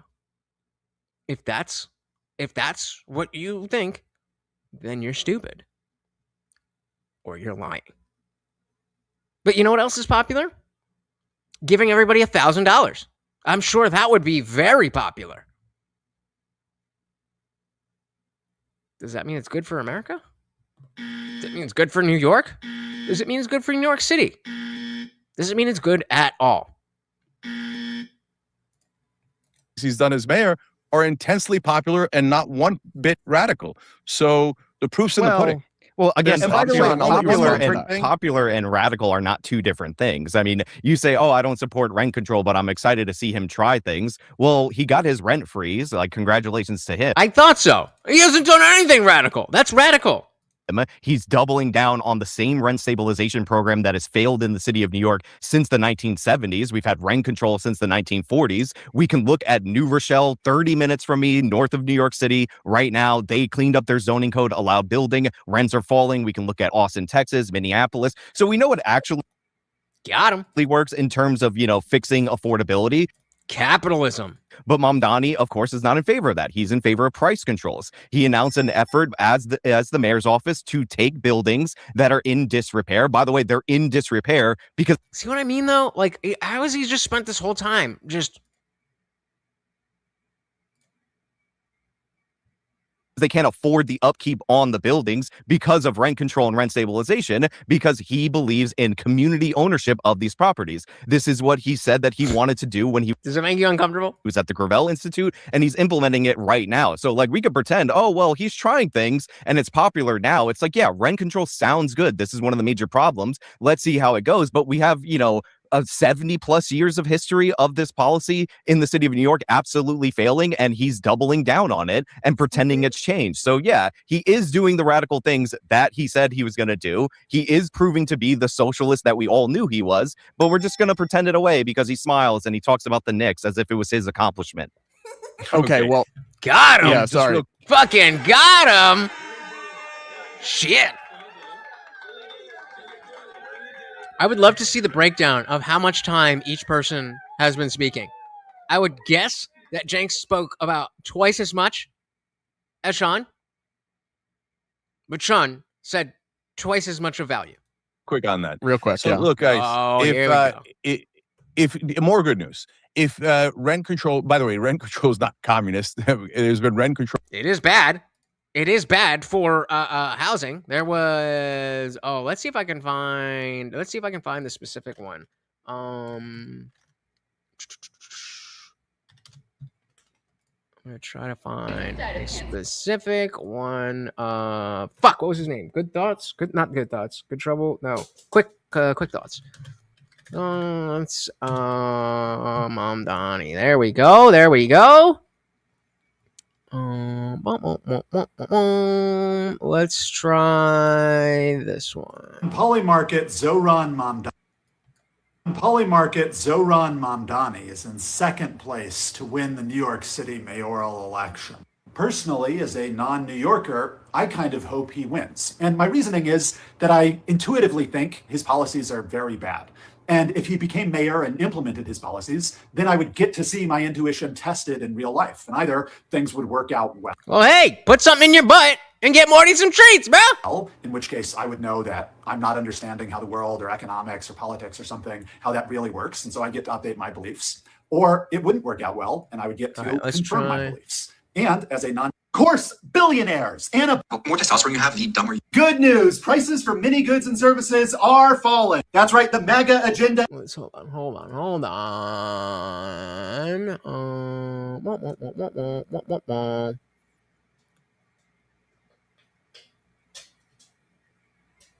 Why are these not? And because I searched it before.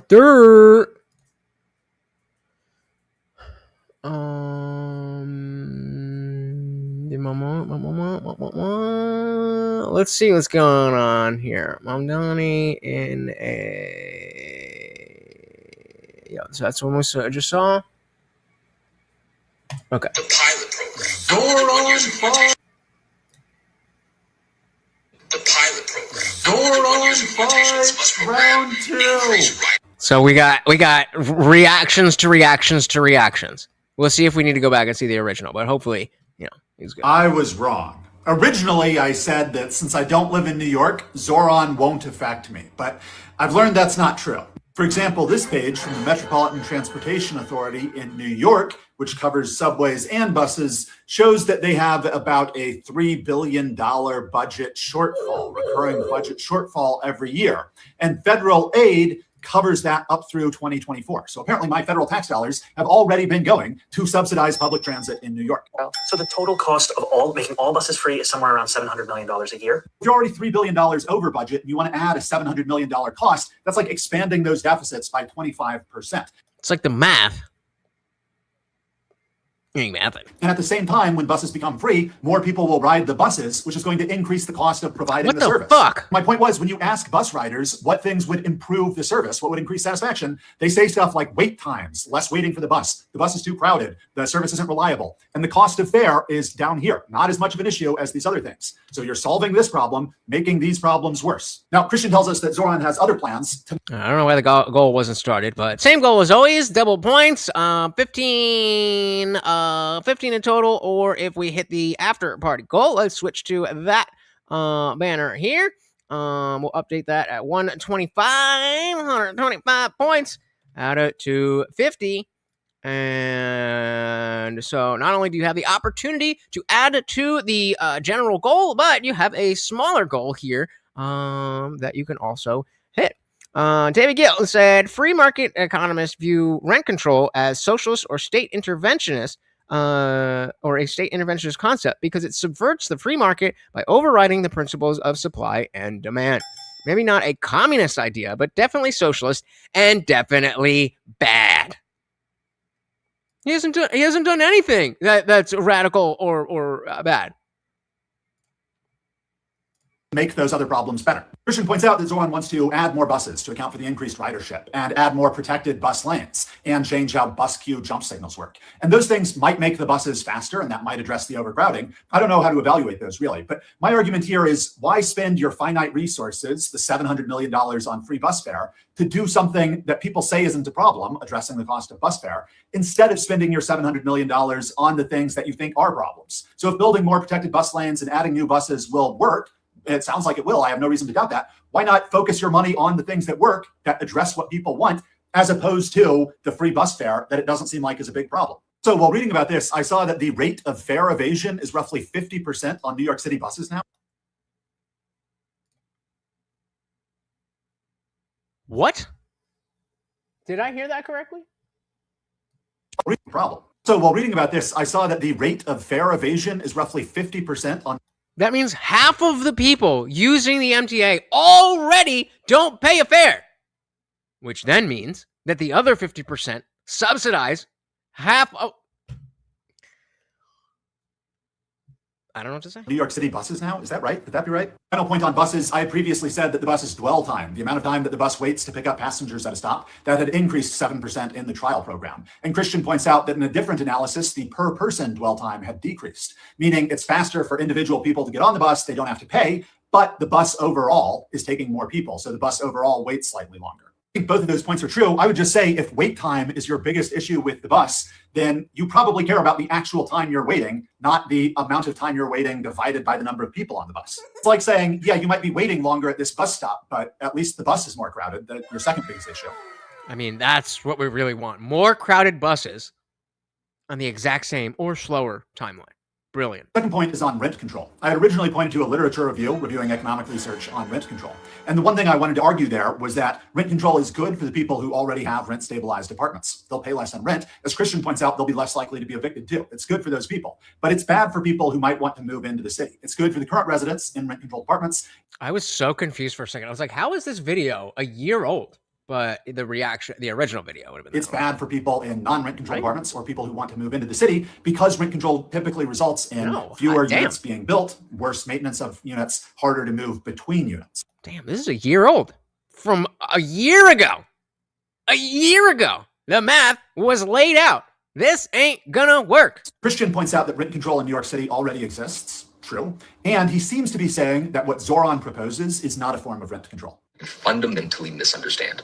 Zoran Mamdani is not introducing rent control to New York City. He's just freezing the rent. You don't know what you're talking about, Senator Paul. We're not doing gain-of-function research on viruses. We're just taking the virus and increasing the... Please let me know. Please let me believe in the world that this dude is not about to say it's not rent control. It's a rent freeze. Please. That would make my day. That what Zoran proposes is not a form of rent control. Fundamentally misunderstand. Zoran Mamdani is not introducing rent control to New York City. Rent control has existed in some form in New York City since the 1920s. That study you referenced... Rent control just means when the government controls or regulates what you can charge for rent. And yeah, this bad thing has been in effect since the 1920s. So let's do more of it. What? That's not an argument. Freezing the rent, Zoran's top campaign policy position, as Mayor Zoran will immediately freeze the rent for all stabilized tenants. Freezing the rent is a form of rent control. The literature review that I referenced previously includes papers that look at rent freezes in Berlin, for example. Nikki said in Canada, we have rent control, but it only applies to older buildings, and it isn't a freeze. It's just a limit on how much they can raise the rent each year. I'm pretty sure, at least pre-Mamdani, it worked the same way in rent-controlled buildings. It wasn't that it stayed exactly the same. It was a level of increase. I mean, maybe I'm stupid, but I don't even understand... Like, beyond the individual being like, oh, great, I don't have to pay as much in rent. Like, I get that part. But, like, do we not understand that paying more money but less than other people is not better than paying less money? Like, it sounds like, well, I mean, other people pay $5,000 for a one-bedroom apartment, and I only pay $2,000 for a one-bedroom apartment. Okay, well, how about $1,000 for a one-bedroom apartment? It's more likely to happen if all the money isn't concentrated on the non-rent controlled units. No? Again, I'm not, Mr. Economics. I'm just putting two and two together. What is it? What even is the social benefit to rent control? Example. It's just not right to say that what Zoran is proposing is not a form of rent control. Freezing the rent is a form of rent control. Got him. Called it. Christian does go on to say, and read from the conclusion of the literature study that I referenced, and I want to say I appreciate him looking at my references. I think that's pretty rare. Didn't understand them, but at least he tried. But anyway, he does go on to say that rent control will have a lot of benefits for the people whose apartments are rent controlled. I conclude that although rent control appears to be very effective in achieving lower rents for families in controlled units, its primary goal, it also results in a number of undesired effects, including, among others, higher rents for uncontrolled units, lower mobility, and reduced residential construction. These unintended effects counteract the desired effect, thus diminishing the net benefit of rent control. Therefore, the overall impact of rent control policy on the welfare of society is not clear. I think it's not good if your signature policy has an unclear impact on society. I would hope it would have a positive impact on. Right, and it probably won't. But if you don't do the studies, if you don't understand, then how are you going to know? But of course, we do have the theoretical knowledge of what should happen when this should meaning causally, what should happen when you do this, and it's probably going to happen, which is a bad thing. So the issue is supply and demand. There isn't enough supply, and they aren't addressing the need for development. Bingo. It's just that simple. It's just that simple. This is part of what Spencer Pratt was running on in LA, a similar thing where, to build something takes so much time because of all the bureaucracy and red tape that it's so expensive. There's not enough supply and nobody is addressing the demand. Society. As I said originally, freezing the rent is a nativist policy. It's one that benefits people who already live in rent-controlled apartments in the city. And that's it, right? At the expense of people who might want to move into the city. Right, like why? I'm. It's eluding me. It's Why would you? How do you get people en masse to agree to this? I mean, are people that short-term like they're thinking is that short-term? That's crazy. That's crazy. I refuse. I will not believe that. You good, bro? Yeah, I know you threw up before. It's because you keep licking the floor and you get hairballs like a fucking cat. Fucking Frogurt. There will be fewer units built. They'll be maintained less. It'll be harder for people to move around because people won't want to give up their rent-controlled apartments. Final thing I want to say here, Christian says that he and Zoran are in favor of building market rate apartments. What they're opposed to is building luxury apartments. Quickly, I am not against the development of market rate homes, and neither is Zoran Mamdani. I'm against guess what? Let's let him talk. Luxury home development. That's a specific word I used. You referenced luxury condos in your video at one point. Christian says that. Guess how? Do luxury apartments bring in more or less money for the city? Do those people pay more or less in property tax? Stupid. Rich people are buying expensive luxury condos or apartments to use as investment. But if you block the construction of new luxury condos, wouldn't the rich investors just buy cheaper units instead? If I want to invest $10 million in New York real estate and you stop the construction of $10 million condos, won't I just buy two $5 million condos? I don't see why not. I guess he changed his name to I think so. It used to be Quick Thoughts, but I guess so. I think so. As an investment or 10 $1 million condos. I'm not sure how building less, even luxury apartments, even if they are only used by rich investors, I'm not sure how building less gets you to solve the problem. I think as Christian said right before this part, the way out of New York's housing problem is to build a lot more housing. And to the extent that Zoran wants to do that, I think that's good. I don't disagree with everything Zoran says, but I just think you should focus on building more housing of whatever kind developers want to build and make. Let's see if it gives us the next search. Sure, it's easy and fast for them to do that. And increasing the number of housing units is how you will get out of a housing shortage. Yep. Thanks for your time. This guy, who's a professor of political economics at Cambridge, says according to data from the World Bank, the share of the population living in extreme poverty, $3 a day purchasing power parity. Purchasing power parity means we're adjusting for the fact that stuff is cheaper. Okay, so not super relevant, but shout out to Quick Thoughts, aka I think so, for that great breakdown on why Cenk, Mamdani, and all the supporters are fucking stupid. Real quick on that. Real quick. So Yeah. look, guys, if more good news, if rent control, by the way, rent control is not communist. There's been rent control in American cities in the 1970s, 80s, 90s, all the way through today, and we never turned communist. But if it turns out that it's a failure, then great. Then you're why are you saying it like it's a mystery? Like, yeah, right. Well, if he literally said great. Well, if it's a failure, then great. What? How is that great? Through today, and we never turned communist. But if it turns out that it's a failure, which it will, then great. Then you're. Why is that great? Why is a failure great? I'm lost. Either I'm very stupid, he's very stupid, or he's very, very good at lying, acting like he's not lying. Because I really do think he's that stupid. Why are you saying it like it's a mystery? Like, you know, and you've said in the past that you know rent control doesn't work. You're like, if it turns out to not work out, this policy. Got him! You've said in the past. Hoisted by his own petard. Policy that before Mamdani, I told my audience repeatedly doesn't work.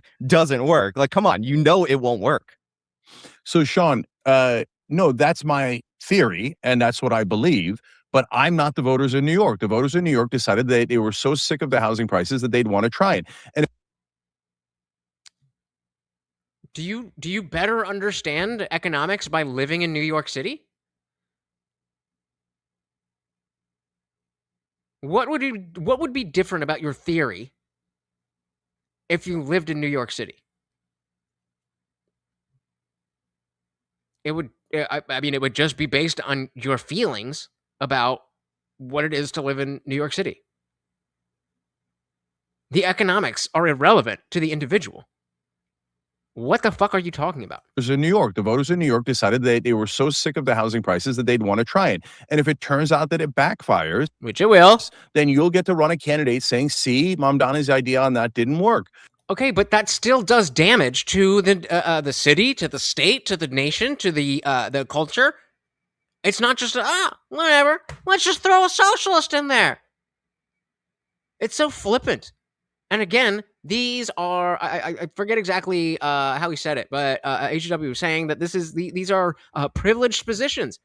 You can take this position because you're going to be fine either fucking way. You're going to be fine either fucking way. It doesn't matter if the bottom 50% of the country falls into the fucking ocean, because you're going to be fine. So you don't give a shit. But you pretend because, you know, it makes money. But the voters in New York decided they were so sick of the housing prices that they wanted to try theft.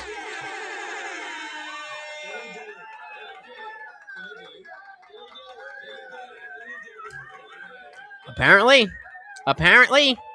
and when they chose theft, they meant steal from me. That'll make it better. And then you accidentally said something really important. You said, did he say it accidentally? Well, it could be radical even if it's popular. And because you know that all of his policies today are popular. So now you're calling all the voters radical. Correct. Oh, I hope he stands on this. I hope he's... Yeah, obviously. Welcome to the fucking conversation. You and all of them are radical. You want to abolish law enforcement. You want to get rid of borders. You want to just give everything away for free. You want to have no private property. What the fuck? That is radical. It is either radical or to supporting radicalism. What's the verb or the noun of radical? Radicalism. Radicalist? Radical shit. And not like radical, dude. Extremist. And I would say to you that maybe all the voters aren't radical, that maybe they are.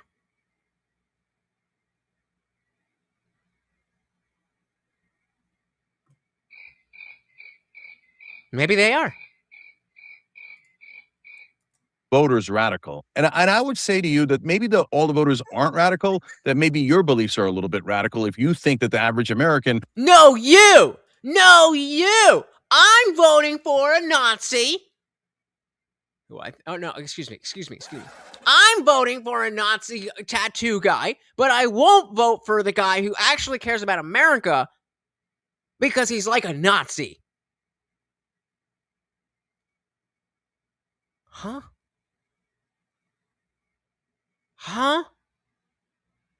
Or the average voter is radical. And I've never seen the voters be called radical when they vote for corrupt establishment, Democrats or Republicans. They're never, ever called radical then. But the minute they vote... Well, radical is relative. So there are very many bad decisions to be made that aren't radical. In the same way that radical doesn't mean not popular, radical also doesn't mean, well, it's popular, so it's not radical. I don't know what else to say. Democrats or Republicans. They're never, ever called radical then. But the minute they vote for someone who is outside of this current corrupt system, all of a sudden they're radicals. So I want the audience and the viewers to notice that because of who gets smeared and who doesn't. Okay, and I think that you should notice that they are radical. Thank you. Thank you. We'll get to that in a second. David Gill said voters can be radically stupid or misled. Also, just wait. Voters can be radically stupid or misled also, not just two options there. There you go. It's not a, that's a false binary, false dichotomy. Good catch. Who gets smeared and who doesn't. Okay, and I think that you should notice that they are radical. Yes, New York is a more left-wing place than other places in the country. I live here. I am the New York City voters. Got him! You're appealing to the New York City voters. You're fucking talking to one, dumbass. You're fucking talking to one. Stupid.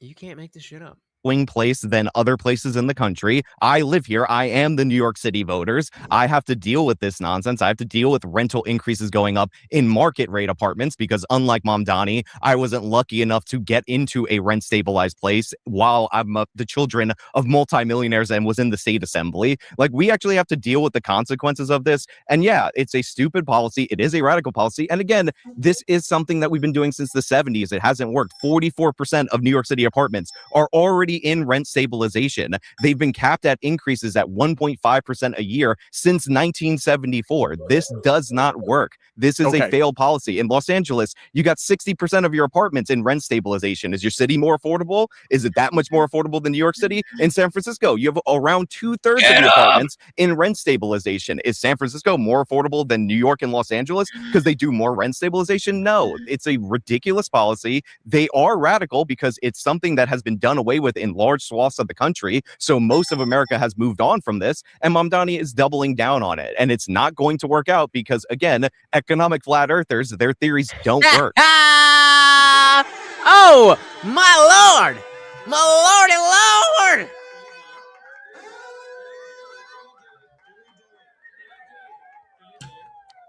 Holy shit! You just got crunched. Fucking mogged him. Going to work out because, again, economic flat earthers, their theories don't work. Okay, I guess we will see how it goes. I share your skepticism, but who knows? We are a little bit over time here. I really appreciate both of you coming together for an honest dialogue and conversation. Cenk Uygur, Sean Fitzgerald, links below in the description to check out their work. Thank you guys both so much for coming on and making the time. So what does that tell us? It tells me that the people who are willing to engage in this type of thought are not serious people. And yes, I am sorry, Box. That includes you. This is not anything beyond. I feel like what I feel like. And your feelings are very important in a certain context. Your emotions are very important in a certain context. Not in this one. It does not work like that.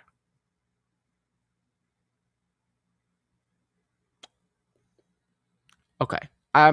Because that's the end of that. So, switching gears here. I'm seeing this.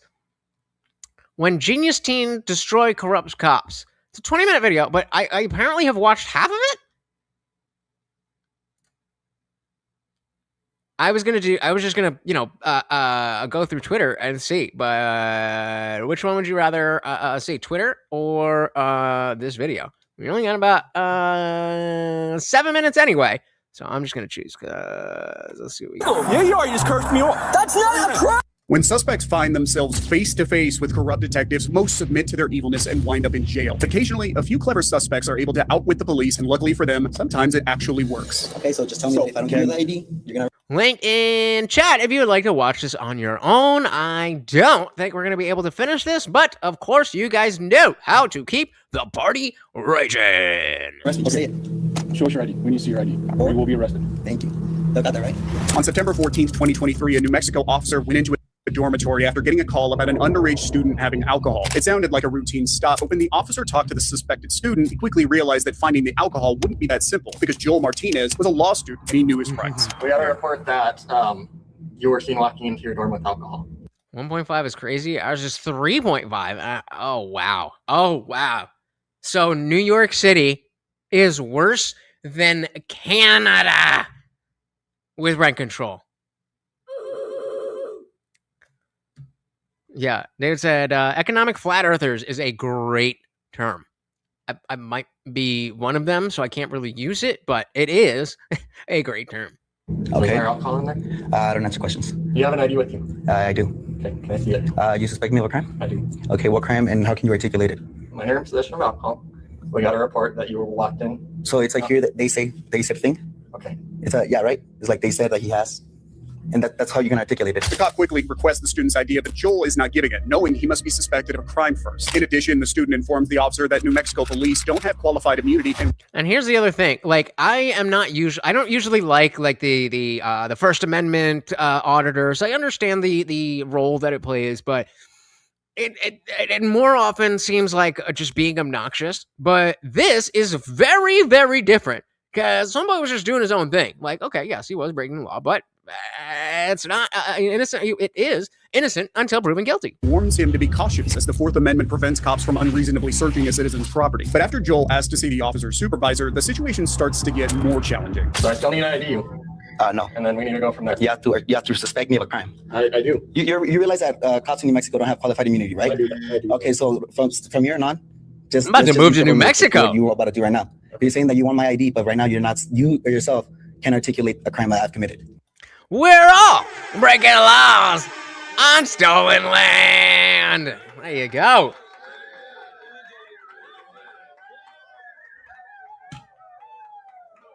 Dilly fucking dilly. Okay. So I already explained to you why I'm here. Why okay, I know what you're here, but okay, is my ID gonna tell you if there's alcohol in that room? No, but I still need to identify. My name is Joel. Joel what? Joel. I need your first, last name, and your date of birth. No, you don't. When the sergeant arrives, the student emphasizes that the officers are asking for his ID, not demanding it, which is not a lawful order. According to New Mexico state laws, concealing identity is a secondary charge. So he argues that he doesn't need to identify himself unless they intend to run his name in the system. While Joel is completely correct, he's definitely starting to annoy the cops. I need you to tell me if you don't give me your ID right now, I'm gonna arrest you. Why would I say that to you? Because I need that ultimatum. Because right now you're asking, and I have the right to say no. Because you're asking. You're not. It's not a lawful order. Yep. I need you to make it a lawful order. Detained for suspicion of minor in possession of alcohol. Mm-hmm. You need to see your ID. Okay, and if not? Hey, shout out to the Big Daddy Pod. Hey, put some shit in his ass. Hey, and got Morty some food. Thank you so very, very much. Making you the new sponsor of the after party. Thank you so very, very much. And remember, guys, that is double points for movie night. Don't leave it all till tomorrow. I already gave away that I'm going to be live because I wanted to make sure you guys are here and stuff. But this is the time for double points. Thank you. So very, very much appreciated. And if not, you could be considered could. So here's the deal. By saying could, what we're trying to do is we're trying to be cooperative with you and have you be cooperative with us and help us clear this matter up. Okay, I gave him my name, Joel. What's your last name? You don't need my last name and you do not need my date of birth unless you want to run me for it, unless you want to run my name through your system. Are you trying to run my name through the system? You have warrants for your arrest? I don't answer questions. I don't answer questions. I'm asking questions. I don't. It's my Fifth Amendment. Is it or is it not? Joel now invokes his right to the Fifth Amendment, the right to remain silent, and rightly decides not to grant access to his room so as not to incriminate himself. He needs the cop to declare this a mandatory search because it strengthens his position for potential legal action. The cop laughs nervously as he knows this is a battle he cannot win. The battle of wits. Can you outsmart the underage drunk kid? The question is that like the officer told you, you're being suspected of having possession of alcohol underage. So in that case, the easiest way to prevent this is for you to let us know. Either somebody saw you carry a case of beer. You have a case of beer in your possession? Okay, so if that was the case, why the fuck would I cooperate? If that was the case, why the fuck would I cooperate? I don't answer questions.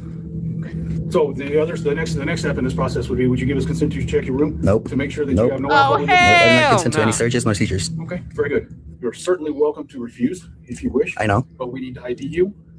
Or do Do you though? Do you though? Oh, is he saying it? This is an interest. I did not know the specifics of this, where it has to be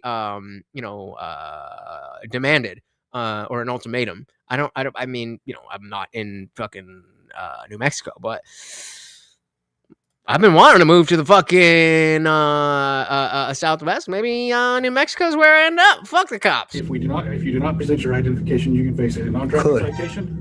You're saying could. I need you to say you will. I'm giving you the opportunity to. No, I need that ultimatum. I will give you my ID. You say that I'm going to go get arrested if I don't give it to you. So you'll give us if we say that? If you say that, yes, sir. Because that's already grounds for me to set up litigation against you. So you're threatening to sue us? I ain't threatening nothing, brother. That's what you just said. It's not a threat. It gives you grounds. It's not a threat. It gives me grounds. Does it or does it not? That's yeah, right. That's a statement of fact. Does it not? As unbelievable as it may seem, the cop starts to Google New Mexico laws in an attempt to show Joel, but once again, he finds out that he is in the wrong. Fuck the police. Fuck the let's dilly. Fuck the police.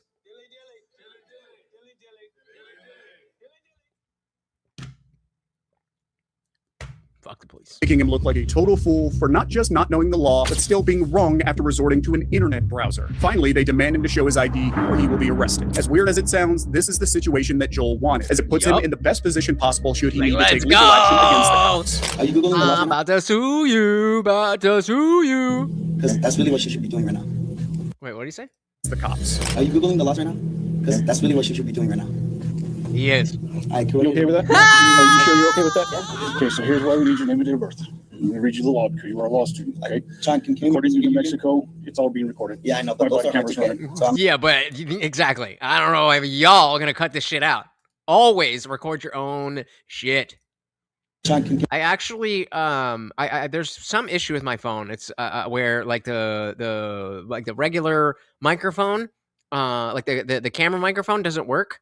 But through apps or if it's on speaker, it works. So like that, you can see I make my TikTok videos and whatever. But if I try to record a video with the native camera, it won't pick up the sound. And so I switched out the app on my home screen to the TikTok camera just to make sure if some shit goes down, I at least got that 10 minutes good to go. Fortunately, it's one more press than just opening the app anyway, so I switched it back. But be ready. Be ready. According to New Mexico, it's all being recorded. Yeah, I know, but those are hard to get. So I'm going to use my So concealing identity consists of concealing one's true name or identity or disguising oneself with the intent to obstruct. Hasn't done any of that. The due execution of the law. Am I obstructing? Or, yes, technically you are, with the intent to intimidate, hinder, or interrupt any.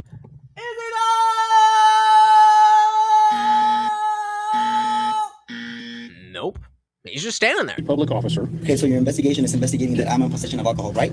That's exactly. Okay, and if I give you my IDs, I can tell you if I do or do not have alcohol in that room. If or is you, it just a way if you deny something? No, the ID is so that we can identify who we are talking to. If you wish to deny us access to that room, that is totally within your rights. But you refusing to identify yourself to us by name and date of birth, that full name, date of birth, that is concealing identity. Okay, so just tell me that if I don't give you the ID, you're gonna arrest me. Just say it. No, so far, it's just been a request. Show us your ID. We need to see your ID. Or you will be arrested. Thank you. You got that right. Yeah, you got that. Got him! Real. Unable to get anything else from Everybody say thank you to the Big Daddy Pod. We will finish out this video. Joel, the officers finally decide to leave. And in the background, but you can still feed the puppy. We can hear Joel and his roommates celebrating that he stood his ground. He did not quiver in front of the cops. If he did have that beer in his room, he definitely deserves it now. Thank you. Appreciate it, Joel. Dilly, fucking dilly. Okay, have a good. You guys know where you're. Okay. That's him. It's really kind of one of those things that's up in the air. We don't want to do that. Hey, I appreciate you though. You're a professional. Thanks a lot for that. Thanks. Okay. Is 2023 7816. Very dramatic. However, you don't need to be a college law student to defend your rights, as the next young man will prove. Get over here. That's it. That's the whole fucking thing. Oh, I thought it was a 20-minute thing. It was the thing of the thing. That's why. That's why. That's why. I was like, why the fuck would I be watching this video and then just leave it? Get over here. I'm not doing anything illegal. Yeah, you are. You just cursed me off. That's not a crime. Yes, it is. Says who? Says me. Says who? Turn around. Come on. Bro, that is not. crime. I am the law. It's not. On May 28, 2022, a police officer from New Jersey pulled his car to the side of the road to confront a young man who NJ, allegedly come gave him on. I mean, if this is around where I live, I'm not surprised. the finger. As soon as the officer steps out of his car, he starts to slowly pursue the young man, claiming that being given the finger is sufficient reason to detain him. However, the cop is unaware he's about to be shown in great detail how wrong he really is. Why you give me the finger? Go on, get him. What's your problem? What? Why you give me the finger? I'm walking away. Huh? Am I free to go? Why you give me the finger? Am I free to go? No. For what reason? Why you give me the finger? What's your problem? Am I free to go? No. Do you have a problem? No. Do you have a problem? No. You don't have a problem, then we're... I can leave. Why you give me the finger when you're walking? Huh? Come here. Many past cases have... Really quick, guys, I just want to show you a little something.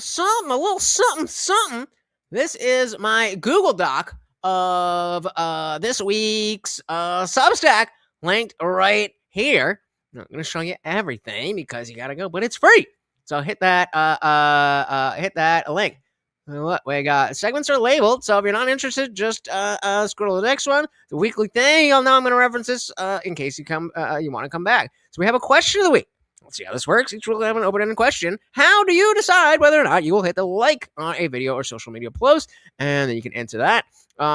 We've got the Indian Jesus thing that we just saw. It's just funny. I would hope none of you are offended because there's an issue with a baby being dumped in a porta potty. And you got a little video here that I downloaded from X to make sure that you guys can see it.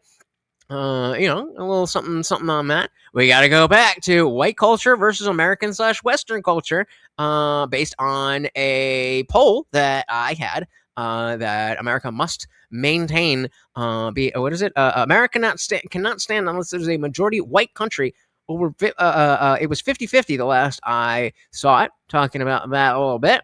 Why millennials look so young? Going back to that same post about smoking. And we got some other shit here about Zoomers and how they look old as fuck. And then just videos of the week, just a random racism versus jokes. A little shit on that. Poly market is corrupt. No, a little blurb there. Baby boomers versus millennials. All of this shit. Keep going. I think there's 15 videos with a little blurb. And then what I'm watching. So we got House of the Dragon, marked for spoilers. We got X-Men 97, no spoilers. We got Louis C.K., a new comedy special. Silo, seasons 1 and 2. I cannot wait to get back to that. And then season 3 is dropping, or has dropped tonight. And then I haven't done it yet, but I'm gonna link a throwback video to one of the old streams or something like that. So that's basically it. That's basically what the Substack is. A bunch of stuff that I can't fit into either a stream or a video, or it just doesn't really, fit anywhere else. And I don't want to blast the community tab too often. It's one email a week. Sunday morning, you get that. And I kind of did too. But well, if you want my rating, go check out the Substack. Obviously, it's not out yet, but on Sunday, it will be out. And last week, I didn't think ahead, and so I had to get up on Sunday and do the finishing stuff and take it from the Google Doc to Substack. But learn my lesson, and so now when you wake up Sunday morning, if you go to church, you can go to church and see what's good there, scroll through the whole thing, see what's good, be like, all right, I'll watch a couple of these videos. I don't really care about what Lutch is watching, so we'll move on from that, but whatever. And it's just more of this. So if you enjoy this, I am a much better writer than I am an orator. So if you think this is good, these are even better. Big Daddy Pops, eating very, very southern. Collard greens, smoked turkey leg, and cornbread. It's so good. I would love some of that. But yeah, check out Substack, guys. I would really, really appreciate it. I do. Again, it's free. It's one email a week. The worst case scenario is that you get one extra email, like one single extra email. You don't like it, you unsubscribe. That is the worst case scenario. Or, okay, wait. The worst case scenario is that you get your Sunday article right in your email. You don't have to sign up with Substack or anything. You just have to put what the email is, and so that they know where to send it. And you're looking through it, and you spend an hour or two watching these videos and seeing whatever, and you don't like it, and then you decide you don't like it, but you forgot to unsubscribe. So you get one more email, and then you're like, oh yeah, I gotta unsubscribe from that shit. Is that too much to ask? Is that too much to ask? I feel like it's not. Is Let your name, or is it another pseudonym? That is my name. That is my name. That is my name. What is that from? Oh man, that's gonna be stuck in my head. What the fuck is that from? Why you give me the finger when you're walking? Huh? Come here. Many past cases have decided that directing the middle finger at a police officer is protected under the First Amendment and so is considered free speech. Despite this legal precedent, the cop ignores it and begins violently chasing the teen. He catches up to him and attempts to arrest him while the teen screams for help. Whatever. What? Dude, I said I might be an economic. I'm definitely not a flat earther. I was saying I know we were talking about the rent control shit, and I was like, I think about this, but I don't really know that well, so I might be an economic flat earther. Now I don't remember what I just did.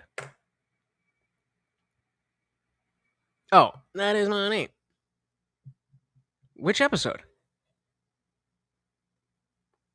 Is it the one? Like they're going around in the circles. My name. Oh, the bus. My name is Kevin. I thought it's Kevin. Right? Is that part? Whatever. What? You are. Come here. Get up. Get over here. Get over here. Yeah, you are. You just cursed me off. That's not a crime. Yes, it is. Says who? Says me. Says who? Turn around. Come on. Bro, that is not a crime. Yes, it is. No, it's not. Why are you cursing? It's not a crime. What's your name? It's not a crime. What's your name? Help! Help! No help. Help! Help! No. No one will help you. That is why I will always be fuck the police. Fuck the police. Nobody's going to help you. It doesn't matter that I'm breaking the law and assaulting you and attempting to kidnap you. Let's not forget that it is a literal child.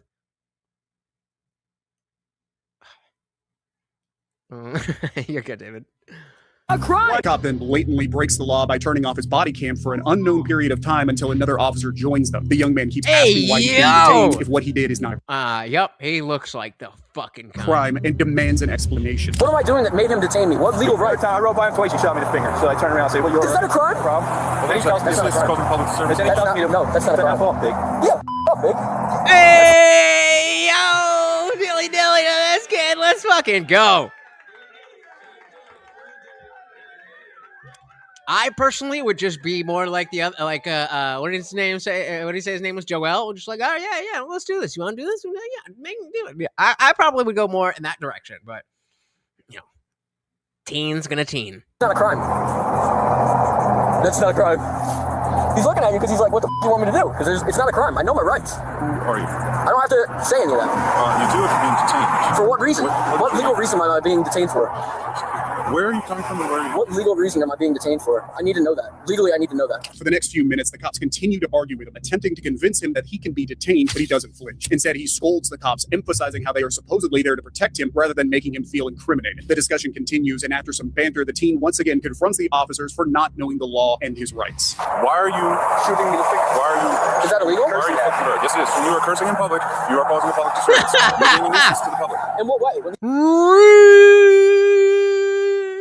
Jane. He was driving past. Well, I'd like to see you guys prove it. It's called causing a public disturbance. I know law. Being a nuisance. I know law. I'm not saying you're being charged with anything. At that I'm point, he's detaining you to make sure that there is nothing wrong. You're okay. Make sure that you're okay. What reason does he need to detain me? He thought maybe he thought you were signaling him down. Were you signaling to him? No. You knew very well that I wasn't signaling to you. Right? I wasn't signaling. You bring attention to yourself. That's not single. You're acting strange. I'm making sure you're okay.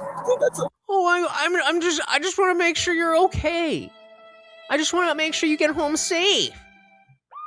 Fuck the police. Lenny, like you're not here for my safety. You're not trying to protect me. You're walking may on the be- side of the road and you're cursing and you're flipping the bird. Once at him. He gives you a lawful order to stop, and you do It not wasn't stop. a lawful order, though. And you do not stop. It legally was not a lawful order. order. Do not stop, then that becomes a criminal offense, and then yes, you can be put under But arrest. it's not a lawful order. Then I take it to court, and then he'd get sued. That's kind of what I was saying before. That like you now know that. So in that moment, the emotion, it doesn't help you. But totally like valid crash out. But if you know, just all right, don't hold court on the side of the street. I get punitive damages. I'd be rich. Is that what you want? That You don't know the law. maybe what happens. You don't know the law. The cops ask for the teen's ID and continue to claim that he caused a disturbance without stopping to consider their own actions having caused much more inconvenience to all parties than the simple hand gesture. However, when the teen sees that they are carrying body cameras, he cheers, realizing he has footage of the interaction in case he needs it. As a final smug touch, he curses at them, proving once again how powerful freedom of speech really is. Now, the officers can't stop him, and he is free to go. I said I'll give you my ID, buddy. He's such a pig, bro. So what does that make you? Not a pig. Dude, this is illegal. You'll legally have to prove that I was a nuisance. When you're standing, how would you do that? How would you do that? I just want to camera distance. Okay, so when he goes by in the car, okay. Well, I mean, if they say it does, I am whatever you say I am. If I wasn't, sees you doing what you're doing. And what was I doing? Be there. And what part of that caused a disturbance? That's what I'm trying to legally understand. I don't understand. Is that a body camera? That's what it is. Perfect. Appreciate it. Okay. Stay out of the roadway. Give us fingers. Stay out of the roadway. Stop causing public alarm. You're free to go. Stop cursing. You're free to go. Got him. This young man understood what actions to take to avoid being arrested. But what happens when you're not just in cuffs, but you're being interrogated? Is it possible to get out of this situation? Well, this savvy heroin addict proved that it absolutely is. Been there. Well, I mean, not explicitly, but you know, I mean, I get the vibe more than the other two. You got something to say? Actually, that's not true. I get the vibe of the. I got in trouble for having beer in my dorm room once, but you know, this was a bigger factor in my life. You didn't do this robbery. This is your chance to talk to us. Okay, good cop. No, usually I'm the prick. You look like a prick. Georgia cops arrested a heroin addict named Jeff on charges of armed robbery. Let's go, who is familiar Jeff! with jail and the legal system, immediately asks if he is under arrest as soon as the officer enters the room. After being read his rights, he remains calm and silent, seemingly contemplating his next move, causing the cops to become impatient. When questioned again, he displays his knowledge of police tactics and gives the cop a completely unexpected answer. And that's the other thing. You got to frustrate them with your calmness because they know that when you're getting worked up, oh, hey, whoa, we got to calm you down now. Now it's not even about what it was. It's about you're causing a disturbance. Cool as a cucumber. If they're going to decide to fuck you, they're going to fuck you whether you're yelling or not. So you may as well give yourself the best chance in court. Am I under arrest? For now. I'm under arrest? Yeah, I'll explain everything. Wait, didn't he just say not for now? I'm under arrest? For now. Oh, he said, for now. I'm under arrest? Yeah, I'll explain everything. But before I explain myself to you, before we talk to each other, I need to read your rights, okay? What am I under arrest for? Well, like I said, I need to read your rights first. Obviously, the charge is robbery, okay? Yeah, I'll explain everything. I'm under arrest for robbery? You are, but let me read your rights real quick, okay? And then I'll explain it all to you. Is that okay? Can we do that real fast? All right, Jeff. So you understand the rights I read to you? You told him he has the right to remain silent. If you got something that says you didn't do this robbery, this is your chance to talk to us. Okay, good cop. No, usually I'm the prick. You look like a prick. Jeff asks for some methadone, stating that he is a junkie and will soon start to go through withdrawals. He then explains that he was in a bad place and at a bad time, expressing reluctance to talk to the police because according to him, all they want is a confession. Jeff appears more agitated and claims that he was at a friend's house when suddenly he was surrounded by police and arrested, emphasizing that they had no evidence against him. I need methadone. You need methadone? I cannot express how happy.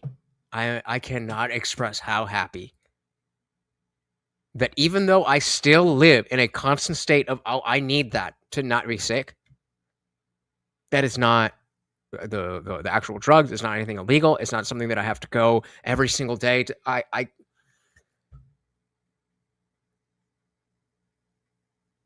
addiction is like, drugs are awesome, but addiction is more bad than the drugs are awesome. Drugs are amazing, but addiction sucks. I don't have any. Do you have medication for it, or a prescription for it? Or? What do you need methadone for? What do you think? You guys, I can't get no methadone. I'm gonna go through withdrawal here in a minute. Look, here's the deal. Either you're in a bad set of circumstances or you went and committed an armed robbery last night. Yeah, all right? I'm in a wrong place at the wrong time, obviously. I didn't commit no armed robbery. All right, then let's talk about this. I don't talk to the police, man. I think it's in your best interest to. How? I don't. Oh, sure. It's in your best interest. Fucking pig. You're sitting here. Okay. I've been through the system, but I know you have. I know. Hey, everything. I started out with, well, I actually was mostly painkillers because I was doing benzos like Xanax on the regular with that shit. I was smoking, but it was the painkillers that was really my thing because I could do a shit ton of Xanax for 3 days in a row, and then we're out and just go about my life. But the fucking the opiates, like what is perks or blues or whatever, that withdrawal was not fun. And remember, if you read this in the Substack article that is already up, that I forgot what I was going to say, but remember that I was because of the fact that I was into that, I knew not to just go every single day. I would take 3 days on, 3 days off, so that I would let it leave my system. And yeah, it was shitty 3 days, but it was better than going 6 months straight and then having to deal with whatever. And I was doing pretty good, and I was pretty much in the clear in the sense that I was at the place where if I wasn't looking for drugs, but if they came around, then hey, why not? And that's a great place to be. And then I met up with my friend who used to be a heroin addict and was on Suboxone. I did not know what exactly that was. It's just a similar to methadone. I don't know. I don't know. I've never done methadone, so I don't know explicitly. But basically, it is a sublingual little tab. It looks like a giant Listerine strip, and you just take off a piece and put it under your tongue and let it dissolve. It sounds really disgusting. So because I didn't need it for the heroin, I would just put it in a tissue and then just parachute it. And if you weren't a heroin addict, then the Suboxone would give you a high. What I didn't know, and like he just he has a real prescription for this shit, and so he's giving me like a week's worth, like 7 days of using's worth for like nothing. And money was the major issue at that time. And so I got into it. But I didn't realize that the half-life is very different. And so with the pills, I could do the 3 days on, 3 days off. You just bear through it. The first day you're off, and it's like you're just kind of feeling a little off or whatever. That middle day, you take off of work, you skip class, you stay in bed, stay hydrated, wear a hoodie with no t-shirt underneath, and make sure you have a blanket, make sure you have weed, make sure you have everything you need. Tough it through, and then the next day is not that bad, and you could look forward to tomorrow. Oh, I'm getting fucked up tomorrow. But with the Suboxone, it's not a 3-day thing. It's like a 7 to 10 day thing. And so, unfortunately, then I was, so then I was stuck in a pattern of every single day. Not every single day, but consistently. I got down, it's an 8 milligram strip, and it's literally that big, like that big, like the square, like that, And I was taking a tiny little corner. When I say tiny little corner, I mean, I was taking like that every other day. So I'd take that and I'd be good for 2 days. That third day, there's no making it through that. There's no making it through that. Unless you're making that decision of like, oh, fuck, all right, here we fucking go. There's not like a quote unquote sober thought. I use that ironically on purpose, but there's no way. They're just like, yeah, I'm just going to go through this. So you take more. And you got to keep going. Thankfully, I found Kratom, which essentially serves the same role, but it has a very, very, very, very, very low psychoactive factor. And so like I can take enough to not be sick, and I'm not like fucked up. I'm not like intoxicated. I mean, there might be a little bit of, whatever, but you mix that with alcohol and the fucking chat here, and I am up. Hey, shout out to Drew. Welcome to the party. Signing up as a member. And of course, a treat for the Overlord. Welcome. How are you doing, brother? How are you doing? I was just going through the addiction days, and we are talking about this guy who is arrested for robbery. Says he hasn't done it, but he said he didn't do it, but he is a junkie and needs methadone. That's as far as we know. Welcome. Let's dive back in. Hell, I don't talk to police. Okay. I've been Absolutely.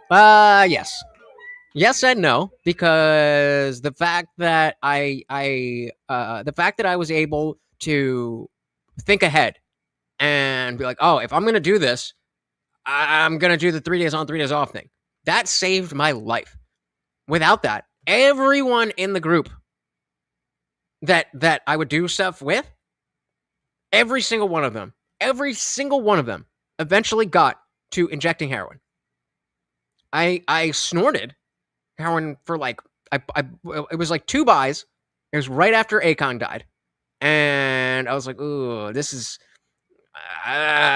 going in the wrong direction." I want to like because the pills were more like there was euphoria, and like you get down into addiction, and it's just it's just a basic high. In the same way with like alcohol, when you first are like, oh my God, being drunk is amazing. And then, you catch a little buzz and, it's whatever. I don't see any way that had the first time when I took the pill for my friend, had that scene from the first Saw movie not popped in my head, I would probably be dead, in jail, or still a heroin addict. So be smart about stupid things. All right. What we got here? I think it's in your best interest. I don't talk to police. Okay. I've been through the system, but I know you have. You're not my friend. I'm not your friend. You're trying to get me. I'm not trying to get you. All you're trying to get is some stupid ass confession, and you're not going to get one. Jeff, I'm not going to get a confession out of you for nothing. Exactly, because I don't do nothing. I'm trying to get a confession out of you. Okay, I'm going to tell you, I didn't commit no armed robbery, and y'all ain't got no evidence saying I did. Let me go. All you did is find me sitting in my buddy's house because my buddy's dog's going ape. I go outside. There are cops everywhere, and they spotlight me. They say, "Come here." I say, "What's up?" They search me. They ain't find nothing. The cop keeps on reading. Oh yeah, I mean, well, even the kratom, like so like hydromorphone is basically like a slight. What I was doing was here. The pills that I was doing here, hydromorphine is gonna be like right a little bit stronger. But even the kratom, which is like way down here. There's still an aspect. I mean, think about compared to drinking. Like if somebody who's never drank before drinks the way that like any of us drink. Like even here, I've only had not even 2 drinks. They're 5% drinks, and I'm sipping and whatever. But I'm I'm right here. I'm doing what I always do. I'm doing my job. Now, if we had a 15-year-old and gave them that much, they would probably be violently ill. But you get to a point where you try it and you're like, oh, fuck that. That wasn't fun. I got sick. But you see everybody around you like, well, it's working for them. And again, just like alcohol. First time you had alcohol, it probably wasn't that much fun. But you see other people doing it around you, and you're like, well, let's just try it again. And again, going back to Big Daddy's question, like, I'm very analytical. Like, okay, well, what if I do this, and what if I do that, and what if I do that, and what if I try this, and I try that, and so I tweaked it to get the perfect mix, so to speak, and then I was able to do high amounts of this shit, and goddamn. I similarly miss those days and also don't. Insofar as smart people struggle to cope with reality, so you say that drugs were a vehicle to help you cope with the brain-dead insanity of reality. Yes. Abso-fucking-lutely. Abso-fucking-lutely. Hey, happy 250. Let's fucking go. Let's fucking go. Let's fucking go. Let's give Morty a brick. A brick. Speaking of bricks, you want a brick? Happy 250 Ninja. Let's go. Thank you. Thank you. Thank you. So kratom is it usually comes in a powder or a capsule filled with powder, but it's ground up leaves from a plant that's a cousin of coffee, which is what they say to keep it legal. But it interacts with the same neuroreceptors as opiate drugs, and so for me personally, it's like a methadone thing. I have never come off the withdrawal of the Suboxone. So for the last like 5, 7, 10, whatever fuck years it was, every single day, I have to make sure I'm not getting sick. And like sometimes, we've been streaming longer than I usually do.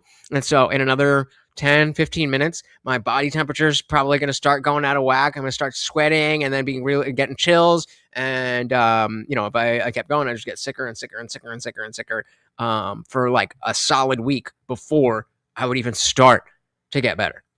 And so, I mean, that's just something I know is on the horizon. Like I have to deal with that. But like right now, it's just, Morty is my concern. We'll cross that bridge when we come to it. Only home and Uber will contribute to keep the party going while I get back. We'll see if you make it, buddy. We'll see if you make it. Drive safe. But all right, let's see. Where are we out here? There are cops everywhere, and they spotlight me. They say, "Come here." I say, "What's up?" They search me. They ain't find nothing. The cop keeps on reading Jeff his rights again, but after Jeff thanks the cop for a coke the officer brought him, he reiterates that he did nothing wrong. Jeff insists there's no evidence against him, highlighting that having been arrested for the same crime before. Yes, sir. This is the members only after party. He knows that if they had proof, they wouldn't interrogate him as much. Jeff demands to have a lawyer, but his requests aren't heard. According to U.S. law, if a suspect asks for a lawyer, they must be provided one. So I'm going to read it to you again. Thanks for the help. You're welcome. Before we ask any questions, you must understand what your rights are. If you cannot afford a lawyer and want one, a lawyer will be provided for you. Tell me what happened last night. Why do you think he needed that fucking tissue? Withdrawal. Afford a lawyer and want one, a lawyer will be provided for you. Nose is Tell me what starting to happened run. last night. Plain and simple. Your side of the story. I'm not talking to you. I'm warning you. All right. Got him. This is what I don't understand. What do you mean you don't understand? That's the type of shit. I would expect cops to be better at like, okay, this guy knows the game. Like there's no good cop, bad cop to be played here. He clearly understands the gravity of the situation. So maybe you need a slightly different approach. Like level with the guy. What can it hurt? It's, oh, well, we just want to help you. I just don't understand why you won't tell me that you did a crime that you didn't do. What? David said, if I'd kept going, it would be a junkie or dead. Don't do it. Just be smart about stupid shit. Bingo. Yep. I mean, there's plenty of stupid shit that we all do. This has been bothering me.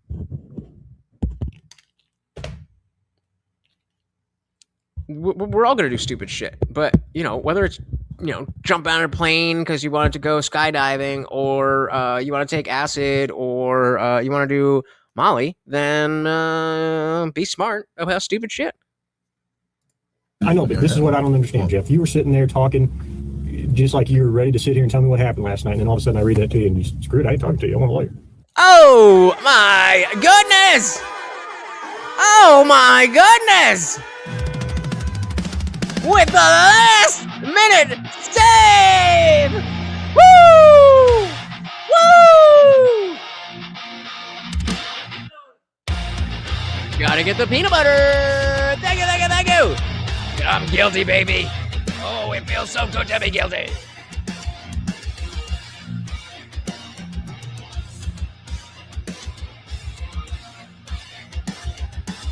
Shadows gather where the truth once stood. A kingdom of confusion carved out of falsehood. Did you see his head through the turning? ruins like a prophet reborn. A voice once in fire, a mind dark is gone. The chaos watches with an all-seeing glare. Guardian of reason in a world unaware. When the overlord stalls at the edge of the fray, the faithful rise up. I gotta scoop it because we got.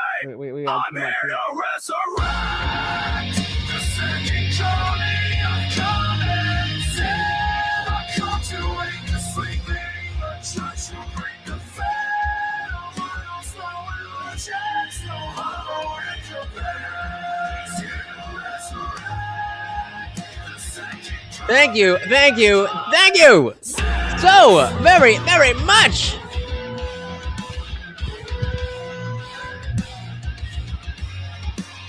Turn. I need a different. Moment. There we go. Shout out to Drew, of course, of course. The new sponsor of the stream. Thank you, thank you, thank you. So very, very much, sir. Of course, that hits the goal. So Morty gets his peanut butter, and of course, that means I gotta do push-ups. Let's fucking go. Let's fucking go. Thank you, thank you, thank you.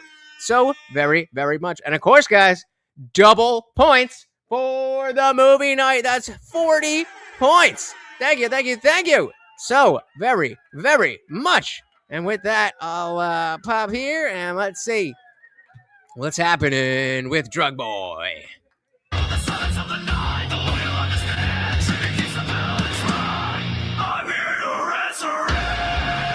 Sorry, wrong one. I just love that fucking song so much.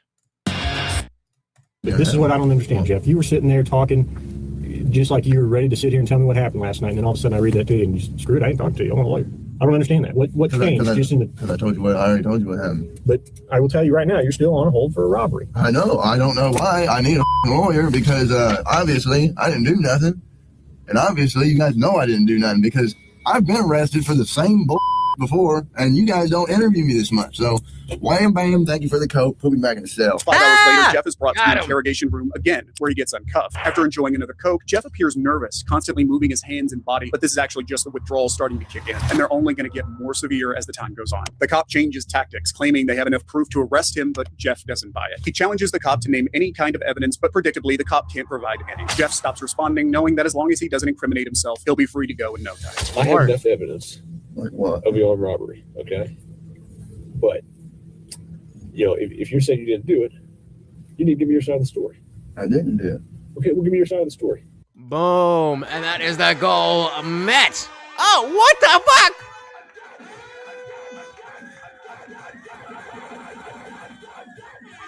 Here we go again.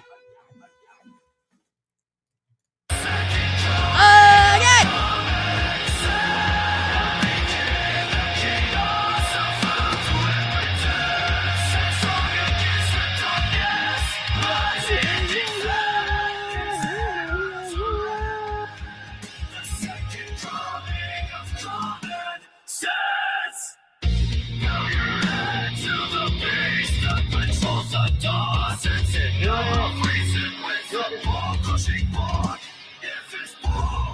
They want to see your face.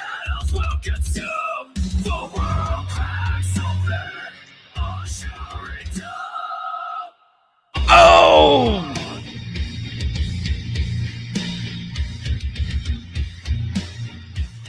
Look at it! Just look at it!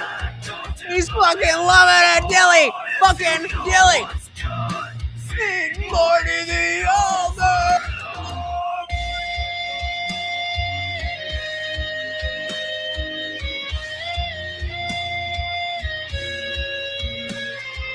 True. True.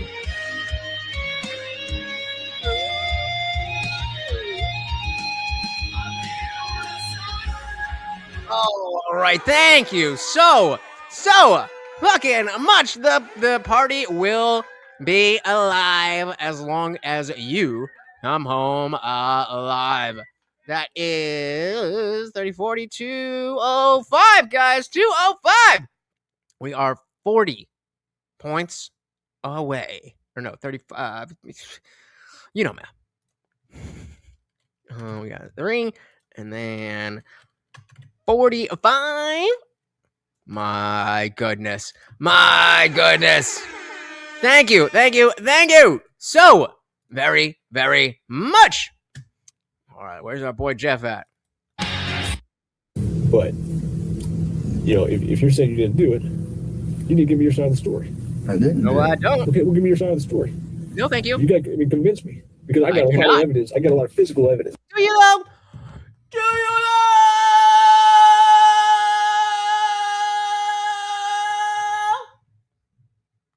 Well, like what? Why should I tell you that? Why should I tell you that? Because then if I know... You dropped it? I just felt something on the floor. Where the fuck did it go? It fell down, right? Where the fuck did it go? Where is it? What the fuck happened? Yo, what? There's a ghost in here. Where the fuck did it go? It's on the way under here. Oh, you dumb dog. You dumb dog. You want more of that? Yeah, I bet you do. Say thank you to Jeru. Let's fucking go. Let's fucking go. Thank you again. And that is up to $45, which means 24 push-ups. Thank you. So, very, very much. And the party rages on. A lot of physical evidence. Well, like what? Why should I tell you that? I mean, you haven't been helpful with me at all. I don't believe that you got it. Because you want something, motherfucker. You want something from me. If you want me to give you if you want me to give you my side, and I'm asking, come on, bro. I'm trying to do a show here. Bro, seriously?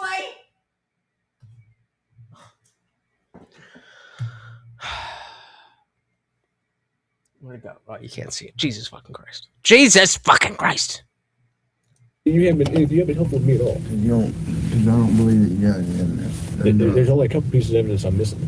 Negative. What's that? Negative. Why do I need to do that? You haven't helped me out at all. You give me a little bit, I give you a little bit. We go back and forth. I give you one of my pieces of evidence, now give me a little something. You know anything I say here. Nikki said arm day, like I have other days. That's hilarious. Hell yes, a legend if we ever knew one. Yep, we close. Yeah, apparently. But he's saying he didn't do it, and he's not giving him shit. So, fuck the police. Give me a little something. You know anything I say here. Big Daddy Pod, thank you so very, very much for hanging out. Thank you so very, very much for your donations, and thank you the most for your conversation. I very, very much appreciate it.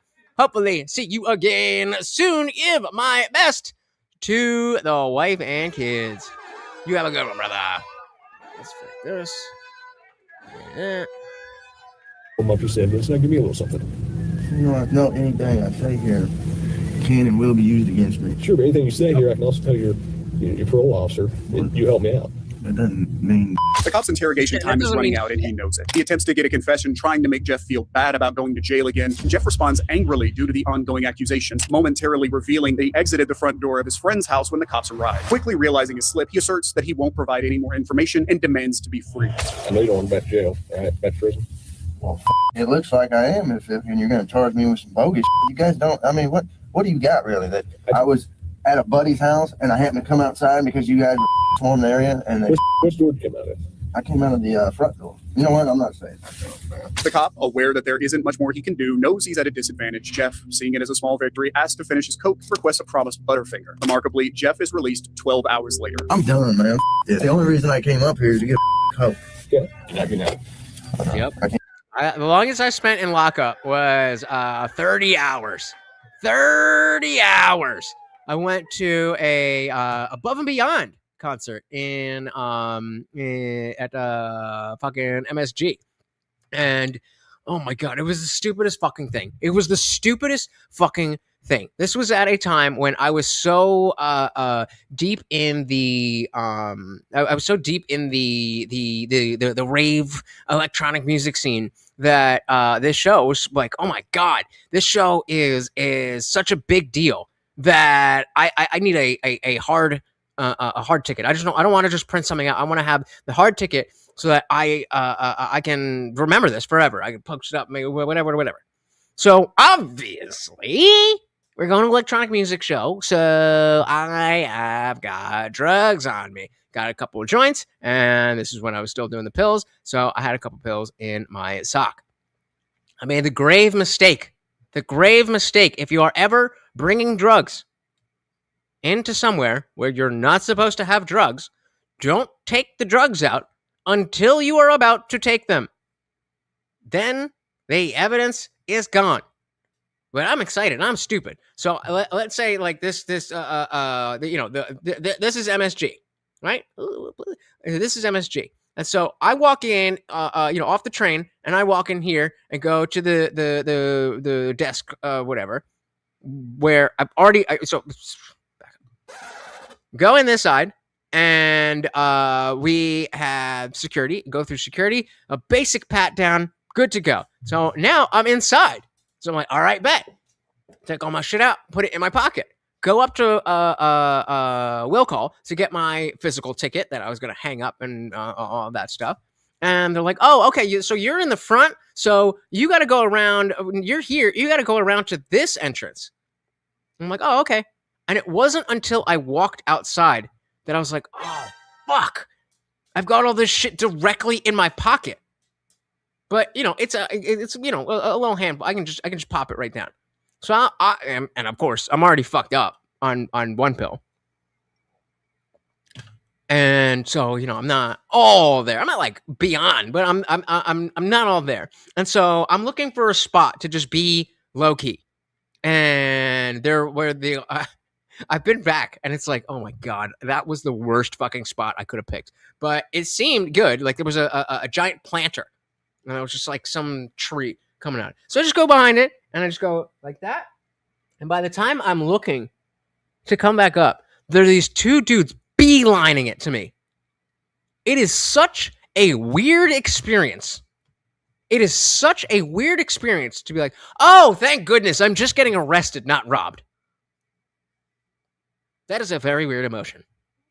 Because they're plain clothes, so they come at me. I'm thinking, oh, they just saw I got some shit. This is New York City. I'm about to get shanked. Nope. Because I see that, and I'm like, oh shit. I go to run. You're like, hey, whoa. Flashes the bad, don't go anywhere. And that's when I was like, oh, thank goodness. Wait. And because I'm a Jersey resident, now this is a Friday night in New York City, where I live in Jersey. I'm at MSG. Go to lockup. And they're like, oh, this is, this is just like a misdemeanor thing. But because you're from out of state, we can't release you on your own recognizance. So you're going to have to sit in jail until you can see the judge. I was like, I'm going to be here all fucking weekend. Shout out to New York City. So many criminals, they fucking go 24/7. So 30 hours later, I was sitting in, and I mean, luckily, I went with a bunch. I got arrested with a bunch of fucking a bunch of other plur rave kids. So, we were in a group cell for the most part. And then spent some time in a solo cell, then got moved up to the cell where you talk to your lawyer. Some lady barely even looked at me. She came in and she was like, okay, so you've got some marijuana and some MDMA. It was not MDMA. It was fucking opiates. And so my thinking, I had to think on the spot. I'm like, do I want to correct her and say, no, it wasn't Molly or MDMA. It was, and I was like, nah, yeah, just weed and Molly. And so I go in front of the judge, and they're basically like, don't do it again. Didn't have to pay anything. Didn't have to, I mean, the court fees, but it was like $35 for the court fee. Went home, and it was probably like another 10, maybe not 10 years, but probably like 4 or 5 years before I told my parents about it. Well, I didn't tell my parents. I told Papa Lunch. But, oh!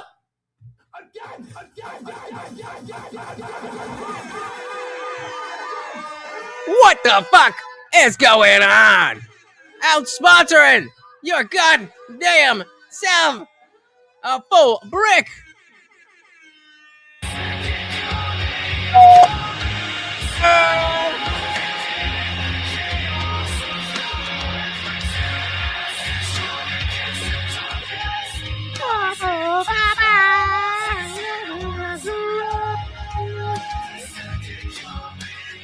That's too much.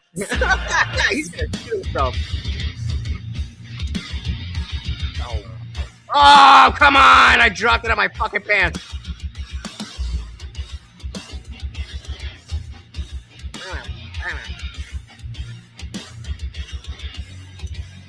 All right, let's see if we can scoop from... Ha! Got most of it. We'll eat that eventually.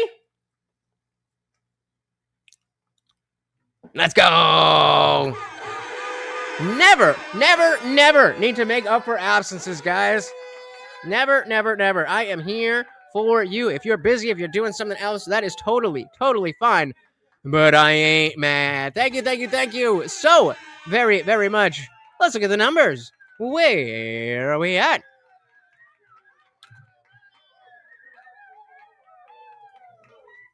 Y'all better be fucking super happy. Super happy with Drew. Y'all were not gonna get this movie night. And now y'all already know I'm gonna be live tomorrow. 25 points. Shout the fuck out to Drew. 29-43. The white nationalist himself. You actually got to read my my Substack thing. I think I will strongly change your mind with very little pushback. The basic idea is that well, I don't know. That was everything's done. So we're just gonna scroll through Twitter to see what's good.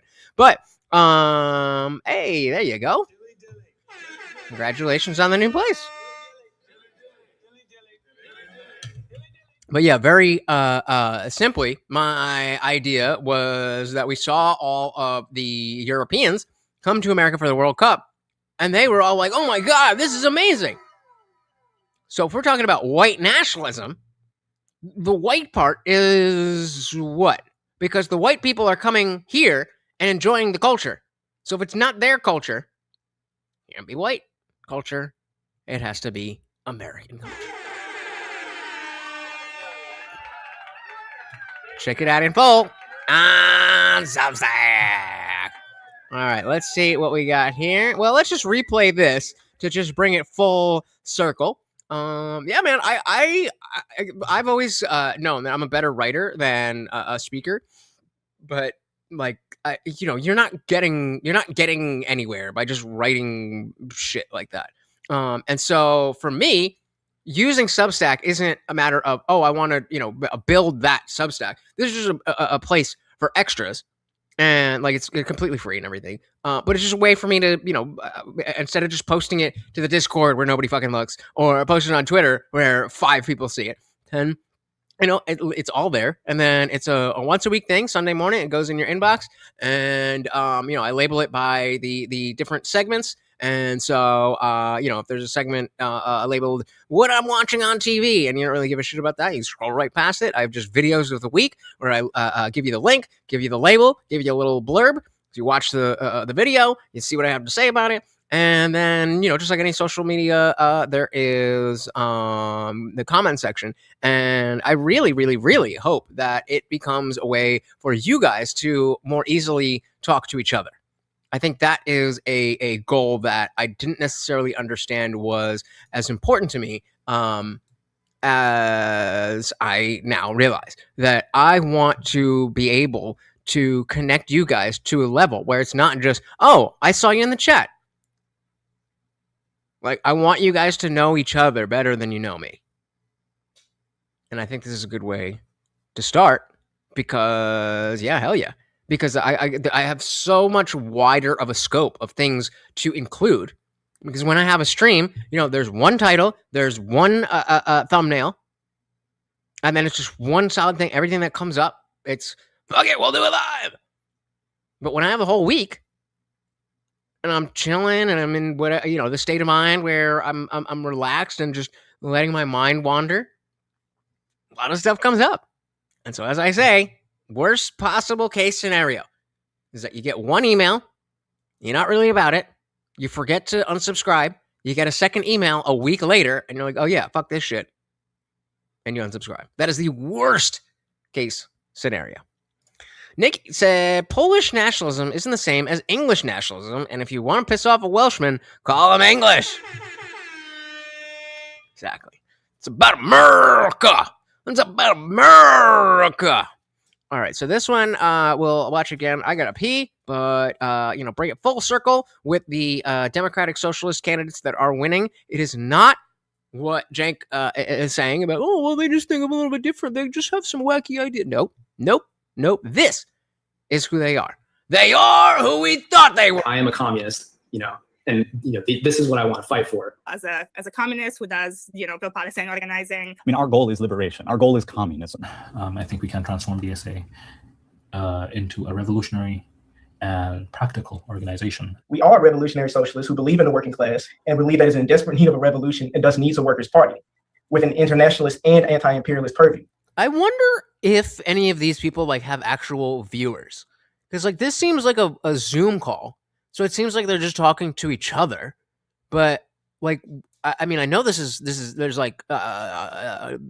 corners of TikTok and corners of YouTube and all that, and Twitter and all that stuff that are like this. But how popular is this?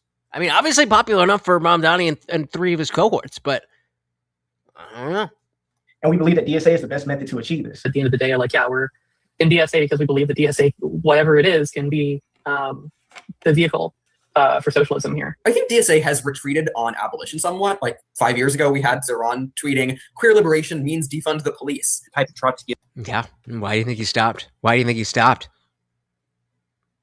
Because it was steep. And I'm sorry to mention it again, but I hate BRG's setup. I hate that he's this close to the fucking giant screen and is not utilizing that space and putting the camera where we can see his screen instead of looking at him. I'd rather you be Ray than BRG. I adhere to, and I think queer liberation means stop being gay.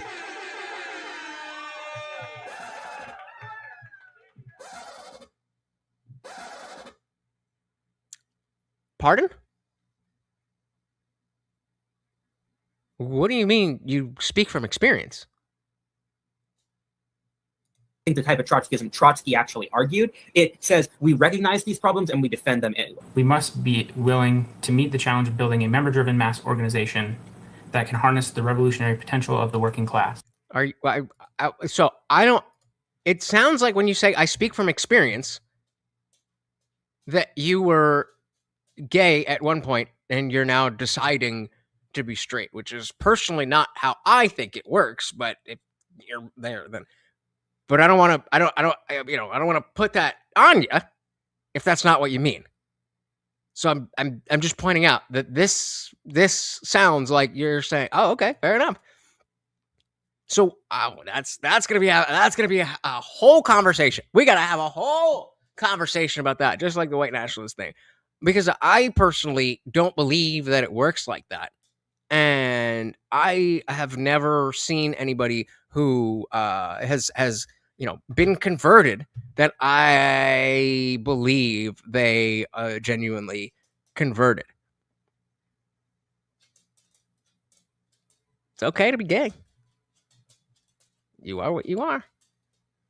But that we gotta have a conversation about that. Not because I want to be like, oh, what? Oh, girls, you just suck dicks. Oh, bro, did you put her there? Not like that. Like genuinely, in the same way when I went to fucking first gay mender about the trans thing, I'm genuinely interested in these answers. And I've never come across someone personally who has said that they've been gay and now say that they're not gay. And fair. I think that, if it aligns with your ideology and you can live in such a way where you're denying what I would say is your natural impulses, then that's good. But, the question comes in when it's like, you go to the extremes. So, or not even the extremes. So two very different positions. And so there has never been, who joined the Discord? Hey, Drew. Joins the Discord info. Disciple membership. There you go. But like, I can understand the argument that like some people, the PDFs, it's likely we don't have full understanding of all that shit, but it's likely that it is a natural, meaning not a what's the word? Involuntary. It's an involuntary attraction to children. And so in that case, I definitely understand that, hey, you need to make that sacrifice of not trying to fuck kids. I personally don't see two consenting adults of either gender as a negative thing. But is that kind of where your mind is? That like if I was a PDF, I would have to make those sacrifices. And so I have those desires or whatever you want to call it. And I'm deciding not to buy into. Is that the long short of it? And again, we'll definitely have time to tease it out. Gotcha. All right. I mean, but like, you're gay then. You're just a non-practicing gay. It's okay to be gay. We got some other gays here, right? True, but I think the aspect of stop being gay, I don't think that is how it works. I've never been able to just decide that there was a girl that I was into. I was never able to just decide to not be attracted to her. And so, yeah, okay, that makes a lot more sense to me. And so yeah, it's just you're attracted to men, but you're not going to do that because in your belief that's wrong. Interesting. Never did you? Well, I'm very interested. Yeah, like did you go like through conversion therapy, or you just on your own decide this is not good for me, or interesting? Because queer is just a way for bored straight women to feel special. Yep. God, all things are possible. Fair enough.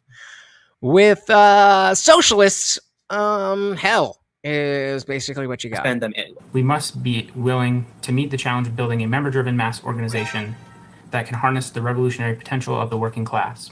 I first joined USA at the end of 2021. So when I came to the US for grad school, I got involved in students' rights justice in Palestine. And then after you just have wacky ideas. That's what Cenk said. They have some wacky ideas, but they're not the establishment. They're not the establishment. And change is good.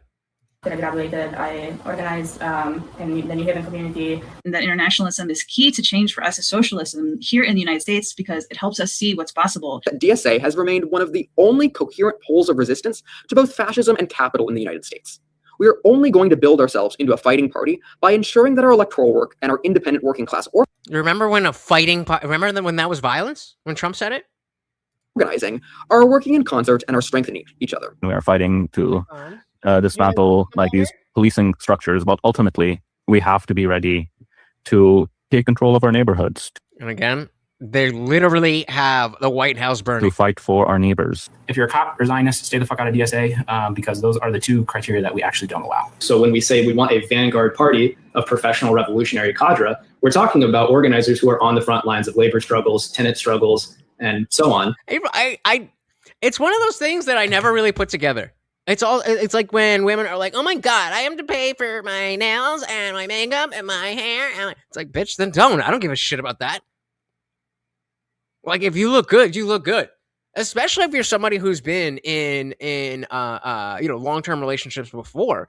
Then it's like, this is nothing new. I'm not going to be amazed by every fucking thing that you do. I don't remember where I was going with that. But yeah, like, oh my God, capitalism and patriarchy is the worst thing. So I'm going to buy right into capitalism and patriarchy to fight the patriarchy and capitalism. Good one. Oh, my goodness. Who do we got? Blueberry Street signing up as a disciple. Thank you, thank you, thank you. And welcome to the after party. I'm not amazed. I am very, very heartwarmed. It is very heartwarming, but I'm not surprised or amazed because we're in love, right? That's what I thought. Are we not in love? Oh. Thank you so very, very much. In case you missed it, we are talking about the DSA, the Democratic Socialists of America. Cenk Uygur was just saying, oh, they're just some wacky ideas. It is so important that as DSA, we are developing organizers who can look at the conditions, figure out what exactly is the pressure point, what is that weak point that we can push on. And then bring it to George Soros. To help start breaking capitalism down. And it's working. Is it though? Fuck! Yes, it is! It is working! Unfortunately, it is working. All right, let's see what we got on the Twitters, because it's far beyond what I planned for. But you guys are so amazing, so the party rages on. Yeah, right now you a VIP, baby girl. It might be time for a new age of McCarthyism. Okay, I think that we do need to remove a lot of these people. Holy fucking shit, bro! Holy fucking shit!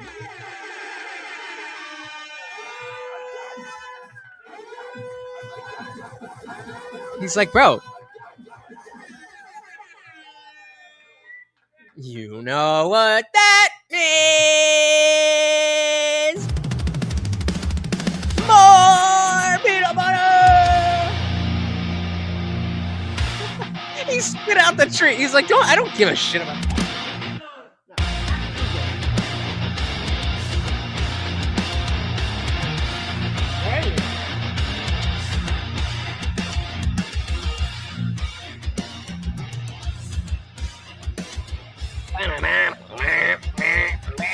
Shadows gather where the trunks once stood. A kingdom of confusion carved out of falsehood. Body walks through the ruins like a prophet reborn. A voice watching fire on my joint is born. The chaos watches when the now seeing clear. Guardian of reason in a world unaware. When the overlord stalls at the edge of the frame. The faithful rise up, they already know his name. I'm here to resurrect the sinking journey of common sin. I come to wake the sleeping, the church will bring the veil. Hurdles, no illusions, no hollow incompleteness. Here to resurrect the sinking journey of common sense.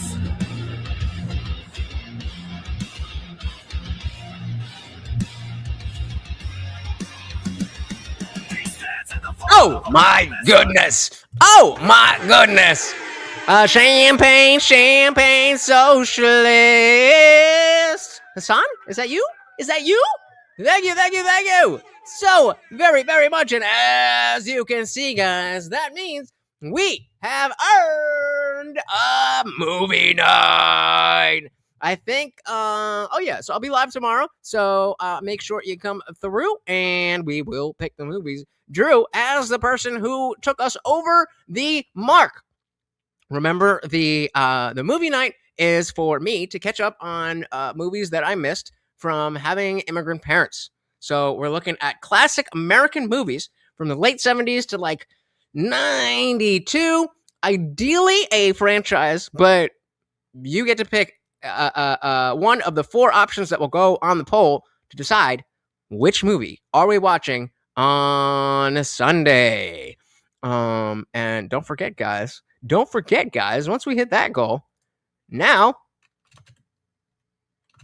we're looking to the double feature goal. So,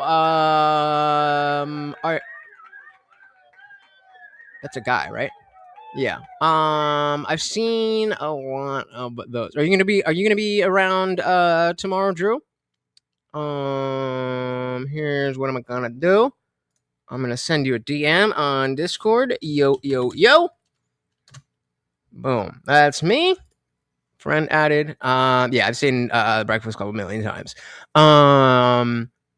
So yeah, you take the time to think about it, and that DM that you just got, that's me. And yeah, it's gonna be as we always do it. It is 4 options in the poll, and whichever one wins. But Drew gets a pick, so you don't have to do it right now. But yeah, by tomorrow we're gonna have that poll up. So let me know. Don't you forget about me. Oh man, great one. Boom, boom, boom, boom. Like they were definitely doing blow in that scene, right? Like that was the implication. They smoke weed, and they're in that room, and then I have seen Gran Torino. It's fucking awesome. What is the show that has? Oh, Love. Love has a great song about oh Gran Torino. I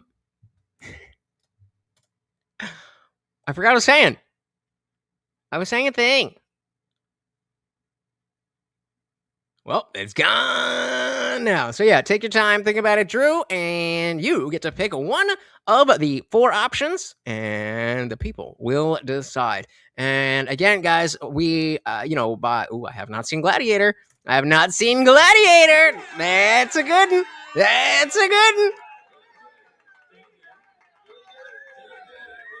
So now we know at least one of the options. So tomorrow, what I will do is create the I'm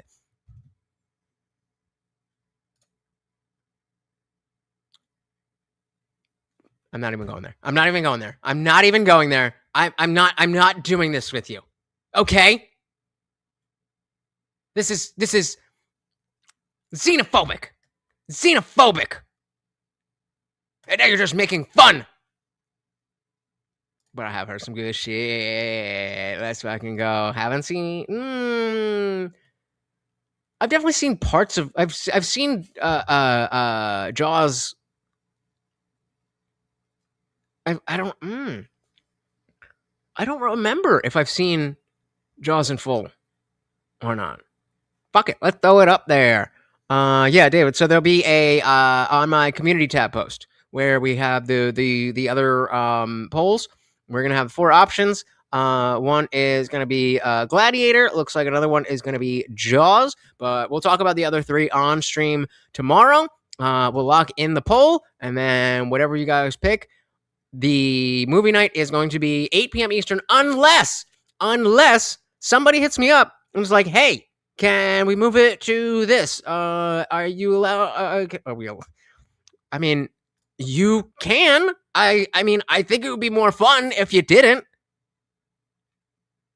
but I'm not gonna know. Deep Blue Sea. Deep Blue Sea.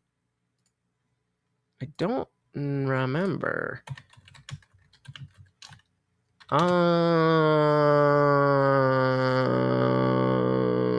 No, not seen Deep Blue Sea. There's another movie that's like similar to this, like the apocalypse and Armageddon type thing. Yo, brother, oh my god, oh man. You left me speechless, bro. You left me fucking. Thinking truth from the wreckage, raising dawn from the dead. Every word is a weapon. Shot men declare, exposing every shadow. We pretend not to fear, and the overlord rises with the suffering command. It's like, nah, just give me the fucking peanut butter. All right.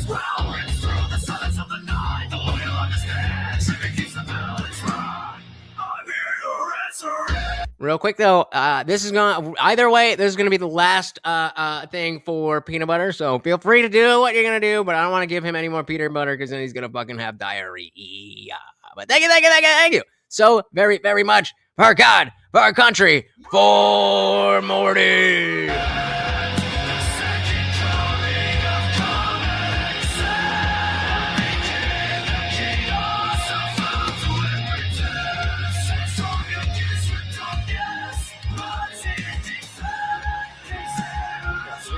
Oh. Knock it on the ground.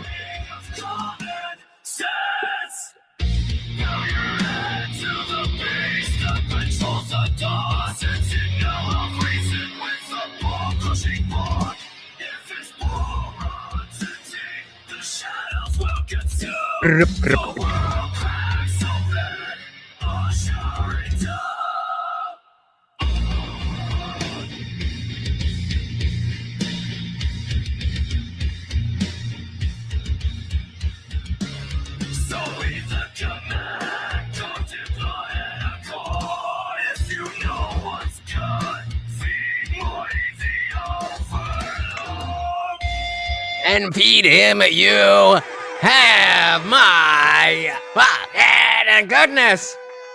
We went from 120, right? We went from 102 to 305. Holy moly! Yeah, damn. I feel like once we get to the after party, I'm like, oh, I don't have to do a bunch of push-ups. Like I'm gonna have to do a few. But we up at $95 fucking dollars. Let's fucking go. Drew, thank you, brother. So very, very, very, very much. I don't know what to say. That is awesome. Thank you. Yeah, I always do that with my fucking vape. I even still in bed, like I'll be, on my phone, and so I'm like this is like laying down, so gravity's moving that way, and so I'll put it like here to like type on my phone. I'll be like scrolling here. I'll have it like that, and then I need to type something, so I put it down. I go like that, and it usually stays right there. But I'm like, where the fuck is it? And it's not to like get up that it fucking falls. We definitely got to do Jurassic Park. That's got to be on there. I have not seen Predator. I mean, I am a dude. Yo, do you guys know the show, The Traitors? It's like a reality game show. Michael Rappaport. I've never played Among Us, but I'm pretty sure it's exactly that. It's just a bunch of people, and they got to figure out who's the traitor among them. And Michael Rappaport was in it, bro. He couldn't last because like, you're a fucking traitor, bro. Everyone's like, this is traitor. He just couldn't fucking handle it. He just couldn't fucking hack it.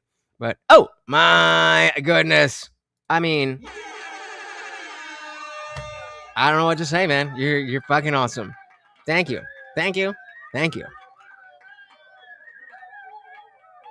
I mean, what? Like I've seen The Ultimate Fighter as the show. I haven't seen anything recent. Can't let you get close. All right, let's see what we got. We're gonna do. What time is it? All right, we just crossed 5 hours. I'm gonna give you guys another 30 minutes. That kratom, I could start feeling it. There's sweat starting to you know, I'm gonna have to figure it out. All right, what is this? Might be time for a new age of McCarthyism. What even does that mean? I think that we do need to remove a lot of these people from the country. We do. Like, we need to just send them back or put them in jail or something. Like, these people are just basically invaders that are trying to hurt people in the country and hurt the country. Like, what kind of a country allows a group like that to even be in there, right? A bad one. And like the Republicans and the Trumpists? Well, no, because the Republicans are trying to make sure that, like, let's say we don't have 1 million illegals coming to the country, right? I mean, that's a good thing. I don't want to have the country overrun by illegals. There's a communist infiltration happening. There is. And I think that it might be time for a new age of McCarthyism. There's a chick that I follow on TikTok, and that's her. Like, her hook is, I have whatever facts and evidence and receipts to think that the Democrat Party is trying to do a communist takeover or whatever. But I don't remember exactly, but she says that. And pretty dope. I mean, I get it for you, but I like watching the chick fights. I mean, Amanda Ribas, fucking early Paige Van Zandt, like, come on, bro. He would. I mean, that would be very good. But pipe. We can dream. A boy can dream. McCarthy was right. Just saying. McCarthy did nothing wrong. Nope. I'm not doing Fuentes Asmund Gold. First of all, they are not going to get along. Second of all, I don't like it. And definitely not Trump. Oh, hell no. We need to move beyond. Might be time, because there does have to be a reckoning for these people, because ultimately what their goals are destructive to the country. And it's the universities, man. Yeah, but like, again, I don't know if Marco Rubio is willing to go as far as I think he should. I think that we do need to remove a lot of these people from the country. We do. Like, we need to just send them back or put them in jail or something. That's the question. Like, these people are just basically invaders that are trying to hurt people in the country. And will he do it? Who's the doubling down and asking people do not share the footage? Insane. Let's watch this first. I think I saw a community note.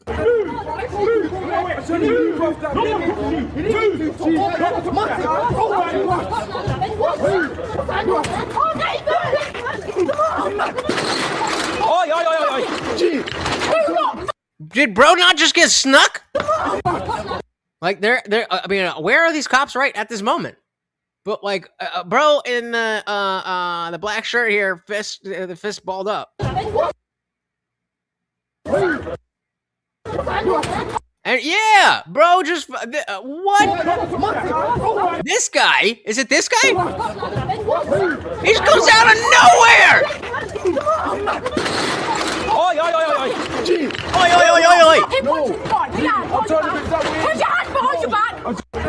Does it sound like it?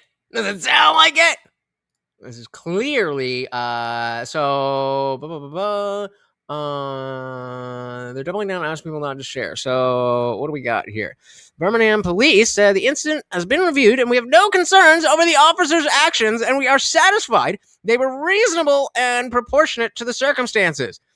Added context, the footage in question disproves the police account of the incident.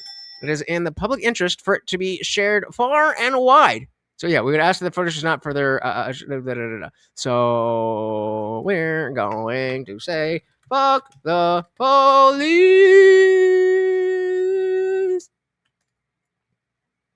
Damn.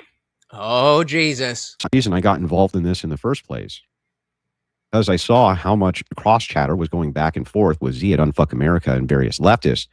Because you guys know, I am very much like I have a legitimate respect for Andrew, but I also don't fully believe that what he does is just what he because he cares so much. It feels like a business.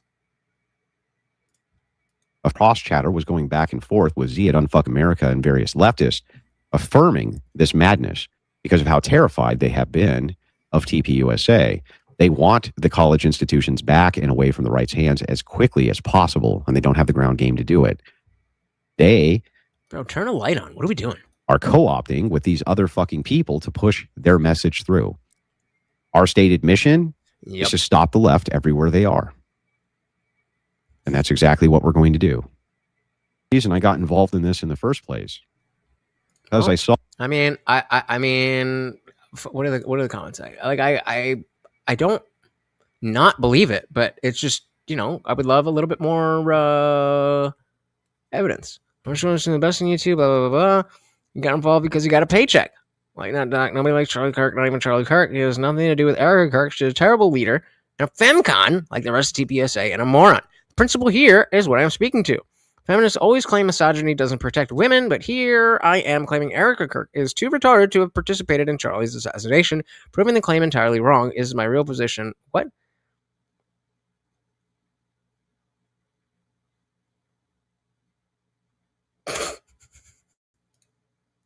All right.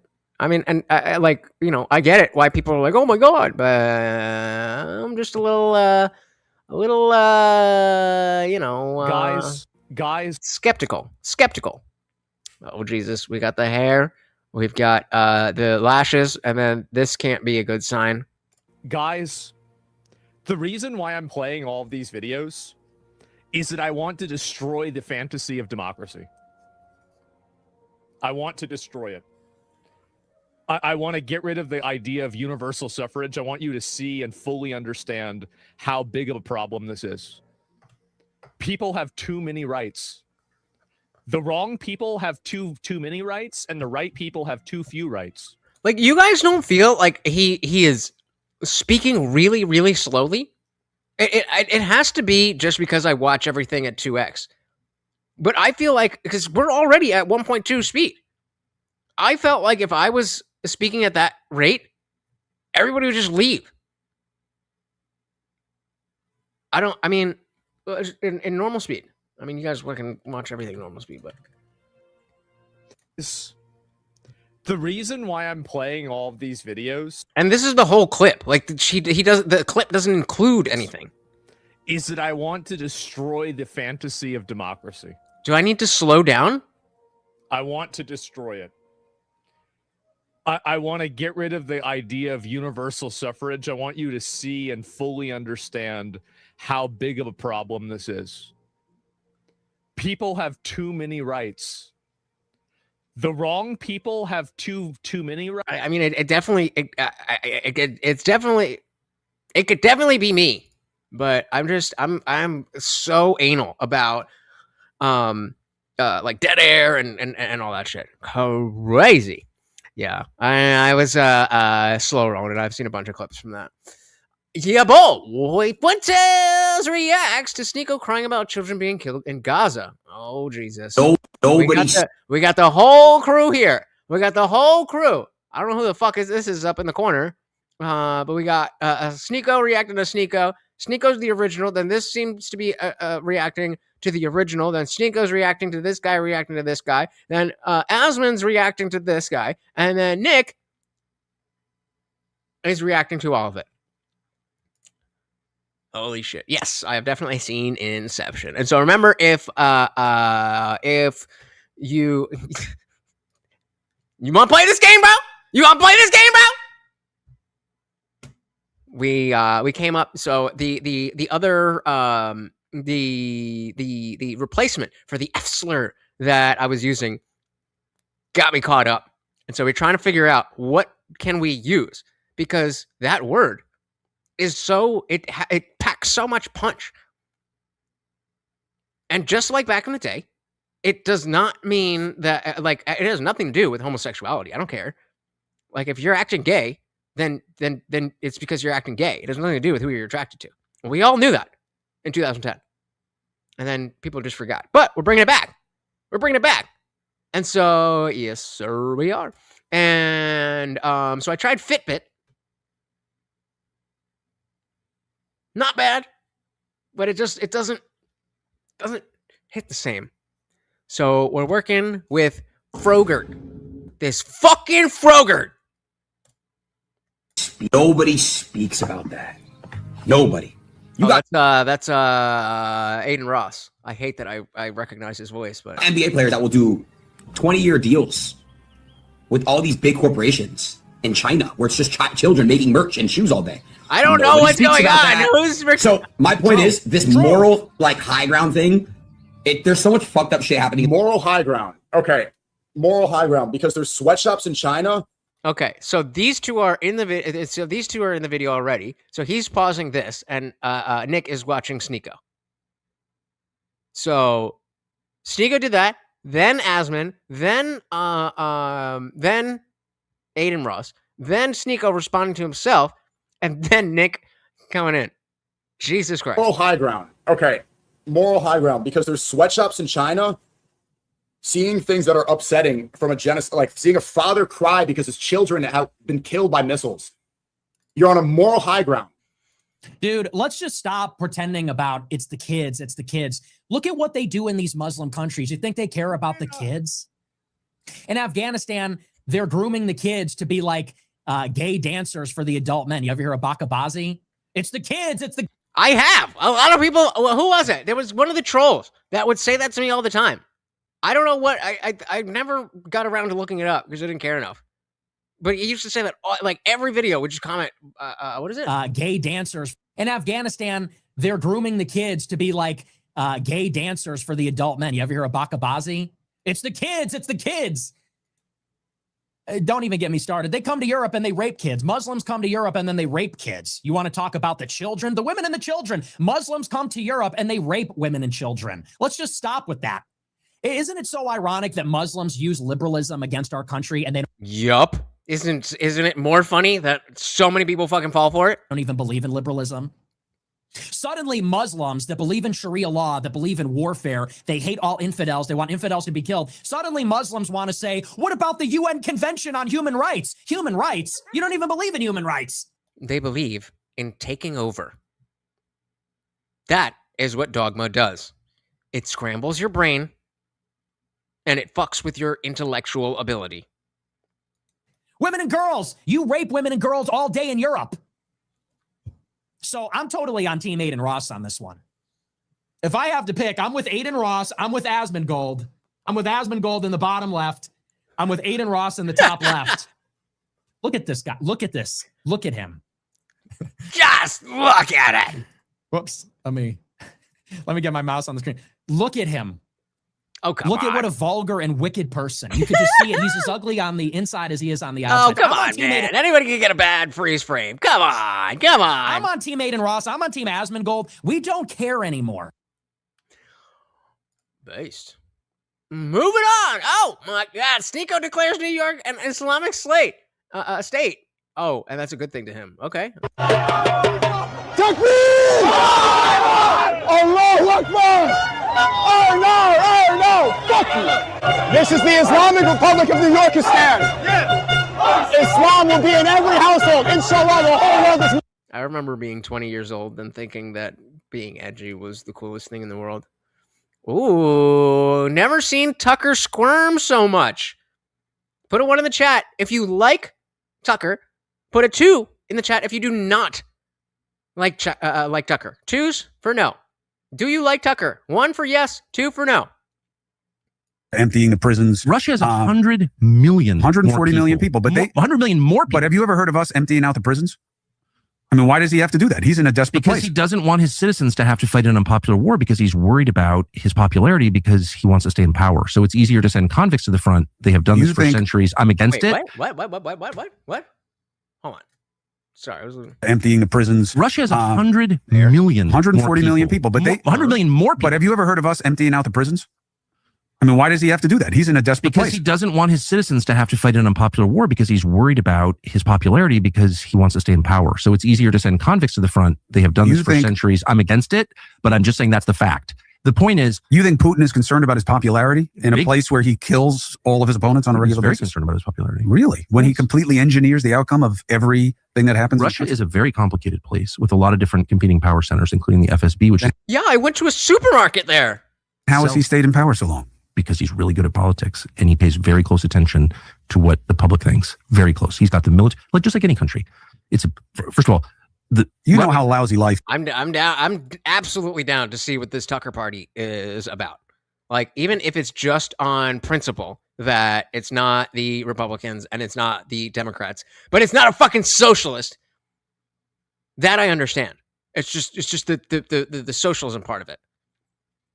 I get that the establishment sucks. Let's try something different. But I'm not smart enough to know what exactly is happening here. Like, just like any country, it's first of all, you know how lousy life is there for people, right? And not just because of the economic sanctions right now. It just has been. I mean, have you been there recently? Recently, no. I've been there. We're not allowed in. I've been there twice in the last year. Called it. Why are you allowed in? Called it. Called it. Oh, before we get there. Hold on. Let me look pretty. Okay.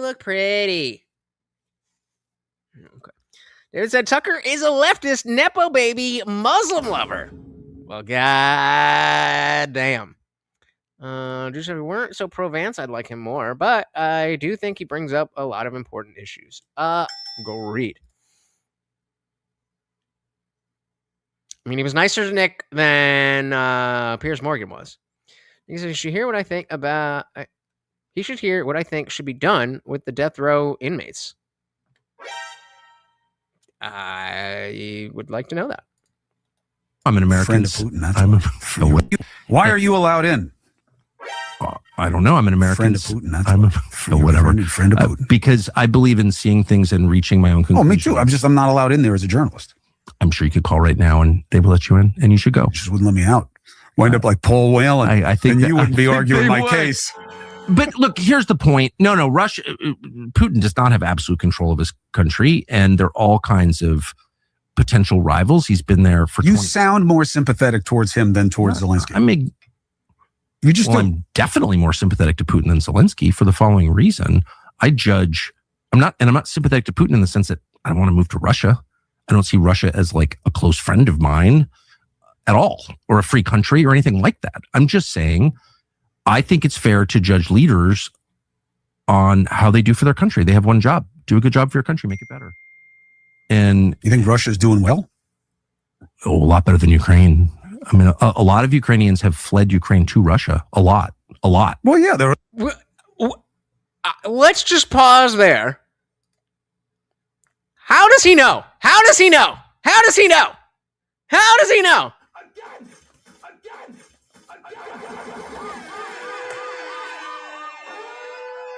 Holy fucking shit. So as stated, I don't want to give Marty any more peanut butter because he's gonna shit himself, and now he doesn't even want his treats. Yeah, that's all you're getting. I'll give you a double. How about that? Okay? You're gonna get sick. Thank you. So very much, and saying Cuomo, I completely agree. One of the best moments of my streaming career was covering when Dave Smith and Chris Cuomo were on PBD. Oh, was that a glorious moment? But I don't know.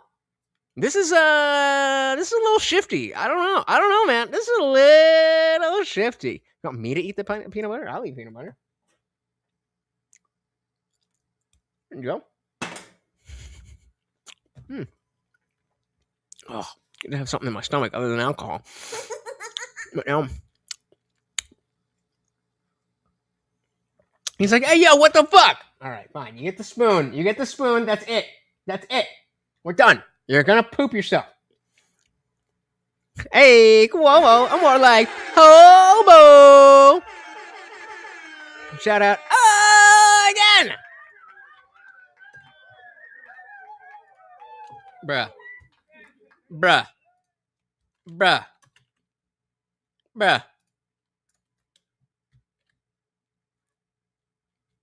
55 fucking points away.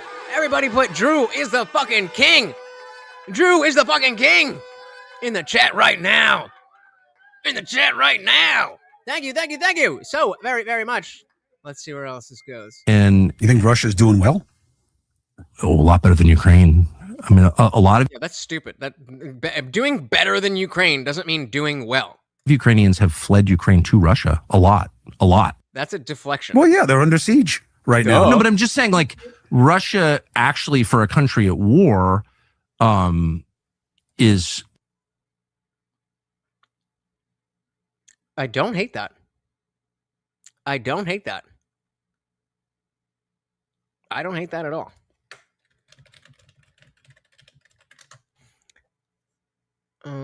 What else we got? Cuomo, the Chomo, hey, Andrew is Kate. Oh, the chat. Thank you. So very, very much. I'm out of words, brother. I'm out of words. Thank you. I don't know what else to say. Very, very, very much appreciated. Let's see how he finishes up this stupid fucking point. Is thriving. I think it's got deeper problems. War is not good for any economy over time or any country over time. But there's been such a massive infusion of Chinese investment into Russia.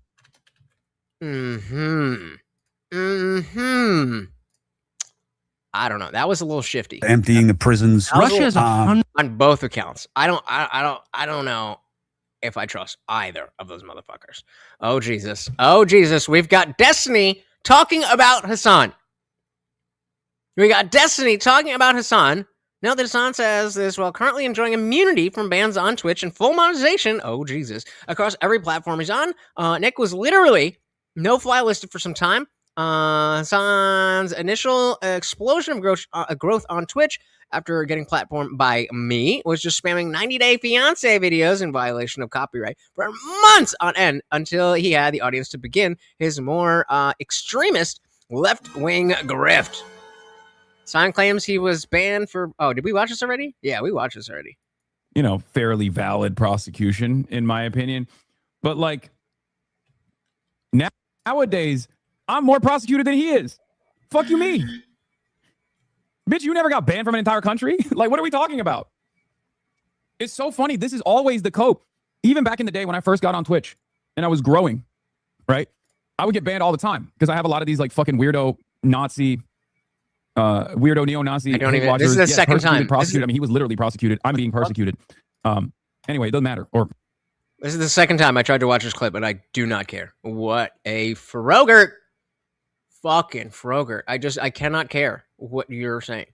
The online right, says Andrew Wilson, willingly giving up any institutional power is suicidal. It's worse than suicidal empathy. It's like right-wing seppuku. Complete.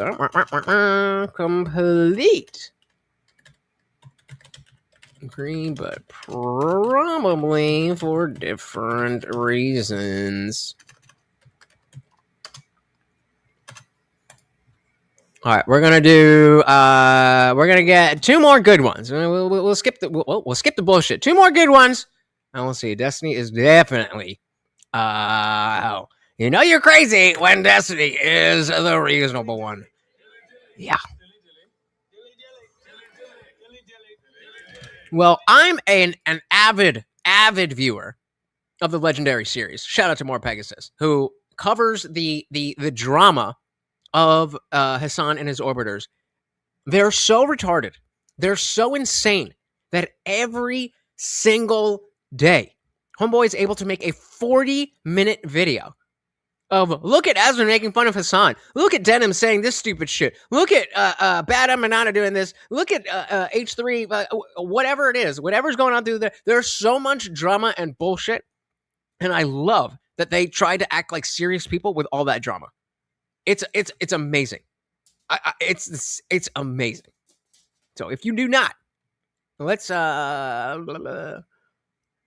go. Oh, there should be a new one. Nah, we're not gonna have time for that.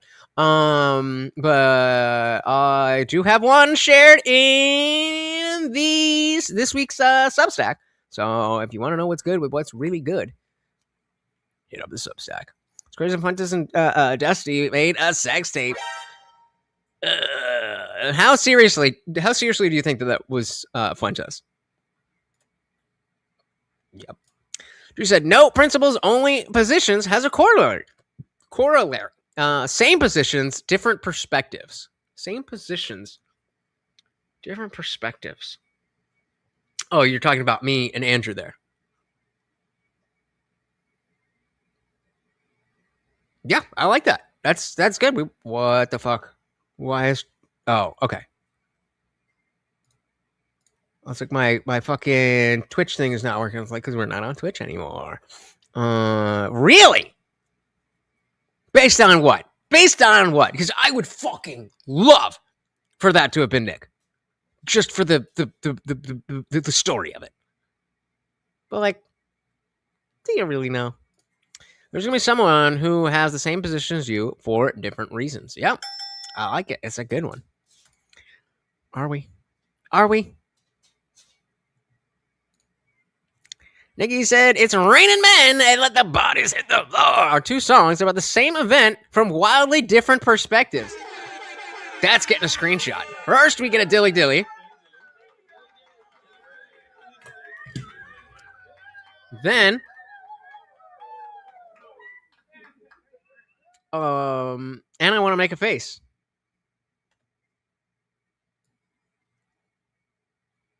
Boom.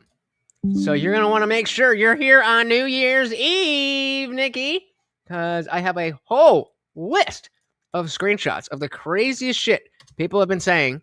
The best shit, the worst shit, the craziest shit, the most memorable shit that people have been saying all year. And you, Maria, made the list. Gondark said, uncircumcised and skin tone makes sense. And he was visiting Destiny during that time, if I remember correctly. Plus, they're always flirting. I've never seen them on stream, but I mean, it makes perfect sense to me that he's gay. It makes perfect sense to me. David said, did Clavicular ever admit to being gay? I thought Fuentes might be. My gaydar is off. If any of you who are gay or one of you is bi or some shit like that, yeah, Avery. Well, sorry, I don't want to be blasting people's shit, but whatever. I would never even. I was like, I just wouldn't think that. I don't really think about that. But I don't see Clavicular being gay. I mean, I'm not saying there's no way, but it does seem like there is a thin line with the looks maxing community of like, are you doing this for women, or are you doing this for other? Yeah, just say it again. That's a good thing. All right, we got two good ones. We're getting two good ones, and I'm going to fuck to sleep. Yeah, I mean, once you've seen the Hardstyle Festival fireworks, this is some bullshit. This is some bullshit. We'll watch them tomorrow, but our planes are so sick. All right, fucking crazy.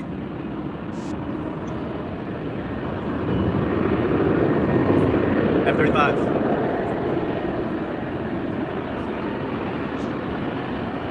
I'm expecting. Ooh, that shit just rotated like a drone.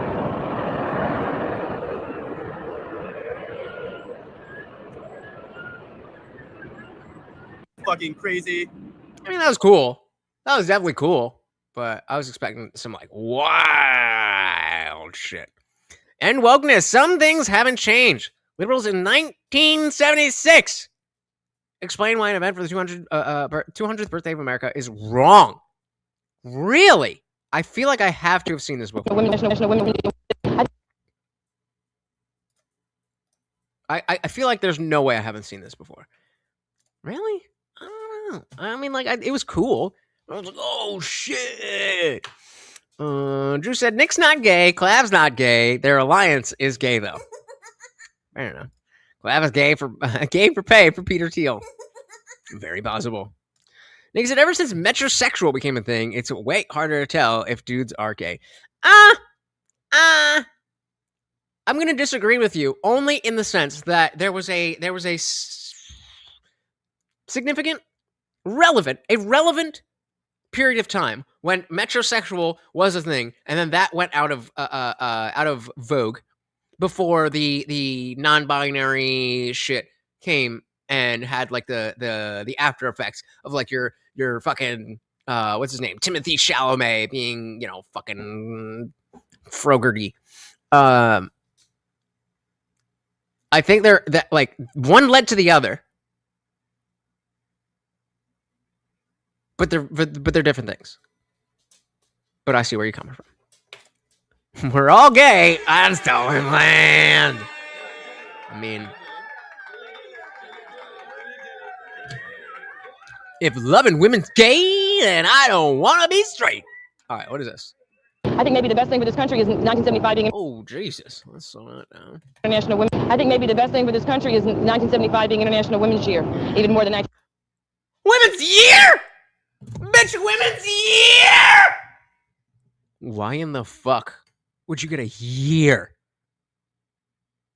But hey, call her out for cultural appropriation. 76 being bicentennial, you know, because I think maybe women should have a larger say in really what happens in this world, our basic loving tendencies, you know, rather than let's beat each other's heads in to get what we want. I see a great orgy of celebration. Right now we don't have a great deal to celebrate. I feel that it might leave a lot of people out. Okay, wait. When did Vietnam end? What the fuck? All right, let me know if anything's going on weird with my video, like with my camera. Oh yeah. What did I just said something. Oh yeah, Vietnam. When did Vietnam end? Because okay, so this is literally less than or just over a year after Vietnam. I think we can give some leeway. Like, Vietnam was bad. A great deal to celebrate. I feel that it might leave a lot of people out. The bicentennial can be made to mean something, you know, but it has to focus on our people and what the United States claims itself to be, you know. So, I mean, somehow I don't disagree with that. I feel that it's like a big fad. Bicentennial has been kind of a dirty word here in Philadelphia and throughout the country, I think. In many ways, the bicentennial is just being fabricated. Have we been what does that even mean? Preserving the material thing? Like, if you're saying that time is a construct, I guess. But no, 200 years is an objective thing. What are you talking about, bro? Yeah, the Nixon administration. Yeah, it was April 30th, 1975, and so this is July 4th, 1976. I'm giving that a little bit of leeway, and especially that black dude. I didn't disagree with anything that he said. The bicentennial is just being fabricated. I don't even know what it means. Preserving the material things, the buildings, the papers, the documents? Or yep. Have we been preserving the ideas, the principles of freedom, of liberty, of justice, of equality? I'm really afraid that our country's paid much more attention, if you look at the budget of some of these groups and organizations, into preserving the material aspects, and not enough has gone into preserving the ideals and principles. I mean, is that not based? That sounds based to me. Both her and the black dudes. I mean, maybe I'm a damn dirty hippie, but sounds about right. The principles, the ideals, the values. It's not the stuff that we need. It's the values. Well, it's a bad time, I think, to have it. So I really don't know. What do you mean? What do you mean? You can't change it. It is what it is. What we have to gain by it. Well, after Watergate. Well, and oh yeah, after Watergate too. But that's exactly what you have to gain. You just came out of Vietnam, and then Watergate was after, I think, right? I don't know. But all that shit. The bicentennial is the perfect excuse to be like, all right, you know what? We're moving into a new millennium. Not immediately, but The morale of the country's low. which is why we should be celebrating. Inject some national spirit back into the country, it would do a lot There of you good. go. There you go. I mean, I really only disagreed with two of those people. I think maybe the best thing for this country is 1975 being International Women's Year. Even more than her. Right now, He didn't really say right now, much. Right now, we don't have. Like, we don't have a lot of great things to celebrate. But again, with Vietnam and Watergate, fair. Dude was based. What did he say? Somehow Somehow, I feel that it's like a big fad. Bicentennial. He said fad with a D. Holy fucking shit, bro. I can't do this many push-ups. I can't do this many push-ups. Holy moly. That is a double feature. Holy moly. Oh my goodness. Yeah, boss, come on. There you go. There you go. All right, no more. Please, I can't do any more push-ups. 165. That brings us away. Fucking 60. No, 80. Oh, I can't do that many push-ups. Holy fuck. I'm a little stressed out. But Drew, with the big $50. My goodness. To her values mean weed and STDs. Fair. But principally, she ain't wrong. God damn. Thank you. So, very, very much. All right. Last one. We're going to get a good one. Let's make sure we get a good one. This looks like it could be really good or really not. She here, and just a reminder, we are doing trans jihad, and this is something everybody... Nope. What? Philibonte said, I love this. That flag still stands for freedom, and they can't take that away. And I'm proud to be an American. Flag still stands. Let's go. For freedom, and they can't take that away. David said, maybe you could say that for 4 years during the Civil War, it was in the United States, and it wouldn't be 200 years as the United States. I'm going to pull this over here. What?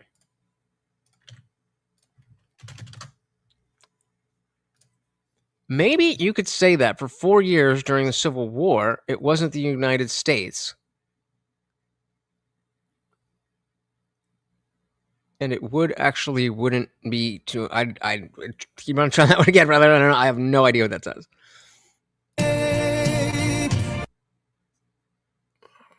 Oh, Jesus. All right, let's try it. It's very funny that like, even then, Kamala Harris is like, I want your advice and I want your help, but I'm also still worried about you because you're too anti-Israel for my taste. Like, my position on this is clear, and I will let it be known again and again and again. The punishment or the atonement has to fit the crime, okay?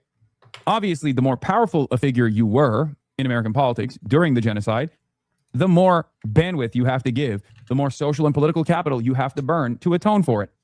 So if someone is like a random person, okay, if someone is like a random fucking person. Oh my God. How do people watch this shit? I didn't know he was that boring. When you watch him through the legendary series, like I said, Borpex just clips it up so that he's just like saying the thing. This is at 1.3 speed. I couldn't make it 1 minute. So I'm literally praised to Kamala Harris like a saint in heaven. He doesn't pray for shit. You can imagine these people thinking Watergate was the worst it would get, and what a terrible surprise the future had for them. What if we are also in that position?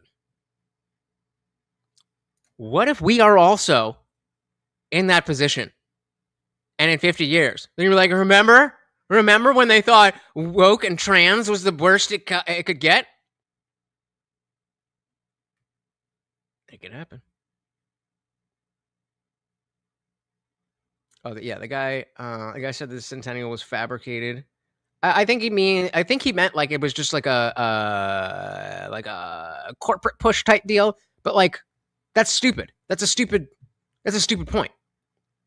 Because the centennial only happens when the centennial happens. Oh.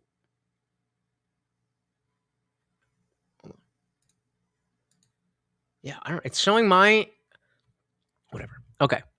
One more. We gotta get a good one. She dumb as fuck. Oh, let's go. Mamdani is out there doing. He's democratic socialist. He still believes in capitalism. You know that, right? Start somewhere. No. That is still capitalist. All his policies are funded on the tax revenue generated by capital. Slow him down. somewhere. No. That is still capitalist. All his policies are funded on the tax revenue generated by capitalism. That's capitalism. That is not taxes workers-based socialism. Taxes come from the capitalist state or social program. Oh shit! I didn't mean to do that.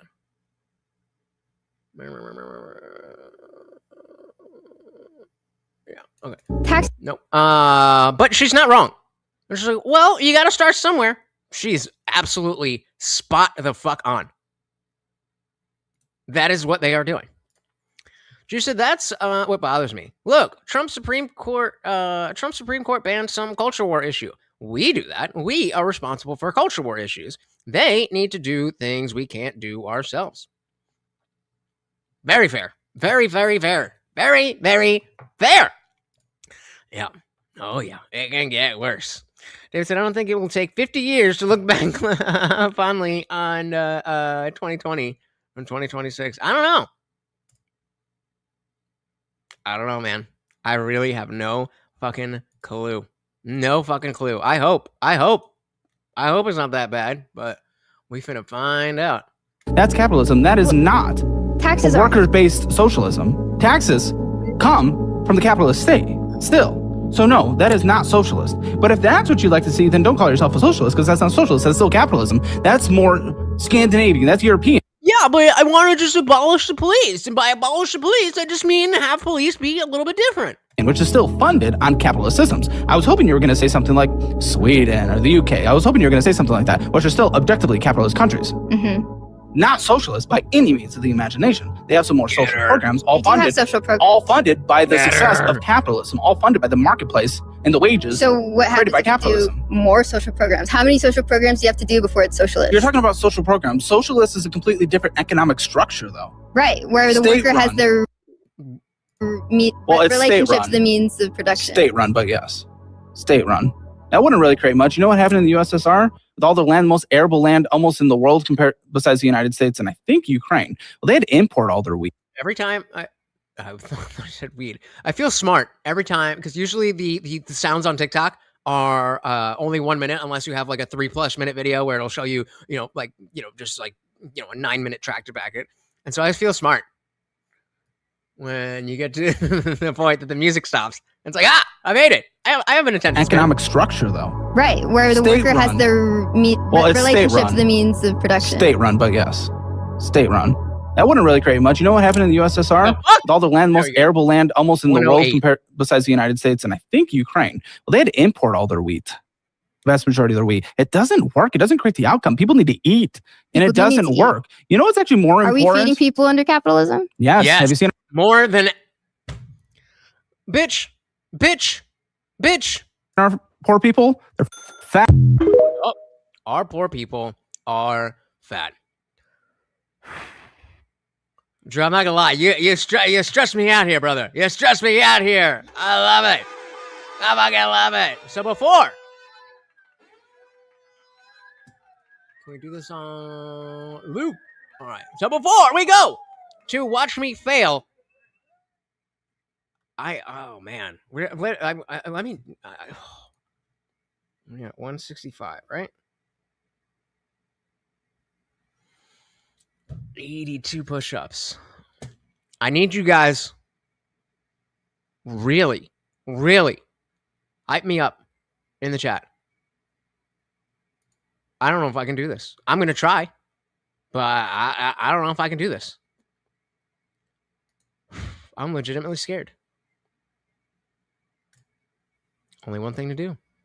Oh, he's falling asleep. All right. Okay. I'm coming. Ready? 82. We can do 82. We got this.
30, 31. All right, that's half. That's half. That's half.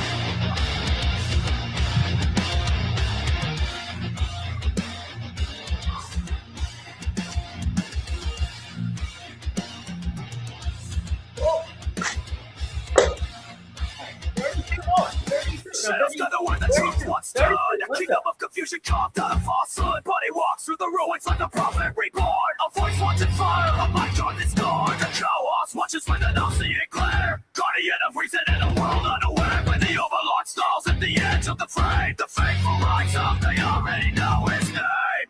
I'm here to resurrect the sinking journey of God. 15 left, let's go. 15 left, let's go.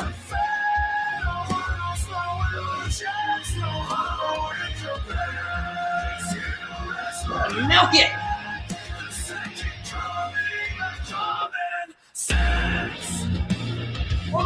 Oh!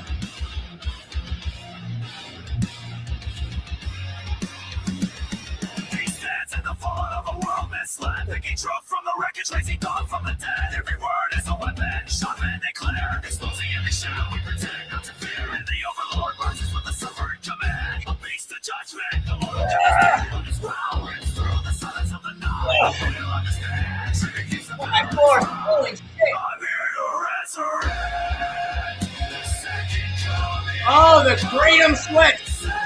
Oh.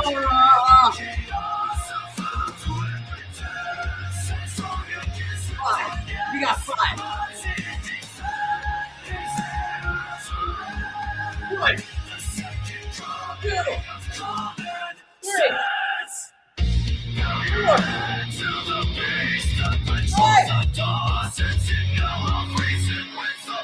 5. For good fucking love!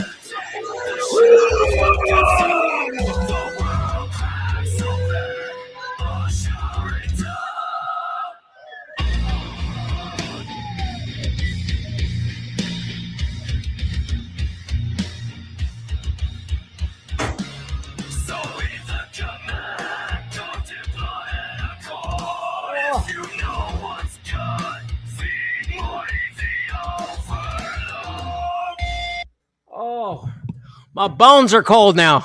My bones are cold now.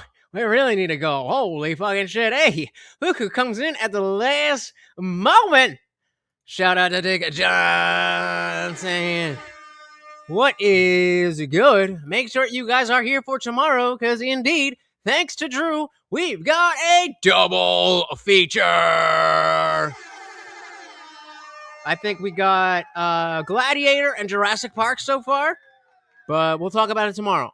Whatever, after you're done with whatever 4th of July stuff, if you love America and you love Morty, come through and hang out. I ain't no girl push-ups. What am I, a Frogurt? I ain't no Frogurt. You do girl push-ups. Brave for Canada.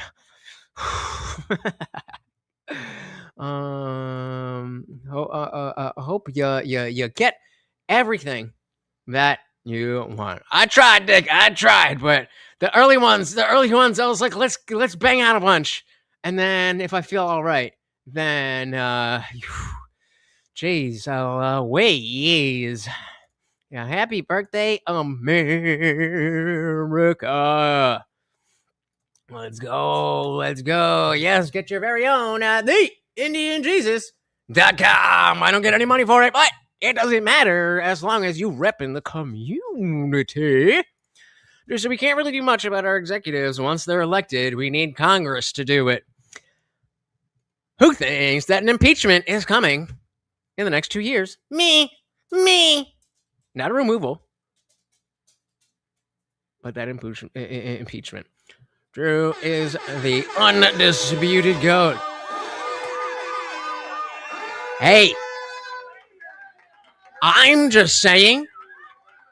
Actually, I'm not going to say that. Never mind. Drew is the motherfucking GOAT. Free bird.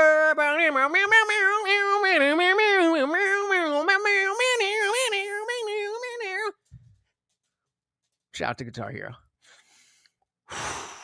Yeah, that's the other thing. I don't plug that a lot, but if you guys know Linktree, I hate the way that they fucking do it's linktr.ee. I don't know why they wouldn't just put linktree.com or linktree.org or whatever, but Linktree/Indian Jesus. There's no there because it wouldn't fit. It's Linktree. The dot is between the R and the E's. Linktree/Indian Jesus. Everything you need will be there. Twitter, Instagram, X, the channel, the website to get merch. I'm gonna be starting a wish list. That's a thing that I got to do probably this weekend. Where like instead of just being like, "Hey, can you give me money?" Then I have a similar to an Amazon wish list, but there's another site that does it specifically for creators. And so like I'll put in, okay, I need a new mic. That means I need a new mic arm. That means I need an interface. That means I need this. And so I can put it all there. And it's not like you just buy me the thing. You can pay towards a specific piece of equipment, or like I could put Morty's treats on there because they're not fucking cheap. And yeah, whatever you guys want to do, or if you don't want to do it at all, totally cool. But again, Linktree/Indian Jesus. Just I feel very fortunate that I turned 30 the same year our country turns 250. The youngin. Just kidding.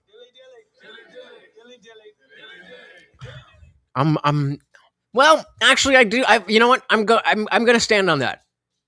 As approach as in the same way that I didn't expect for turning 30 to hit like it did. I'm now closer to 40 than I am 30, and so I'm calling you a youngin. W Drew, W America, W's all around. You should watch Go. I think you'd really appreciate humor. Well, make sure you're here tomorrow, and we can get that list going. So what I think I'll do is during the stream, I'll just do 1v1 with different movie titles, and then we'll do 4 different ones with 4 different, we can do as many options as we want. 3 polls, because Drew's got, I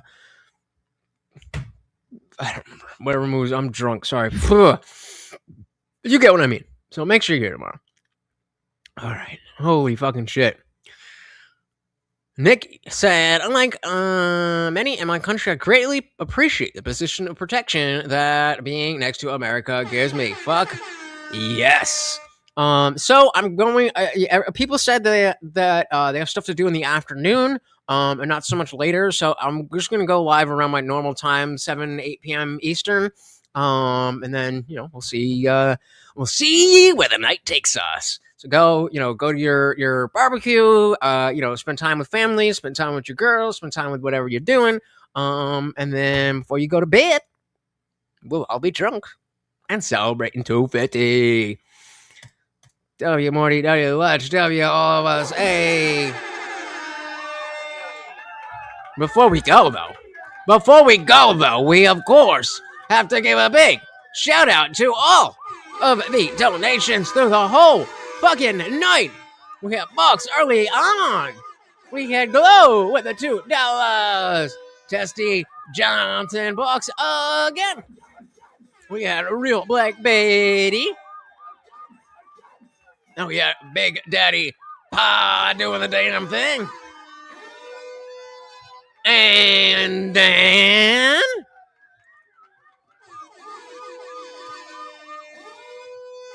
bro.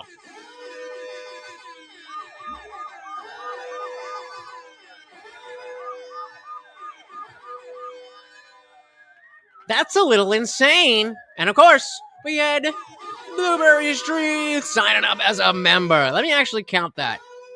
So I'll go this way. 20, 40, 60, 80, 150.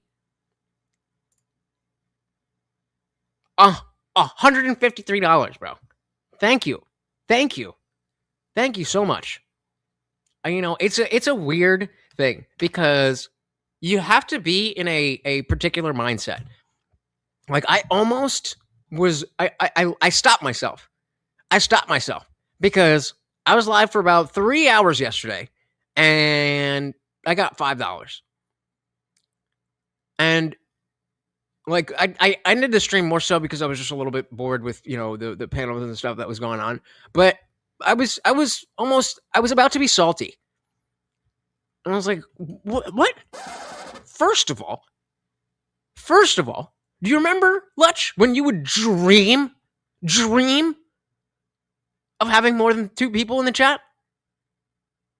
When's the last time you had to worry about that, Lutch? That lifestyle creep is fucking crazy. And so, yeah, I did 3 hours and made $5, but I had a good time with you guys. I enjoyed what we were doing. I got the opportunity to hang out with Confluence and them. And I don't really know what the bottom line is. But you guys do such a good job of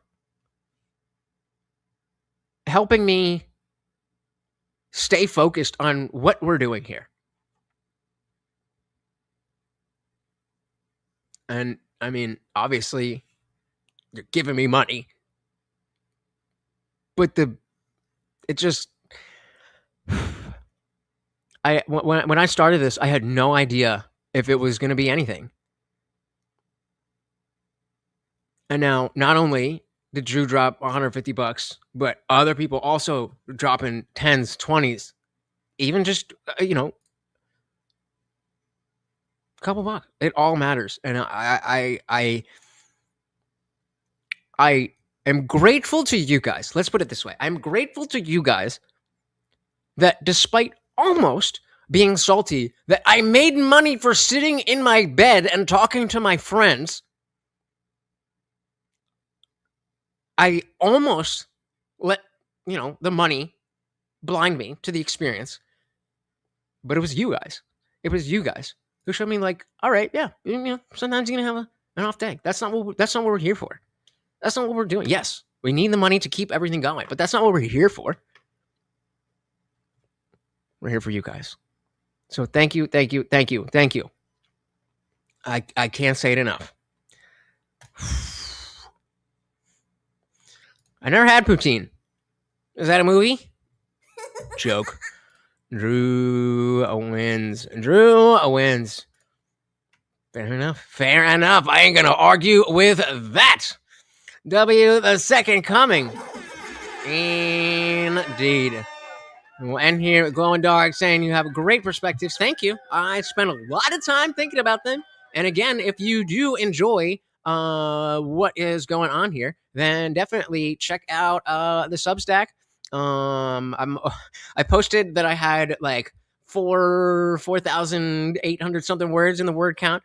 Bunch of links, so a lot of those words are links. But by the time I posted that, and then I had another thing to say, and I was like, oh, over 5,000 words. So, and again, everything is clearly labeled. So let's say it ends up being 6,000 words, the Substack article. Yeah, good luck with that. The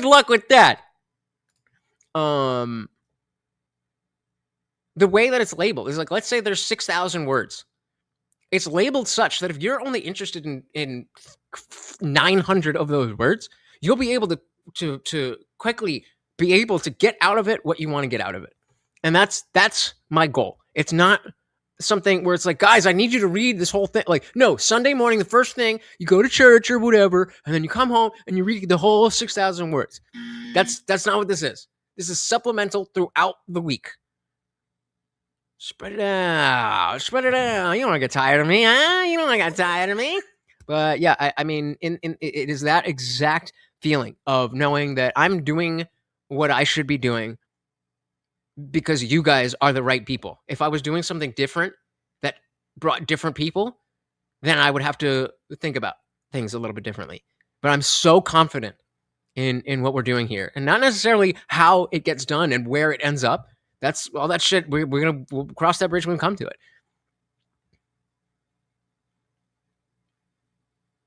But you guys are, I'm running out of words. Guys, all I can say is thank you so much. If you told me 2 years ago I'd be Catholic, I would have said go fuck yourself. Always willing for more debates. Well, hey, me too. But like I said, good luck with that. All right, guys. My goodness. Thank you so very, very much to each and every one of you. I know that you could be doing anything else in the world. It is midnight. You should be setting off fireworks, spending time with family, and here you are, my family. Thank you so very, very much, guys. I'm very much looking forward to hanging out and seeing what comes tomorrow. I'll have these freewheeling kind of streams where just whatever comes up. And then we got a double fucking feature.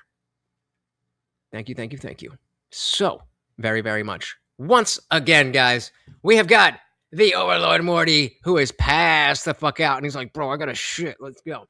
And I have been your host, Lutch, a.k.a. the Indian Jesus, here to resurrect the second coming of common sense. Thank you so very, very much. Until next time, guys, remember that is tomorrow evening, 8 p.m. Eastern-ish. We are out of here. Peace.